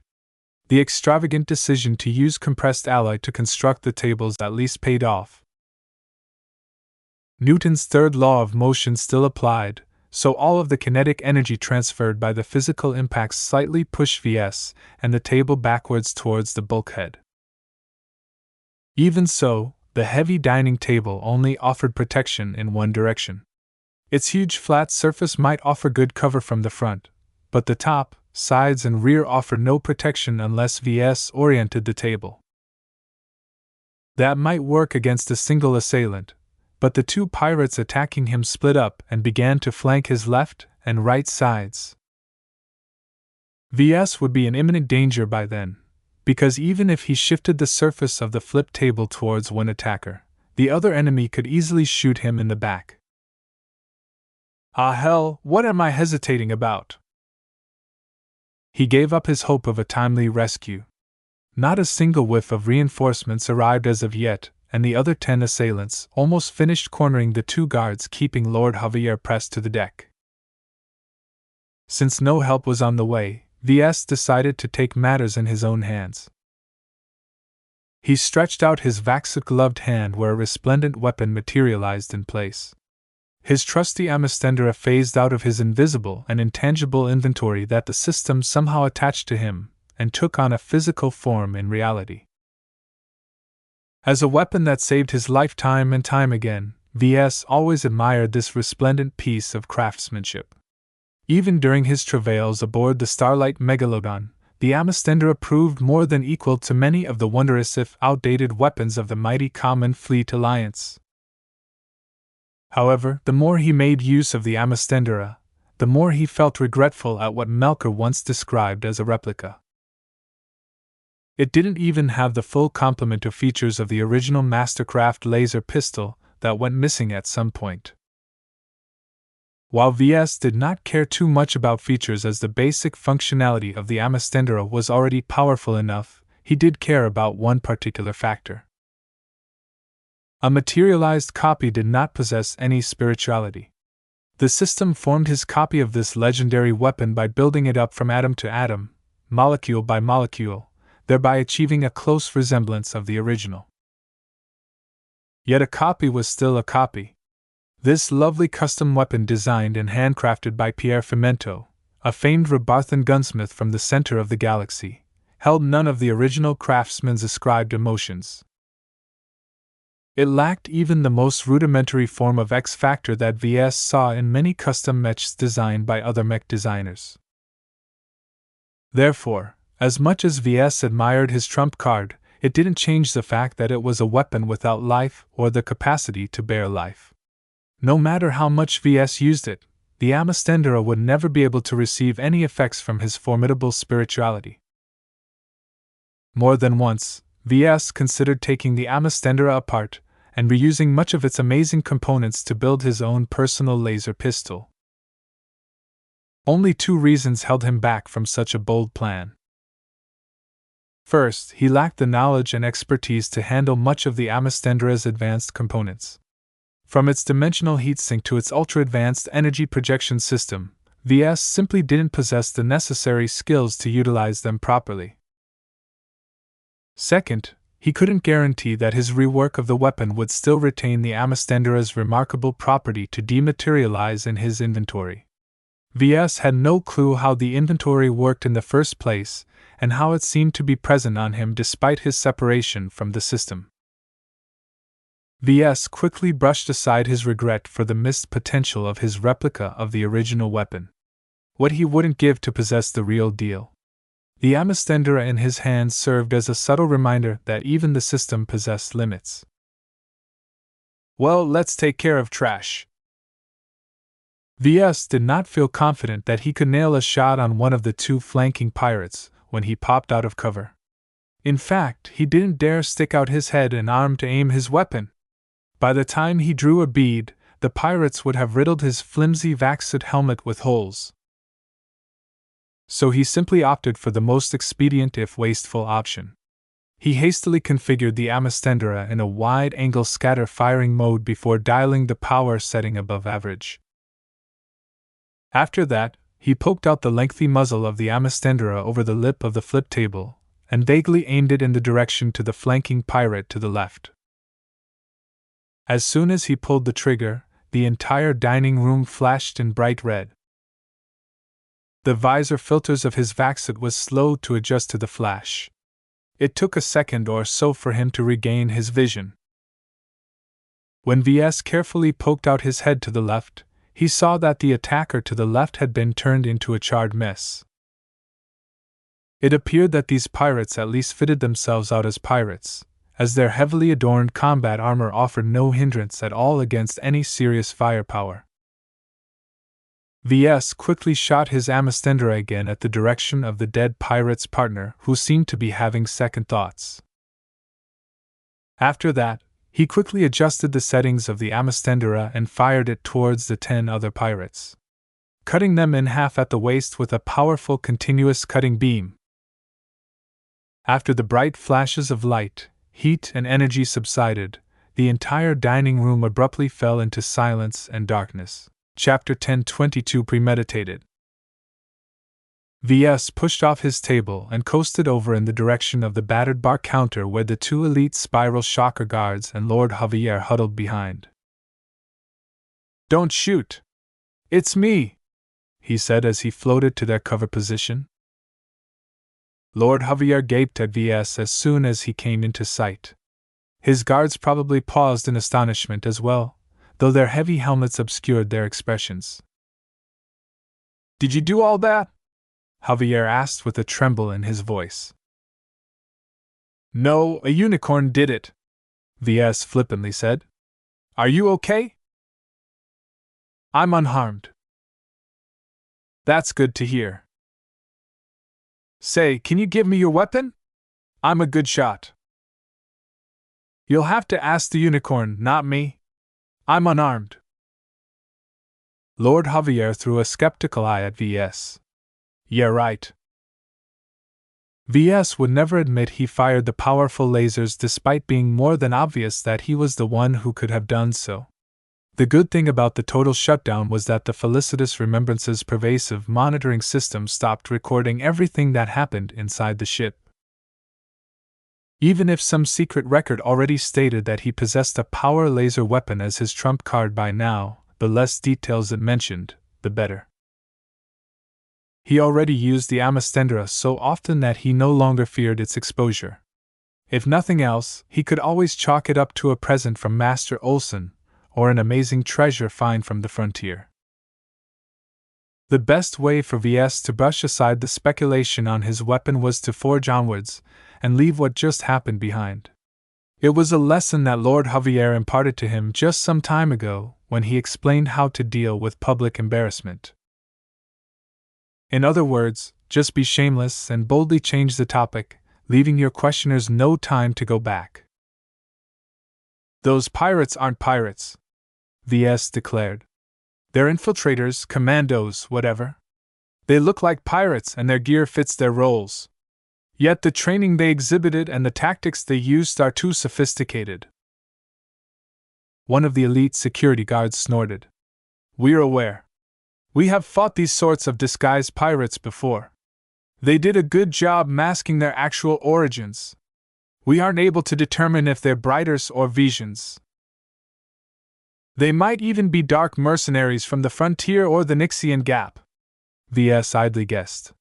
"Whatever the case, these pirates came here for a very specific purpose. I think they intended to rescue you, Javier." The attackers didn't put their full effort into fighting back against the 2 guards. If they truly wanted to kill the guards, they could have been a lot more aggressive and decisive in their attacks. Yet they took a lot of care in their aim in order to avoid hitting the defenseless hostage. Another clue that backed up V's assertion was that all the grenades they threw turned out to be stun or EMP grenades instead of deadlier variants. He studied their fragments scattered on the deck and knew enough about them to recognize they held no lethal payloads. The Vision noble wasn't stupid. Neither were the guards. The only thing they couldn't figure out if rescuing Lord Javier was a priority, or a side goal to the attackers. "We need to get to safety," Ves said. "What are your protocols?" "The main security department is close by," one of the guards stated. "We can bunker down there. There is also a small armory further ahead that is much more secure against hostile intruders." Our orders in this event are to take the prisoner back to the security department, the other guards stated. While VS would have preferred to go to the armory in order to equip himself with a good set of armor or something, he shrugged. Let me come along. The two guards didn't refuse. Even if VS was a mech designer who appeared to be completely unarmed, they didn't forget the powerful laser attacks that wiped out the attackers just a few minutes earlier. This mech designer deserved his combat awards.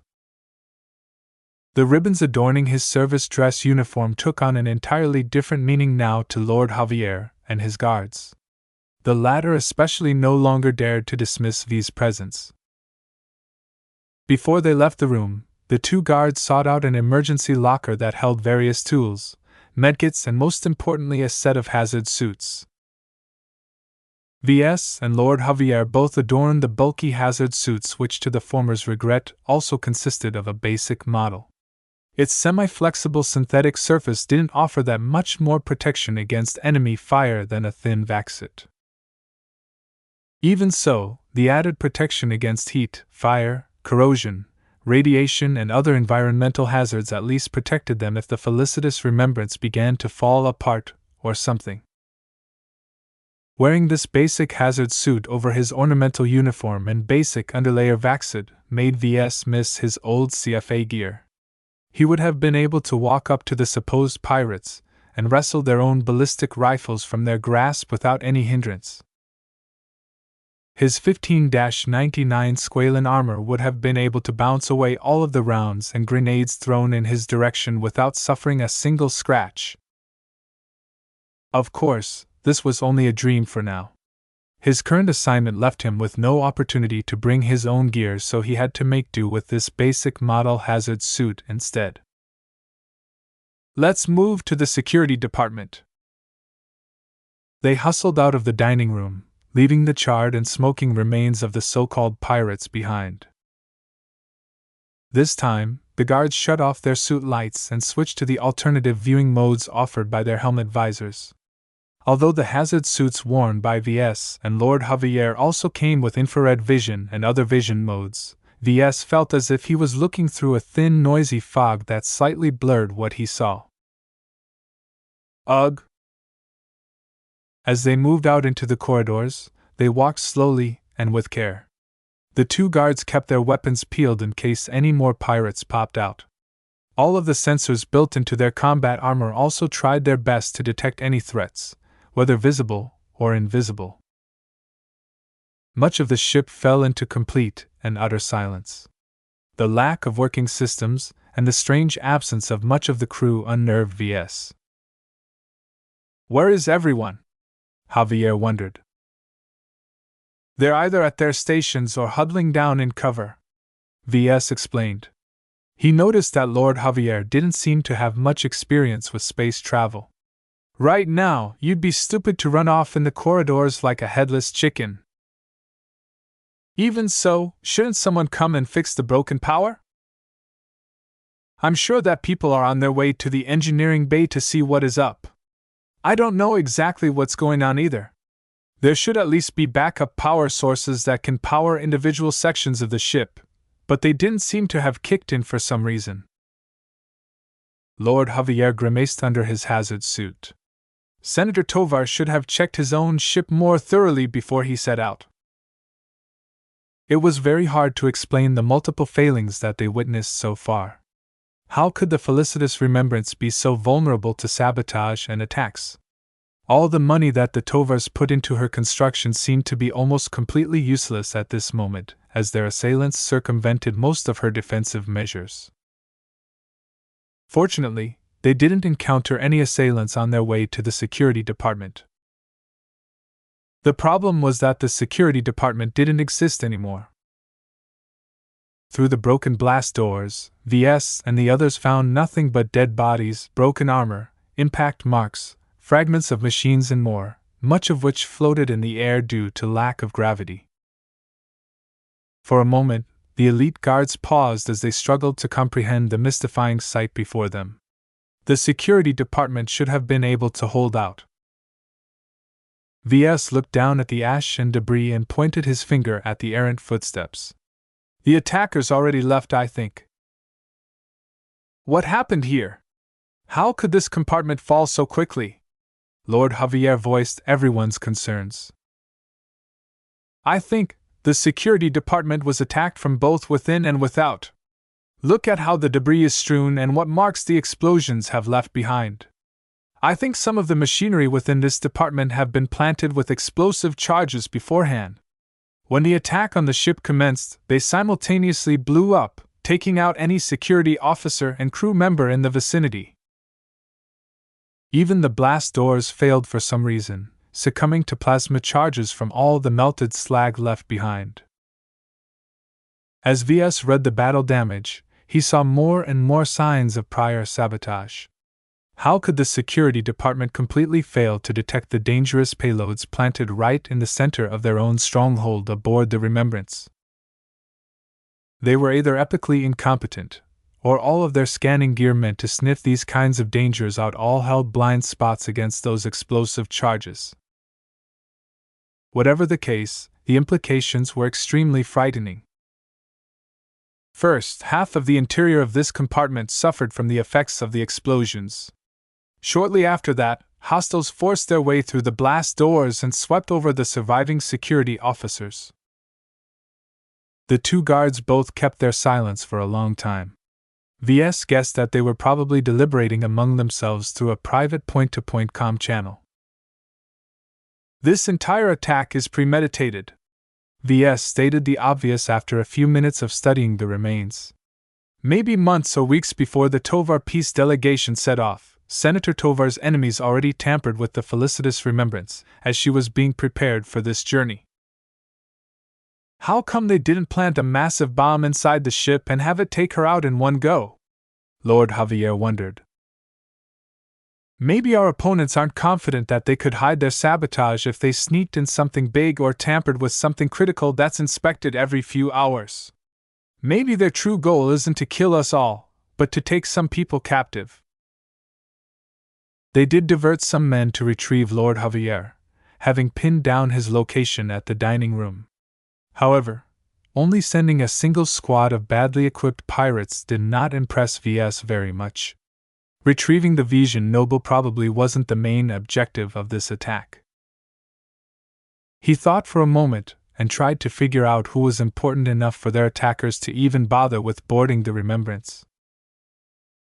Even though the peace delegation invited a lot of important people worth many billions of credits by virtue of their identity and capabilities, only one person stood out among everyone else. His eyes widened as he made a bold guess. I think the attackers are after Senator Tovar. He's by far the most valuable person aboard this ship. The value of this great statesman couldn't be overstated. If someone unscrupulous ever kidnapped the son of one of the great founders of the Bright Republic, they could sell the senator to the Vigia Kingdom in exchange for hundreds of billions of Nova sovereigns. And this monetary sum heavily discounted the actual worth of Senator Tovar. As a leader of the powerful Tovar family, a sitting member of the Bright Senate, and a former Bright president who led the state for a number of years a long time ago, Tovar possessed a wealth of knowledge about the Bright Republic. Letting them fall into the hands of the Visions would be a disaster of epic proportions. Perhaps it might even be enough to tip the balance of the war. Ves cursed. Whatever the origins and motives of their current assailants, he knew that they all held an obligation to prevent Senator Tovar from falling into their hands. If need be, they should at least ensure the senator died and his brains got completely destroyed in case he fell into enemy hands. Naturally, nobody even voiced such a possibility. Even if it was for the good of Bright Republic, hardly anyone dared to go through with such an extreme action. They could kiss the Bright Republic goodbye if they ever had the blood of a Tovar on their hands. Chapter 10:23 Weight of Expectations. To their credit, the shocked guards quickly regained their composure. As members of the elite Spiral Shockers, they wouldn't let themselves remain vulnerable and directionless for long. We should scavenge for gear and fall back to the armory, one of them stated for the benefit of VS. The guards no longer disregarded him as a burden now. Mr. Larkinson, rightly speaking, you should return to your cabin or head to the nearest escape pods. What are your intentions? I can't very well sit out this conflict, right? If you'll have me, I'd like to stick with you. VS smiled sardonically. If anything happened to Senator Tovar while he was a passenger aboard the ship, all his combat awards wouldn't save him from the Tovar family's reprisal. That said, I'd prefer it if I can wear something sturdier than this flimsy hazard suit. They dug around the floating fragments and ruined bodies and ignored the macabre sight as best they could in their search for intact gear. A few of the equipment lockers survived the carnage. While they contained miscellaneous gear that VS lacked the training to use, they did scrounge up a decent suit of light combat armor as well as some generic firearms. It's better than nothing. VS shrugged as he quickly shed his hazard suit in favor of more protection. Hey! What about me? Give me one as well! I'm much more useful alive than dead, Lord Javier demanded. One of the guards instantly denied the request. No. You'll be staying right as you are, Lord Javier. As Lord Javier grumbled about his inadequate protection, VS activated the systems of his commercial-grade light armor.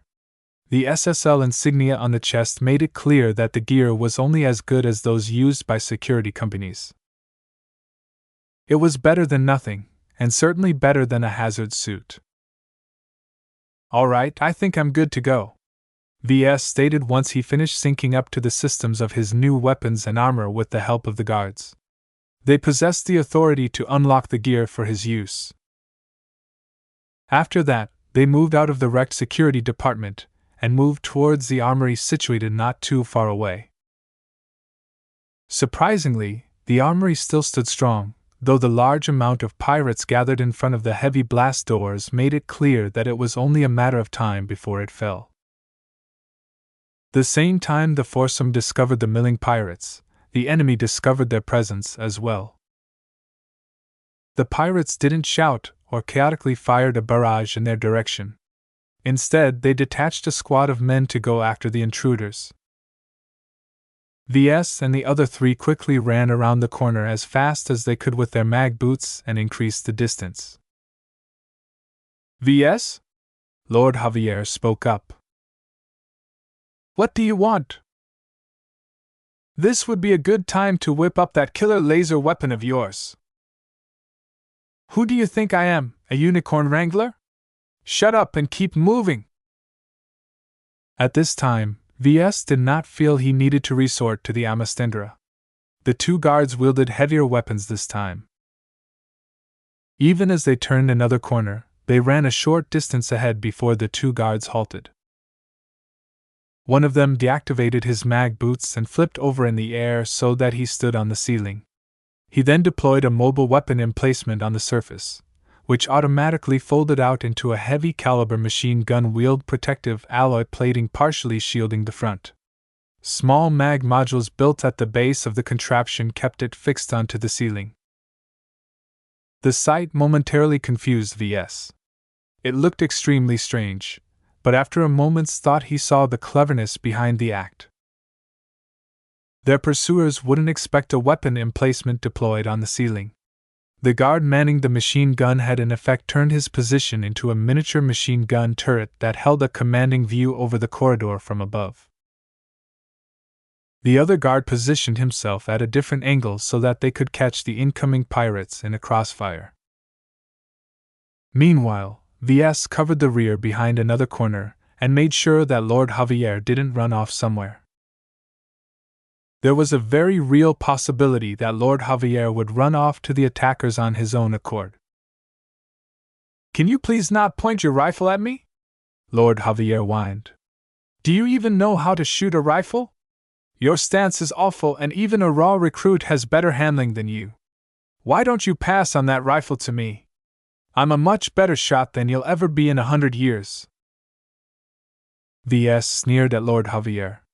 Even though they had become somewhat friendlier over the past week, it didn't change the fact that they belonged to hostile states. Ves would always be a brighter, and Lord Javier never hid the fact that he considered himself to be a bona fide Vesian. During calmer times, Ves had no qualms against attempting to befriend the noble. Yet now that they came under attack, Lord Javier's status as a prisoner and a hostage reasserted itself. It would be highly irresponsible for Ves to hand over a weapon to the Vesian. Besides, Ves lacked the authority to unlock weapons for Javier's use. The internal security systems wouldn't allow the weapons to fire in the hands of a stranger. "They're coming!" 6 of them rounded the corner first, upon which the weapon emplacement on the ceiling immediately rattled out a huge volume of kinetic rounds. The large torrent of firepower angled downwards on the pirates quickly overwhelmed their substandard combat armor and riddled them with holes. They didn't even have the time to fire back at the weapon emplacement. "That's only 6 of them. There's 6 more. I think they're falling back." The other security guard moved up towards the site where the corpses still stood in a macabre fashion due to their mag boots keeping them standing. He held a large electrorod weapon which instantly discharged as soon as he rounded the corner. The entire corridor became awash with crackling flashes as electric current went wild. The electrorod weapon quickly fizzled out as it drained its entire battery with a single discharge. Although wasteful, the weapon served its purpose. "Clear!" Once the other guard folded the machine gun emplacement back onto the rear of his armor like a bulky backpack module, they all turned around the corner and saw the aftermath of the electrical attack. "What a way to go!" Lord Javier whistled under his hazard suit as he admired the sight of Pirate's friend in their own armor. "I thought combat armor was insulated against electrical attacks." "That only works up to an extent," Ves commented. "That electrorod weapon is meant to be fed into a generator or other power source. It's a crew-served weapon that's meant to defend a fixed position. How can it be so weak? It's too bad it ran out of juice so quickly, though." The 2 guards still had more surprises in store, but they definitely used up their most formidable weapons. That bode ill for their next steps. "There are at least 30 or so pirates remaining outside the armory," one of the guards said. "In our current condition, we can't rescue the armory without getting overwhelmed. That is—" The man trailed off, but Ves knew what he insinuated. He was asking if that wondrous laser weapon would make an appearance again. Ves weighed the benefits and drawbacks and made a judgment that it would not help his interests if he kept hiding his capabilities. He should never hold back against a very real threat, even if they seemed to be aiming at Senator Tovar rather than him. If something happened to the great statesman, Ves could say goodbye to the bright Republic. "Let me think," he said, stalling for a moment. Lord Javier snorted. "We're waiting." "What's it to you? I thought you'd be pleased if we suffered a mishap." "Not at this time. I think I got our enemies figured out. This doesn't involve any Vesians, I think. It's purely an internal conflict between you Brighters. All the sabotage and timing points that out. As for rescue from my state, that's unlikely. Even if my fellow Vesians did come to rescue me, I'm not sure if I'll be any better off in their care." "How so?" Ves asked. "These sneaky tactics are more to the Vened's Duchy's liking. They like to conduct commando raids from stealth. I think your Vandals got a taste of that already, right? The Emodri's Duchy doesn't believe in sneaky nonsense. In fact, we hate it because Vened's always uses those tactics against our own forces." "Does Emodri's really don't make use of stealth technology?" "Oh, they probably do, but this doesn't seem like their style either." "For what is worth, I concur." Ved nodded. There was one other possibility, though. Conspirators from both the Bright Republic and the Vesia Kingdom banded together to organize this attack. That would be the worst-case scenario because that implied that warmongers from both states set aside their animosity to hinder Senator Tovar's quest to negotiate an early peace. That would be absolutely unheard of in normal circumstances, but Ves could very well see that such an unholy alliance might be possible in this case. The more Ves thought about this awful possibility, the more he felt the urgency to help resolve the crisis aboard this ship. While he could have run for the escape pods and wash his hands off this entire incident, where would that leave him? To abandon the ship at a time where Senator Tovar and most of the other high-ranking members of the peace delegation remained at threat would be a dereliction of his duty. Ordinarily, the Bright Republic and the Mech Corps might forgive him for running like a frightened kitten if he was just an average cowardly mech designer. Yet Ves gained a reputation for bravery in the face of danger. His prestigious combat awards demonstrated that he achieved a lot of merit in direct combat situations where his life and the lives of his comrades were at risk. For someone with all of those awards to turn tail and run would negate everything he achieved and ruin his reputation at a time his career and the LMC could ill afford such a setback. Who from the Bright Republic would ever continue to purchase mechs from a company led by a despicable, hypocritical coward? Ves experienced the full burden of his accumulated merit and reputation. Previously, he basked in the glory of his accomplishments. He even took advantage of his new status as a war hero among mech designers. Now, he felt the weight of expectations pushing him into action. We should make sure that Senator Tovar remains out of the hands of these pirates, Ves finally declared. I have a weapon that might be able to take care of a large number of pirates at once. You so-called unicorn? Lord Javier sneered. About time you admitted it. So what are you going to do with that big gun? Where did you get it anyway? It's an unexpected present, Ves claimed, saying no more and letting their imagination fill up the gaps. It can fire powerful laser beams, but it doesn't have that much of a capacity. If we want to make the best use of it, I'll have to get into a position to catch the most pirates at once. This required some planning and preparation since the pirates would ordinarily be able to detect their approach and form a response before Ves was ready to fire his Amastendra. In no way did Ves ever entertain any notion of handing over the Amastendra to someone else such as the guards who were much better shots. They probably assumed that such a powerful weapon was locked to a single person anyway. After a brief round of planning, they finally moved into action. Just as they made it halfway, the ship suddenly rumbled violently. A big whoosh sounded out while pressure buffeted all of their armored forms. A drastic change had occurred. We're in a vacuum now. All the air has gone out. Maybe the ship has been breached. Chapter 10:24 Cutting Power. The decompression of the corridors bode very ill for the felicitous remembrance.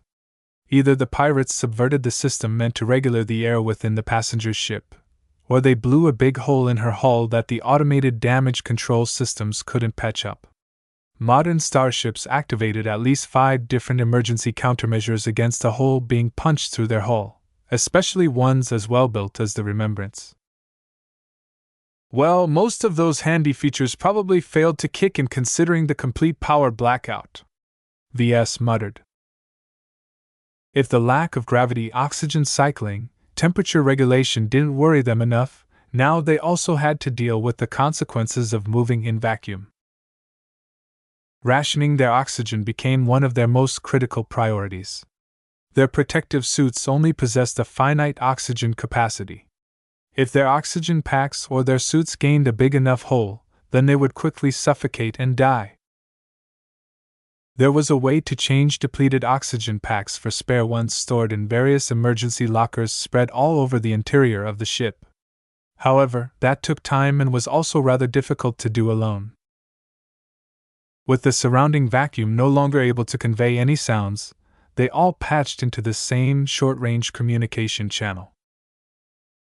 Will we need to change anything? Ves asked.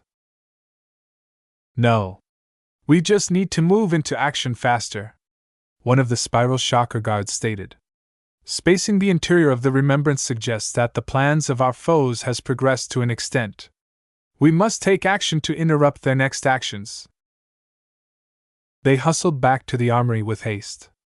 Unlike last time, Ves didn't travel together with both guards and Lord Javier. He split off with one of the guards, leaving the other to keep an eye on Lord Javier. Frankly speaking, bringing Lord Javier was a huge burden. Not only did the guards have to keep him alive, they also couldn't allow him to get out of their sight. While they could have tied Lord Javier to a solid fixture and lock him in a spare compartment, the risk was too great that the enemy might come and free him without any issue. This very real possibility forced them to keep Lord Javier close, which was very risky in this upcoming battle action. Garbed in his flimsy hazard suit, Lord Javier made his dissatisfaction abundantly clear. "This is murder! Why are you bringing me closer to the fight? I'm unarmed and practically unarmored. You Briters are the worst guards ever." He at least had enough sense to keep his grumbling in the private channel. Once they came close enough to the armory, he obediently shut up in order to avoid disturbing the proceedings. While the guard with the heavy machine gun emplacement set up his contraption close around the corner to the corridor leading to the armory, the other guard forced open a hatch through a mechanical workaround. Not every hatch could be opened up this way, and generally only unimportant storage lockers and the like could be opened as easily with this method. Ves and the guard entered into a large and spacious gym compartment. Various exercise equipment lay unpowered and forgotten during this time of crisis. The large amount of space offered the nearby security officers and other soldiers stationed at the security department, and the armory a lot of training space. Right now, neither Ves nor the guard required all of the space. They simply approached the bulkhead facing the armory and waited. The guard brandished a grenade launcher while Ves configured his amastendera in a short-duration cutting beam. In ordinary cases, a wide-angle scatter beam served him better as it would instantly kill or debilitate those he targeted, leaving them no opportunity to retaliate. However, its potency decreased rapidly over a distance, and carried no penetration power. Ves knew that the amastendera attracted an uncomfortably large amount of attention, especially since he whipped it out of nowhere. Nonetheless, his actions already earned the respect of the guards. During this time of crisis, the last thing on their mind was to figure out the origins of the weapon. It was much more important to make use of every scrap of power they could muster. The deck rumbled a little bit. "That's it!" the guard yelled. "The pirates breached the armory compartment!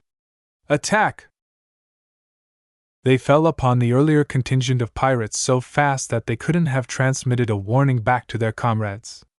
Therefore, as Ves fired the amastendera yet again, they had no idea what they were up against.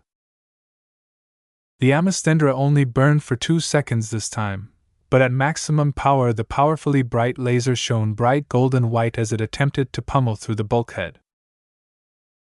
Even at full power, the amastendera barely breached the bulkhead surrounding the gym and training compartment.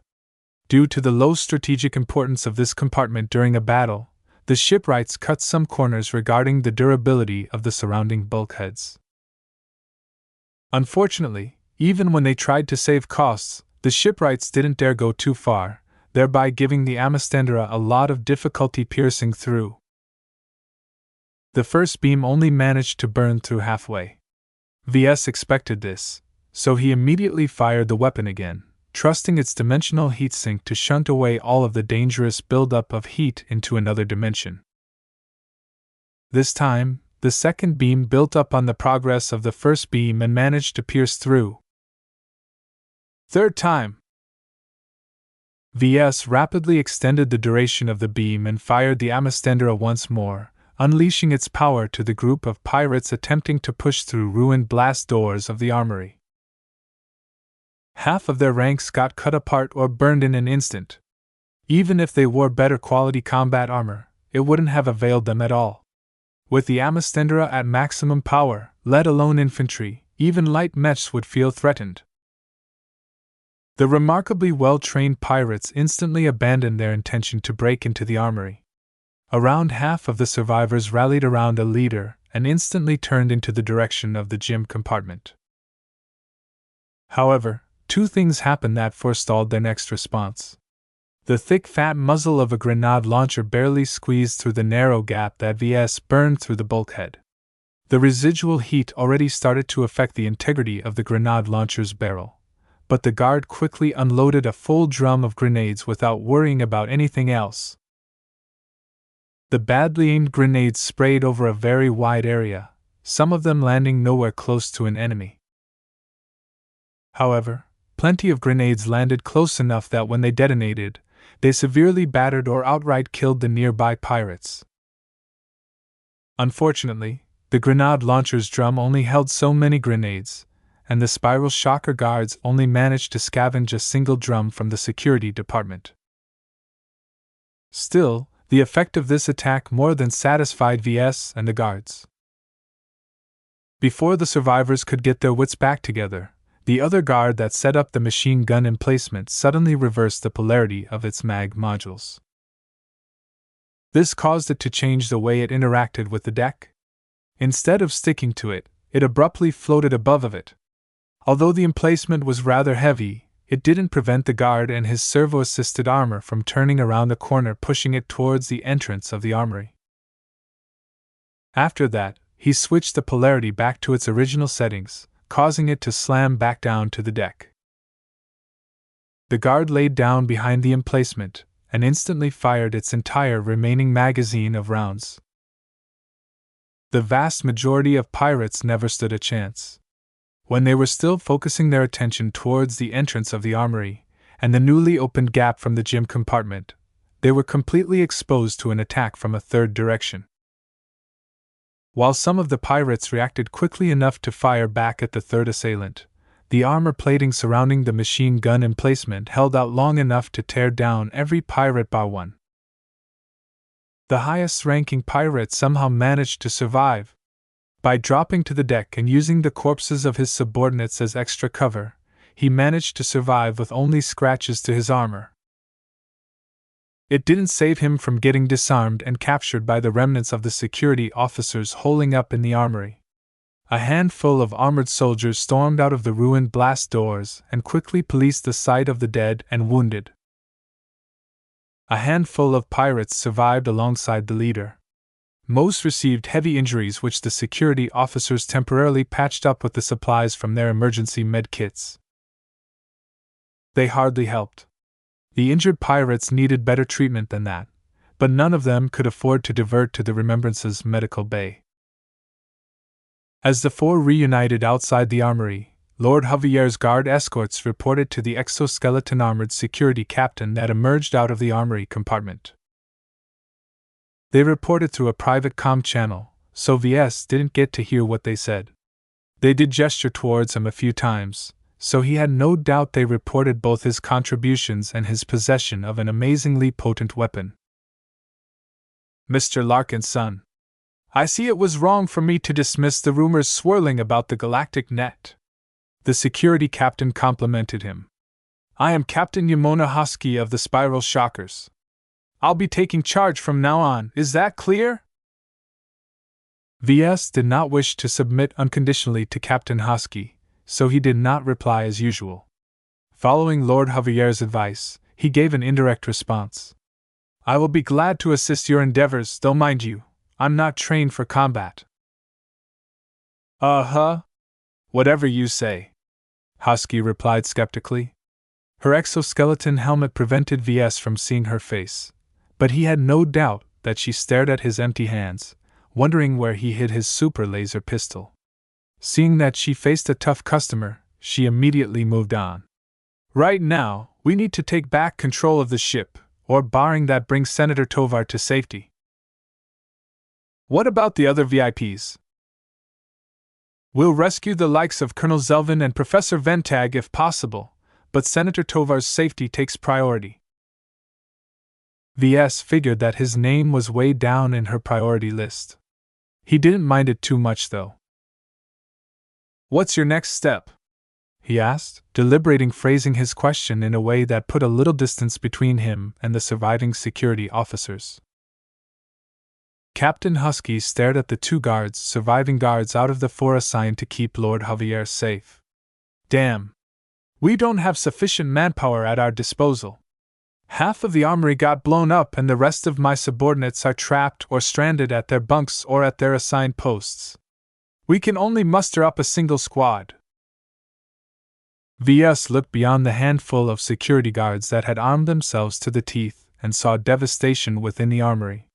It was a bit better off than the security department, likely due to the increased difficulty of planting explosive charges in this tightly guarded compartment.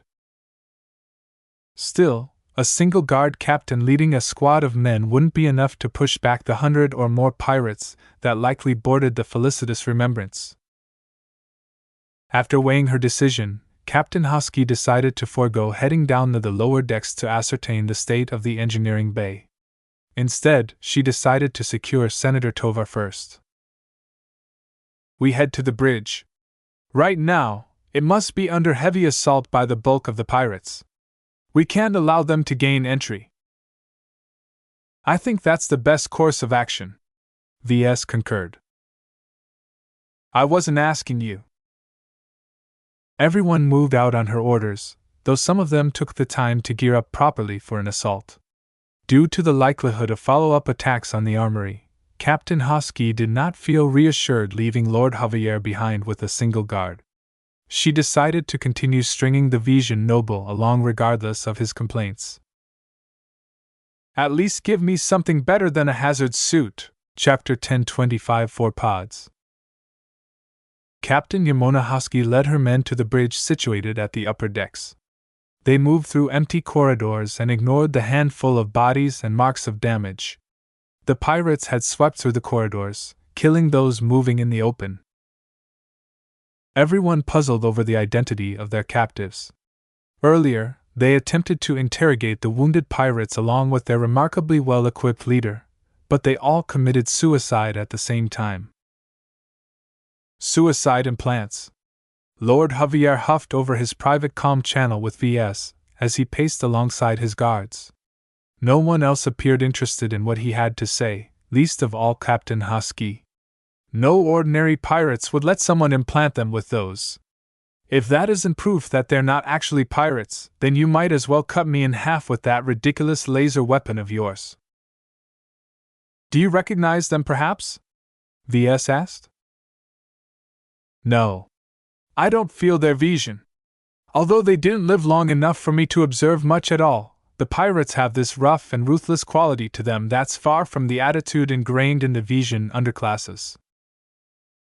Ves concurred with Javier.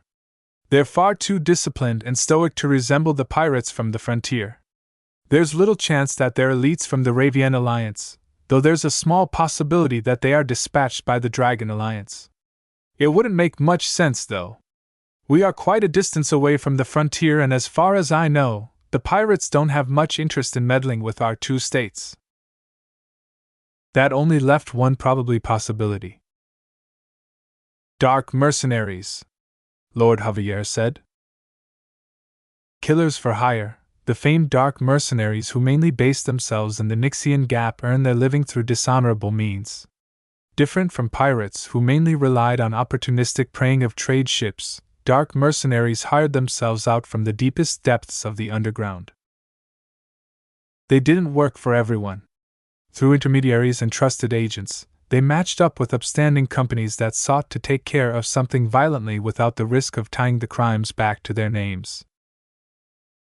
Certain companies paid extremely well for these services.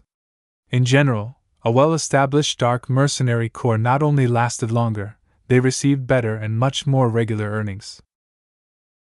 However, it wasn't so easy to establish a dark mercenary corps that companies would be willing to employ.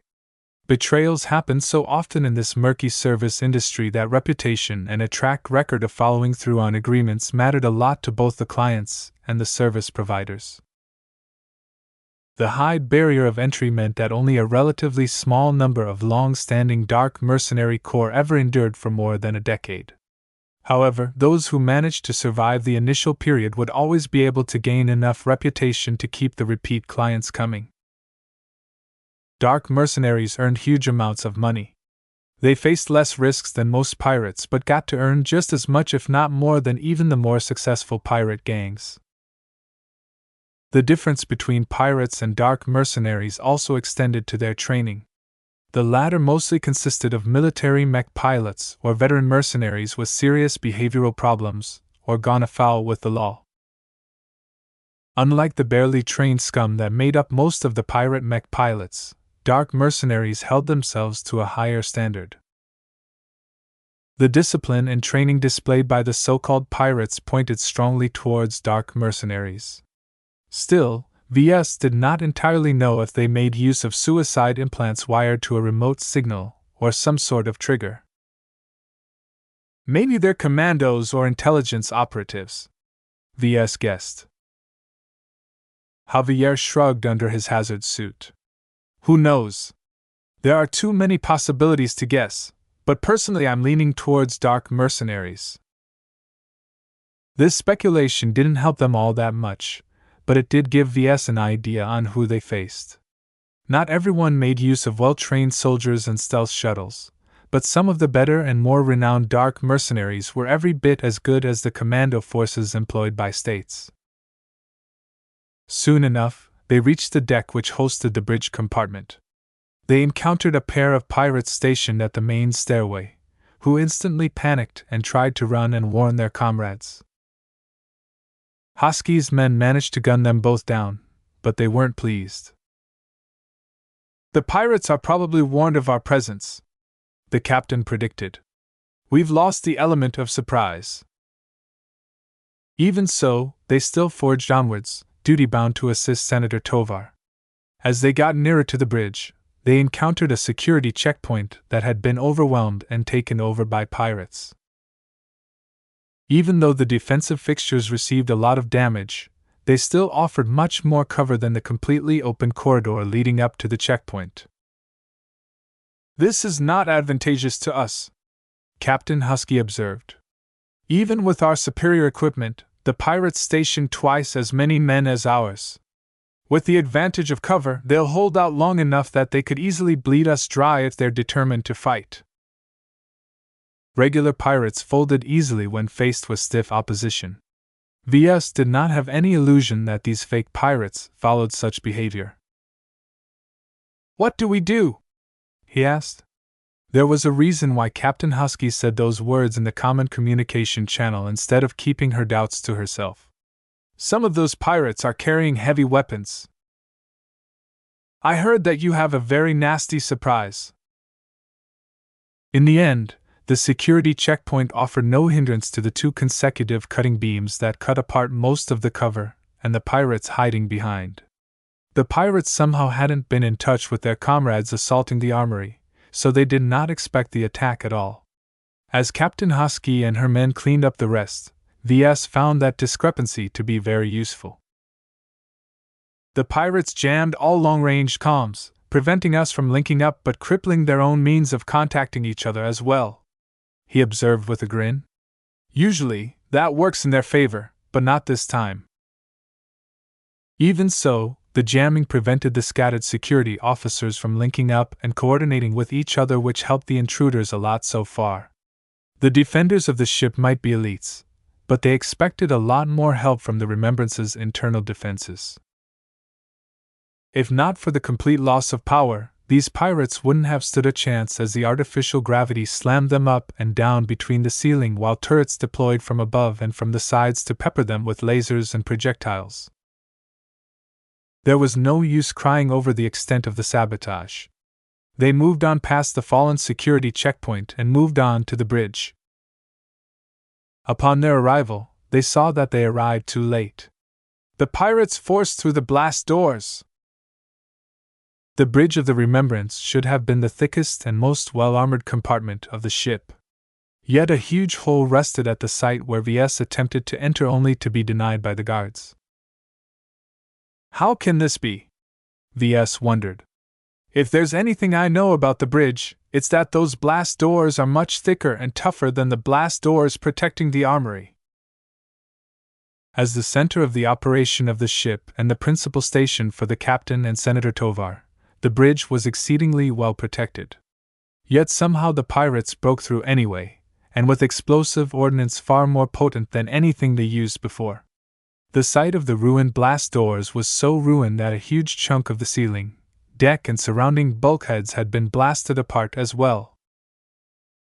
Captain Husky hastily led her men into the vulnerable bridge, only to encounter more than 30 bodies.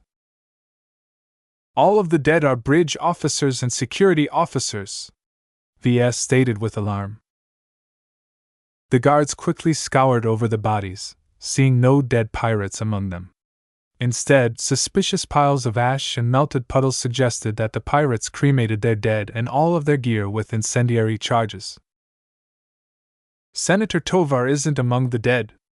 Neither can we find the bodies Colonel Zelvin and Professor Ventag. The chances were low that the pirates bothered to cremate them. It was much more likely that they'd been kidnapped. VS quickly observed something important. The heat from these marks are still hot. They might not have gotten away from the ship yet. We can still catch up to them and their captives. Let's move, Husky immediately called. They moved out, and through the help of some advanced tracking software that followed residual footsteps taken by the pirates as they made their way out. They hurried down several stairways that led to the middle decks.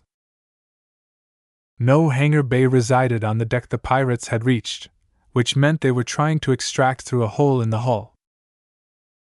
Hurry up, we're getting close. The lack of artificial gravity hindered their movements as they always needed to fully place their mag boots against the deck to gain traction. VS and Lord Javier both moved the slowest by far, but the exoskeleton soldiers simply picked them up and easily carried them forward. It was a bit undignified to be carried this way, but it saved them precious seconds. We've almost reached the exterior of the Remembrance. Soon enough, they rounded another corner and came within sight of a large group of pirates with much better gear. They carried 4 pods that looked as if they held prisoners to the breached entrance to a large stealth shuttle that had opened its hatch to receive the returning pirates. Stop them immediately! Captain Husky ordered and fired her heavy-caliber rifle. VS, sweep up the pirates in the periphery. In no instance should you fire anywhere close to those pods. VS inwardly grumbled about being ordered around, but he knew better than to make a fuss about it. Right now, rescuing Senator Tovar and the other prisoners took priority. If VS slipped up his aim and hit one of those pods, he might as well give up his citizenship at the spot. The heavily armed exoskeleton soldiers ran to the front, confronting the 50 pirates head-on. The enemy enjoyed a heavy numerical advantage, and unlike the previous pirates they met, these ones shed the pretense of dressing up as pirates in favor of better gear. Even so, no matter how well their combat armor stood up against the firepower of the spiral shocker security guards, when VS swept up the left and right sides with the high-powered cutting beams from his Amastendera, a multitude of invaders fell or lost composure. Even as VS threw the Amastendera back into his inventory after it entered a forced cooldown cycle, Captain Husky's men instantly finished off the remainder with well-aimed shots before they could harm their prisoners. Unfortunately, one of them managed to unload a volley of rounds right through one of the thinly armored pods, while another threw a grenade at another pod which heavily damaged its exterior. No! Captain Husky cursed and ran forward without any regard for her safety. While her men repelled the waiting stealth shuttle and executed the pirates somehow clinging onto their lives, she approached the 2 damaged pods. VS and Lord Javier followed suit when it seemed the coast was clear. She first studied the worst pod that was riddled with holes. Its interior was exposed to vacuum, which quickly distorted the appearance of the dead body inside. She quickly sighed in relief. It's the captain of the Remembrance. Although it was callous of her to show relief, everyone was glad the dead body wasn't Camden Tovar. She then checked the other pod, which held another prisoner. The fragmentation grenade that landed on top of it not only dented the pod but breached it in several places. This time, she looked down in alarm. "It's Senator Tovar!" As soon as she pried open the damaged cover of the pod, the old man calmly climbed out of the pod. He showed no injury at all despite the fragmentation grenade. "No need to worry, good captain. My shield generator protected me from harm," the senator calmly stated in his intact high-quality vac-suit and looked around. "My compliments to you, Captain." "Thanks, but we mostly managed to rescue you because of Mr. Larkinson," Captain Husky admitted honestly. That caused the powerful senator to look towards Ves, who was in the middle of prying open the cover to the pod that held Professor Ventag.